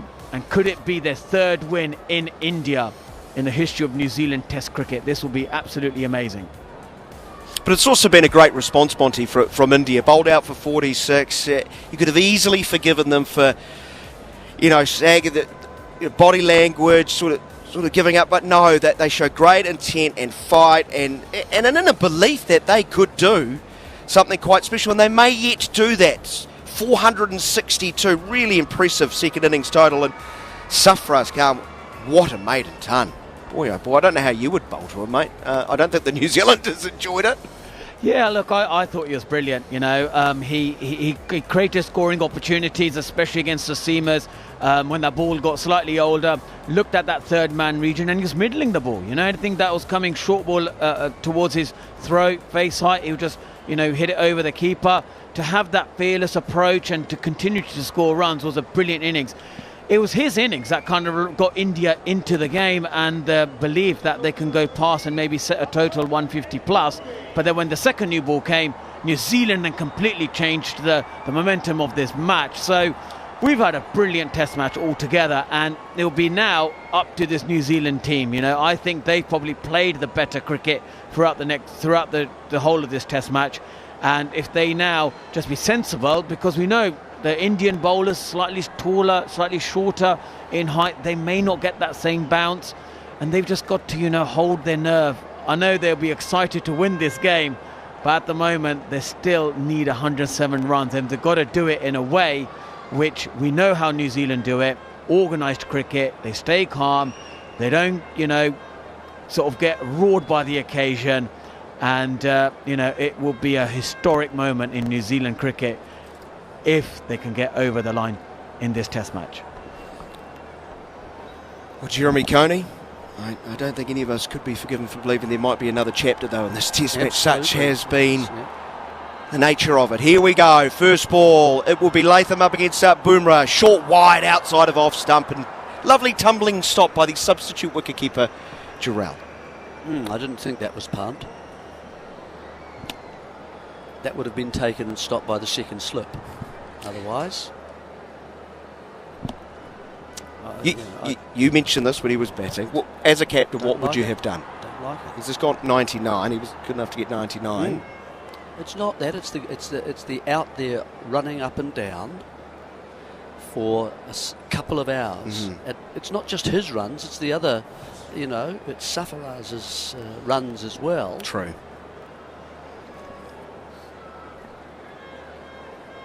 Bumrah has 3 slips, a gully, a pointer mid-off, a mid-on, mid-wicket, long leg. If any man who can turn a game on its head, he is one, angling across. That's gone a long way off the seam. What's that, pitched on middle? And I know natural angle from right arm over the wicket to the left-hander, but he's dived in front of first slip. That's pitched outside leg, isn't it, Monty? It's gone a long way. Exactly, and you can see with the angle of the arm, he's trying to cut across his eye line and trying to get the captain, to go after it. But it's just knife edge stuff, isn't it, at the moment, with slightly overcast conditions. It's just a really important moment here for New Zealand. Target is 107. Bumrah bowls full into the pads. Big shout for LBW. That nip back. He wants a review. They need to take a breath, have a chat. Time on their side. Don't rush that. They will review. New ball, of course. There will be extra bounce. Umpire golf unmoved. Original decision not out. Well, let's have a look at the first thing to do. Where does it pitch? Does it pitch in line? Being a left-hander, of course, it's possible the first two, for example, were probably pitching outside and moved a lot. That one didn't move quite so much. It's just pitched to me, look, perhaps in line with leg stump, and he's played across it. It's hitting the top of the front pad with the straight leg. He's not a huge, tall man, is he, not. Latham? So and I don't think there's any inside edge on that at all. So it's a very reasonable shout. Very reasonable shout. I don't think it's hit the bat at all as they check ultra edge. Crowd starting to believe that they might get the early breakthrough. They won't. It's pitched outside leg. It has just outside. We'll go back to Michael on field to stay with his original decision of not out. That's the danger, isn't it? When you're bowling you're on screen now, over the wicket to a left-hander. Every New Zealander agrees. Umpire Goff's a very good umpire, Monty. Very good umpire. Exactly. He's a brilliant umpire. He He's says Englishman, emptying and that his makes pocket. it even better. Let's be honest about that. You know, and he's from Durham. One of the very best we've ever seen. People from Newcastle are great lads. He's one of the best. Very close. Great bloke. Here is Bumrah swinging now down the leg sides. Crowd goes up. India lose the review, of course. What an eventful opening 4 balls, Jeremy. I do hope the last thing I want to say about the wicket keeping situation. He's dived a long way there, hasn't he? Both ways. There's no way Punt would get those. New Zealand would be 8 on the board at the moment, and I just hope that they've asked and said, look, we'd like to use Jarrell as the wicket keeper. I know Punt's been out there, he got 99 against you, but we don't think he can keep. It's been quite dark, Jared. That big cloud. That, as I thought, just checking the light meter. Umpire Rifle said, look, it's good enough to continue. So what would you have said? Like immediately as you came off the field, you would have asked, he will be keeping? I think you would have just asked the it's umpires. a fair question to ask, though, don't you? Just ask. They might say there's nothing in the rules that says he can't go off, and you would have had to begrudgingly accept. Well, that depends on your view, doesn't it? Oh, hold on. Having another look, are they? Rohit is not happy. No, he's not. Are they coming off? Yes, they are. That's why he's not happy. Wow. So are the team going to stay there? This game. Well, it's nipping around nicely. It's overcast above. It's good conditions to bowl. The New Zealand openers we can report. They're already in have a cab. left the field. They're already in a cab back to the hotel, aren't they, Monty? They're off very quickly. Yeah. Yep, they will be definitely get them pads off and their gloves, put it in their kit bag. Helping each other getting their pads off. Yep, and they're saying, come on, let's get on that team bus as soon as possible because we don't want to be facing another ball under this pad, knowing that tomorrow morning the conditions are going to be absolutely good for batting. So, you can see why the Indian players are absolutely moaning about this because this is really perfect bowling conditions for the Indian bowlers. But from a New Zealand perspective, they want to be sitting in that dressing room and not probably coming out. They would want the play to end today for their point of view. But you can see the disappointment, obviously, from Indian perspective and Rohit Sharma in particular as well, because they're probably thinking that this is our moment where if we can get 2 or 3 wickets, then they'll feel like tomorrow morning they'll be on the up. But for New Zealand, it's like day 1 of a test match, 107 runs, to get. A different mindset, feel fresh, and possibly not day 1 of a test match, but they would feel much more in a better place if the umpires call it off for today because of bad light, and I'm sure you guys will be delighted with that as well. Oh, again, fine umpires. Some of the better umpires I've seen. Yeah. It's up to the umpires, isn't it, guys? It's as simple as that. If you feel if the measurement, which has already been made in this match, they've already left the field for bad light. This is the number. Very good point. Which we're going to go off, and I don't look. He's putting it on again just to check the numbers, which is absolutely fine, and he seems happy with that. If that's the case, off we go. If it changes and gets lighter, on we come again. It's as simple as that, guys. The cloud cover has dropped. After the rain went away, we got back on pretty smartly. The grounds crew did a really good job. That clouds would have lifted. According to one website, Jeremy, the cloud ceiling was up to 16,000 feet. fantastic. And right now it's closed right back in, whatever that may mean. It's a number. It's a great night. It's a number. Great night for flying. And I love how the Indian team is just staying on the field. Yeah, but I thought we got a wide view of the clouds and so on. It does look darker, I'd have to say. Yeah, it looks like a bit of a front coming in. Yeah, it's very dark. That's all. There we are. There's a little bit of it there. From a different angle, from outside the ground, probably a zone, I don't know. So it's a high shot above the arena, and you can see the cloud is quite low. And now the covers are coming out because I think your Dragonflies are going to be happy, Jeremy. They'll be. I think there's a bit of rain now, and a lot of the fans have stood up and starting to leave. Big gust of wind. Oh, now I feel like I'm at the Basin Reserve watching grounds crew struggle to hold on to the covers. I feel like we're back at the home of cricket, Jerry. Have you seen some of those ground stuff actually lifted off the ground? Yes, I have. Yes, they have. Oh, yeah. So they're bringing out the cover, and that will. And now the Indian team resigned to the fact that it seems day number 4 will come to an end with New Zealand 0 for 0 on 4 balls. Ventful 4 balls. Very much so, as Bumrah got a couple to go a long way away from Latham. Jarrod doing very well to prevent byes. Next ball nips back off the seam. Hit in front. Bumrah was absolutely certain that it was out. They reviewed. Ball pitched outside of leg. Then another one to hit the seam and go, or swing actually, a long way down the leg side. So there was lots of movement out there both ways, which must be a nightmare for an opening batsman. If someone can move the ball that distance in both directions. Looks a nice ball to bowl with 2 nights, that deep dark red as well, that holds its shape and holds its shine for quite a long time. I don't know who selects the balls or whether they do that anymore nowadays, or whether the umpires just say, here's the ball thou shalt use.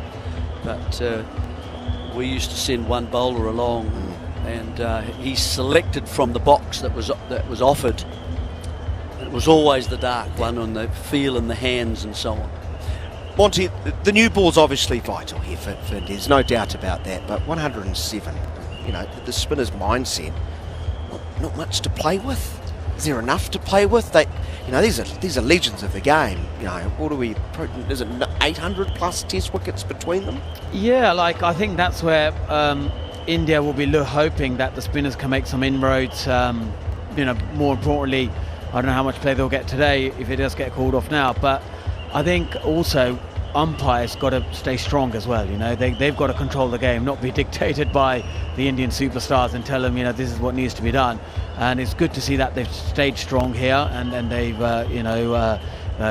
kept the judgment on the light meter. And if it gets better, like you guys said, then yeah, come on. But if it doesn't, then for their judgment and the safety of the game and players, they must come off. So. But 107, I think, is still going to be a tricky run chase for the New Zealand batsmen, because the spinners are going to be, Ashwin is a wily operator, and there's going to be that invariable bounce that we have seen with the New Zealand spinners. There's going to some's going to stay low, some's going to rip up, and I wouldn't be surprised if tomorrow. I know there's obviously massive rain now, and I think that is going to be end of play today. That is. Raining like in Wellington, I'll say, in New Zealand. That sort of strong rain. No, there's a slight difference. The issue, I'll take you to task here, Monty. Generally, rain in Wellington doesn't go straight down. No. It goes horizontally. Right. Due to the wind. But talk about making an impression. It's not just rain. It's tipping down. It's chucking it down. Where's that come from? Yeah, that big cloud. Exactly. There was that huge cloud coming over. Ask a silly question. Mate, I've been on air for 20 hours out of 24. You've done well. Barking mad, but best of times. State the obvious. Ask a silly question, get a good answer. I agree with it. It's not going to be an easy chase. No.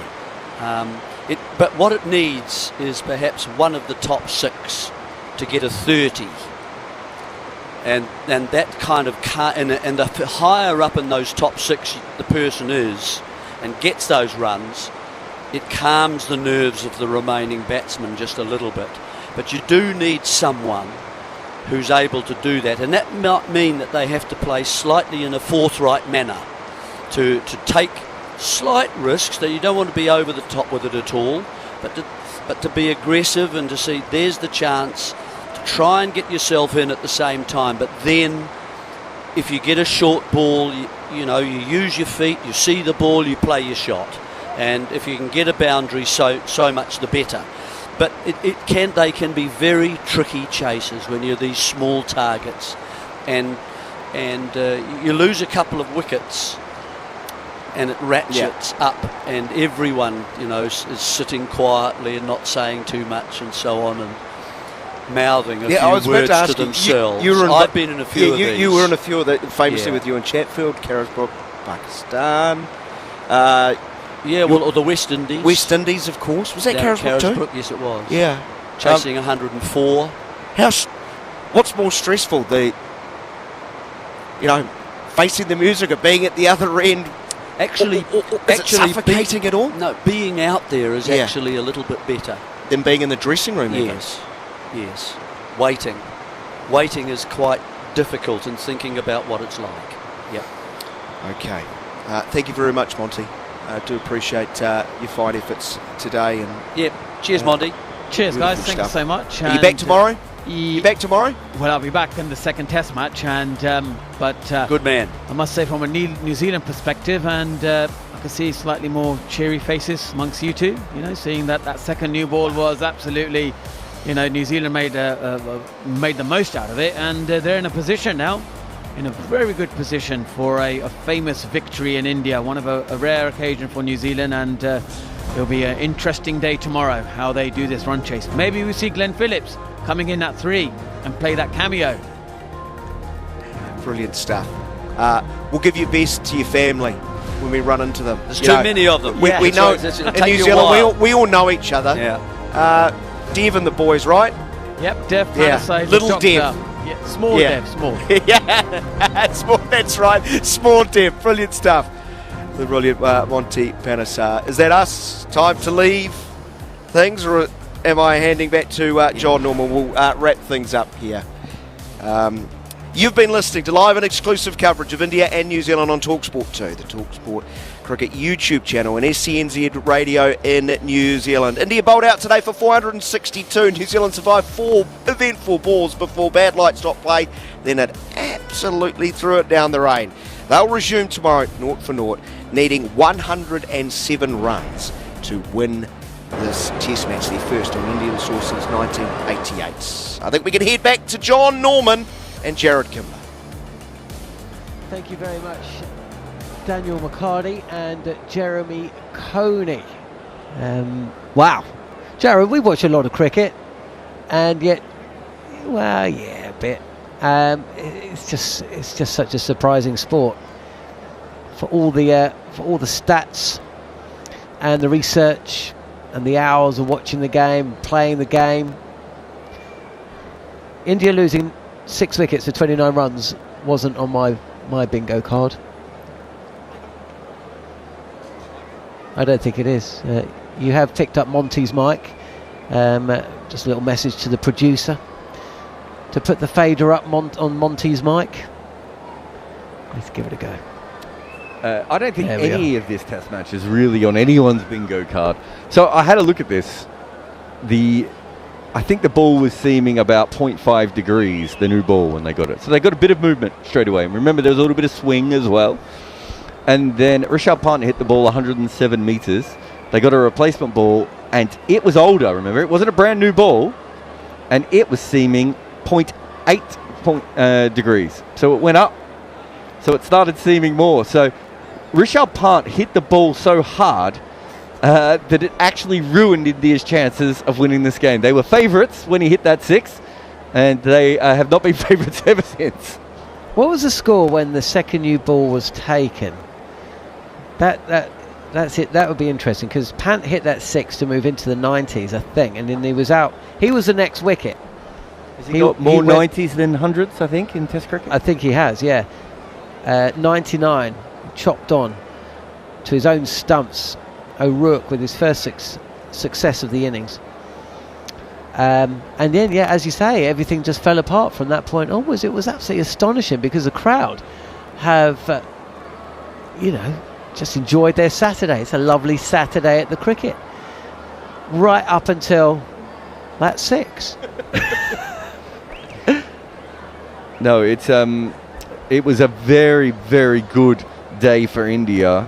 We thought the new ball would be important, but realistically, I think there were 3 plain misses in the first over, so it wasn't like the other ball wasn't doing anything at all. But once it came on, I think, was it O'Rourke's first ball with their second new one, when he came in, that jagged back a long way, and it just looked a lot tougher to bat. So when Ashwin usually would probably block, and he just thought, no, there's no point me blocking here. I need to play some shots and hit the ball in the gap and try and probably soften this ball as much as anything. So it was a big difference, a big change at that moment in the game. And we probably seen 2 moments. The other one was Kohli, wasn't it? They were sort of scooting along with and then Kohli went out. So a couple of times it felt like it was going to be very easy for India, and in the end they didn't get enough in front. I mean, it might still be enough, but it doesn't look like it's enough. Well, the way that Virat Kohli and Rohit Sharma went at both umpires when that decision was made to walk off the field because of bad light, and it really came back to haunt India, I think, a little bit, because we remember the pressure that they would put the umpires under in reverse. They wanted to go off the field at the end of day 2. Now they wanted to stay on the field, and they got their wish. It is down to the umpires at the end of the day. I was going to say, it actually doesn't matter what the teams want anyway, because the teams don't have anything to do with it anymore. You can't ask for bad light. You can't, Well, you can't, but they kind of looked like they were, didn't they, on day 2, didn't it? I mean, they were quite forceful. What I mean, though, is it's not like the old days where you could actually... No, of course not. No, so whether they wanted to go off at the end of day 2 or not doesn't really matter. But I see your general point there, and it certainly went a different direction for them. Did indeed. I mean, I haven't seen a Roadrunner cartoon for quite some time, but it was reminded me, or rather Tom Latham and Devon Conway reminded me of those old cartoons, the speed in which they departed the scene. I mean, the Tom Latham was hilarious, because I think Rohit and Virat came in to speak to the umpires, and just at that same time there was just like a flash of white across the screen. And that was just Tom Latham just disappearing as quickly as possible. I was shocked that he wasn't taking his pads and gloves off as he was leaving, just so everything was going to take him a little bit longer to get back on. Brilliant. Proper cricket.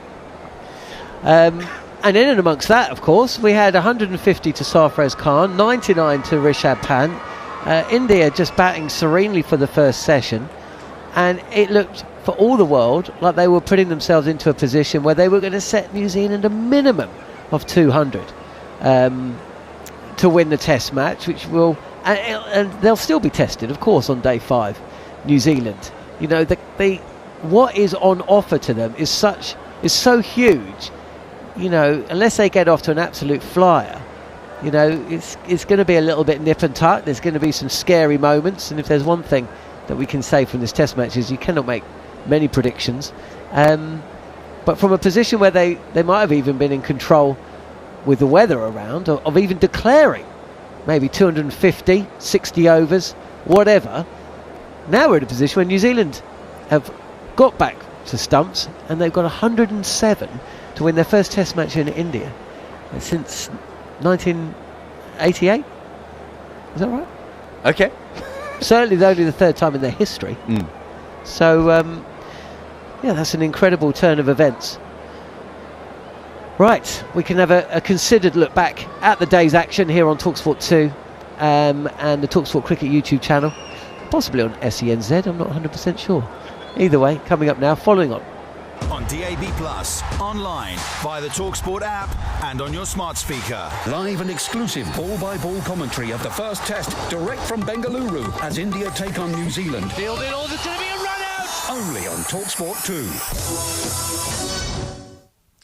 You're listening to Following On. I'm Jon Norman, joined by Jarrod Kimber. We're going to look back at an incredible day of cricket between India and New Zealand. It was all about India. Well, until it wasn't. Pant and Sarfaraz, imperious with the bat, they put on 177 runs together. And for a while, India, favourites to pull off a win in a game where they were 30-1 against. But the wicket of Sarfaraz Khan and then Rishabh Pant triggering a collapse. They lost their remaining 7 wickets for 52. They lost 6 for 29. Target now for New Zealand, 107. And when the bad light came, Latham and Conway ran from the field. Well, they didn't run, but they were pretty brisk. All set up for an explosive final. Morning, afternoon, evening, we just don't know. The weather, again, isn't looking too pretty, but there should surely be enough time left for either India to take 10 wickets or New Zealand to take the 107 runs they win. Plenty to come over the next 15 minutes or so. You're listening to Following On. Jarrod, brilliant day's cricket, one that just flipped on its head. We saw that yesterday, didn't we? It was bookended. India started well, New Zealand hit back in the middle session, India finished well. First day was all about New Zealand, really. Today was all about India up until that second new ball, and then it completely turned on its head in a manner that we just were not expecting. Not 7 wickets expecting, 3 or 4 maybe, 5, really? 6, get out of here. 7 bowled out. I don't believe it, but that's what's occurred. Yeah, and I think we didn't know what the new ball would do, so I didn't think we'd get much sideways movement with the new ball, but what I did probably expect was maybe a little bit of inconsistent bounce. I thought if we're going to see anything that's going to affect India, it might just be that the ball runs along the ground. If you remember at one stage, Henry bowled a ball that bounced about at the 8-metre mark, and it should have bounced up to about 1.3 metres, and it went 32 centimetres. And I was like, well, this is what's going to cause some trouble. It caused absolutely no trouble. We never saw another ball like it. And instead, what we saw was Southey swinging the ball, Henry seaming the ball. They got a wicket when Sarfaraz was trying to attack the new ball. Bit of a loose wicket now looking back. But India was still in control at that point. Then Rishabh Pant hits a 6 that is measured at 107 metres out of the stadium. And straight after that, they replaced the ball with an Incredible. I mean, it really was such a change. We saw that in the Ashes as well, when a ball was changed. And look, that we can't control the way that balls go, but that should have been an older ball. But we know without a fact that I think it was something like a 40% rise in seam movement after, and that wasn't a brand new ball. And that really caused a lot of the troubles. And then India had to try and counter-attack at that point, so they gave away a couple of wickets as well. Where's Ricky Ponting in all this? Disgrace. Something should be done. Questions should be asked.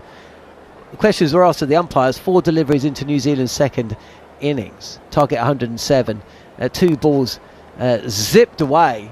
Rishabh Pant well enough and fit enough to hit 99. Not well enough or fit enough to keep behind the stumps. Jeremy Coney bristling. New Zealand should be 8 without loss after 4 balls. And then the light meters came out. India furious. Absolutely furious at the decision.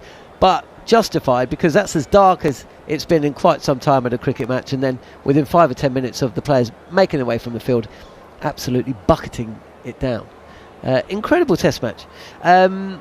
Who impressed you from the bowlers? Because once again it was the seamers who New Zealand had to rely on. I mean, no one impressed me with the first 80 overs. No. I thought O'Rourke, the pitch really seemed to help him. He got sideways movement, he banged it in. The one thing I noticed in this innings compared to the first innings, compared to the first 80 overs, was just he was consistent with his line. His length was still a little bit all over the place, but just consistent with his line. And so when the ball did anything, his deliveries were in a good position to be able to put pressure on the Indians, and he got wickets. And I do think Rishabh Pant's dismissal is quite interesting. We now know he's made more 90s than he has 100s. He tried to steal the 100 off the ball before when he hit the ball out to deep mid-wicket. He did twice, actually. KL Rahul sent him back, didn't he? On 2 different occasions. And he wasn't running very well between the wicket at all. And in fairness to him, he clearly looked like... because I was listening to the conversation Jeremy Coney was saying when he was in the 90s, is this guy going to field? Because he's well enough to hit 90 odd. He should keep wicket. I'm not sure if you heard. I actually shouted out. I think if he reaches 100, I think he retires hurt, because he was He was really struggling. He barely got up the stairs when he went off. And I also think that we know that he struggles in the 90s, emotionally, I suppose, as much as anything. I just felt that the whole moment kind of got on top of him. And don't get me wrong, it was a great ball as well. It wasn't that he went out to a terrible ball or anything. O'Rourke came around the wicket, bowled it outside off stump, and it jagged back off the seam, bounced, then he ended up knocking it back onto his stumps. A little bit of bad luck for him as well. The ball could have gone anywhere. But I just felt that at that time, well, that's just opened it back up. I didn't think about 15 or 20 minutes later they'd be all out. No, absolutely. 462. There were 408 for 3. There were 433 for 4. Bowled out for 462. Matt Henry was 99. He bowled 21, 22 overs. He was approaching a century. I think he might have even hit it without taking a wicket. He finished with figures of 3 for 102. William O'Rourke, 3 for 92. Southey didn't bowl as much as either of those two. Henry bowled 24 overs, by the way. 3 for 92 from William O'Rourke and 1 for 53 for Tim Southey. Spin accounted for the wicket of Virat Kohli and Rohit Sharma and Jaiswal, but that was yesterday. All the wickets that fell today were seam, and that's going to possibly be a little bit of a problem for New Zealand. But they'll worry about that in Pune. What they will be absolutely desperate is that they go to Pune 1-0 up, and they will never have a better chance to win a test match against India in India. No, I think just before Ashwin went out, I was in the middle of sort of asking Dan and Jeremy about what they would feel comfortable as New Zealand fans. And I said 125, and Jeremy was like, I feel comfortable chasing that. I was wondering what he would have felt around 150, 175. That was the number that I was more thinking. If they got to 150 or 175, I would have been very interested in this game from that point forward. They didn't even get to 125 in front, right? So, there's definitely a huge advantage to New Zealand here. Should be said that Bumrah was moving the ball sideways when he was bowling out there. The conditions certainly had completely stayed the same, and we expect it to be just as good to bowl tomorrow morning as well. But do you think it'll be just as good as that, as what we just saw? I mean, they look particularly dark. I mean, the darkness it won't be, but I think that the juice from the wicket will still be there. Is it a 106 or less all-out pitch? I mean, no, but it wasn't a 46 all-out pitch either. If you get on a roll and you get a couple of... If Bumrah gets a couple of wickets, Ashwin comes on and gets a wicket or two, and they're, 40 for 4, even 60 for 4, I think they'd feel pretty confident, India, from then on in to be able to get it home. It could be a tie. Have you thought about that? Of course. I never stop thinking about whether a test match can be a tie. Second new ball was taken at 80 overs. The score 400 for 3. 21 for 1 with the new ball within the 6.3 overs. And in fairness, New Zealand could have picked up 3 wickets in an over. Yeah. The ball changed after that 6. India lost 6 for 37 on 13 overs. It's one of the mad things about cricket, isn't it? The replacement balls just do not match up with the ones that they are replacing. But then the second new ball isn't like the first new ball. You've got to welcome this stuff. It sometimes works for you, and sometimes it works against you. It's one of the great unique selling points of Test cricket is that there is so much that cannot be replicated, and you just have to go with it. And sometimes you get a replacement ball. We've seen this before. We've seen teams clamour for a replacement ball, get a replacement ball, and it's 10 times worse than the out of shape one that they were using in the first place.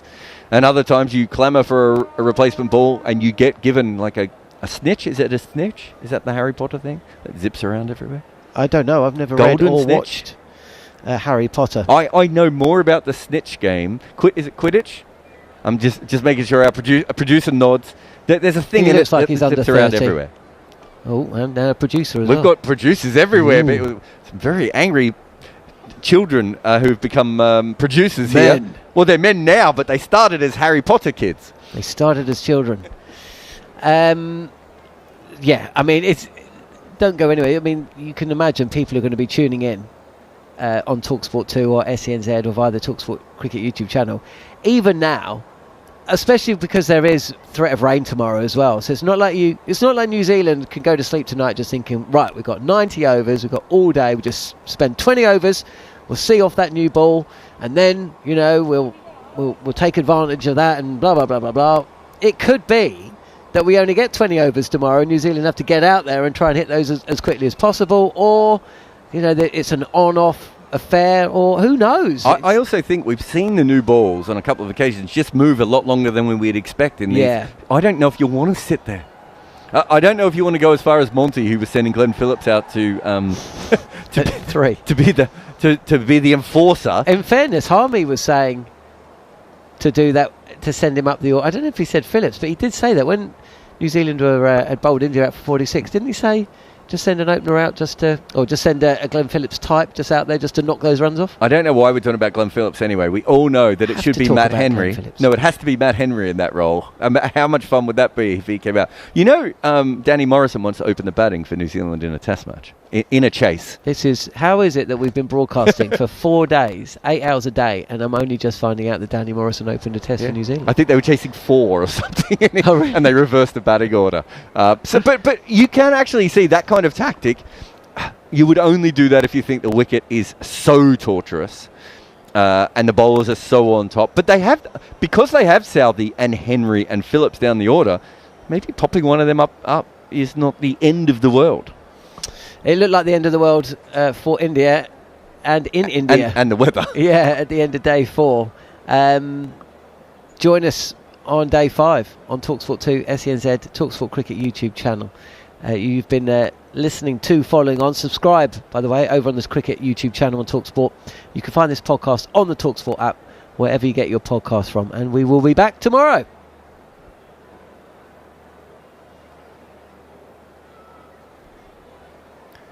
Do you know what? There's no point, because we've got nobody different for him to speak to. It would just be exactly the same as Following On. So that's fine. So, yeah, send me the pod lines. I'll do them down the line. Okay, cool. And that video that Tom's got, that needs to be sent to Jean-Pierre.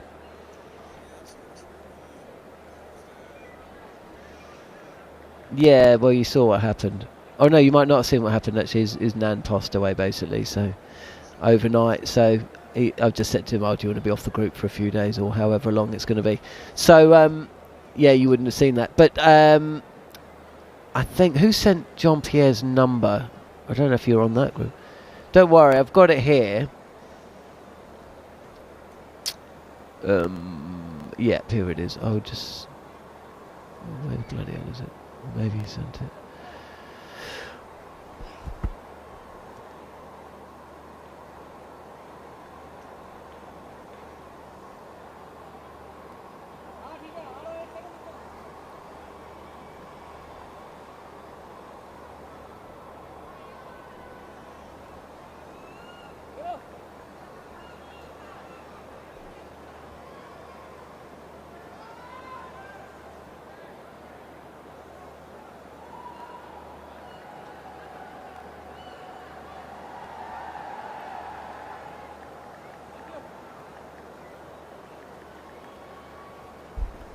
So I've just sent it to you. If you can just get Tom to email the video, you send the audio, then I would just go through to Jean-Pierre and just explain what needs to be done with that.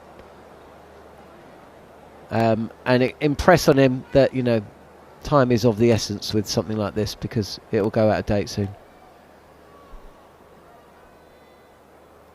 Okay, take it easy, Tom. Yeah, tell me when the lines are ready and I'll do them. And then, yeah, come down and we'll just go through tomorrow and Wednesday.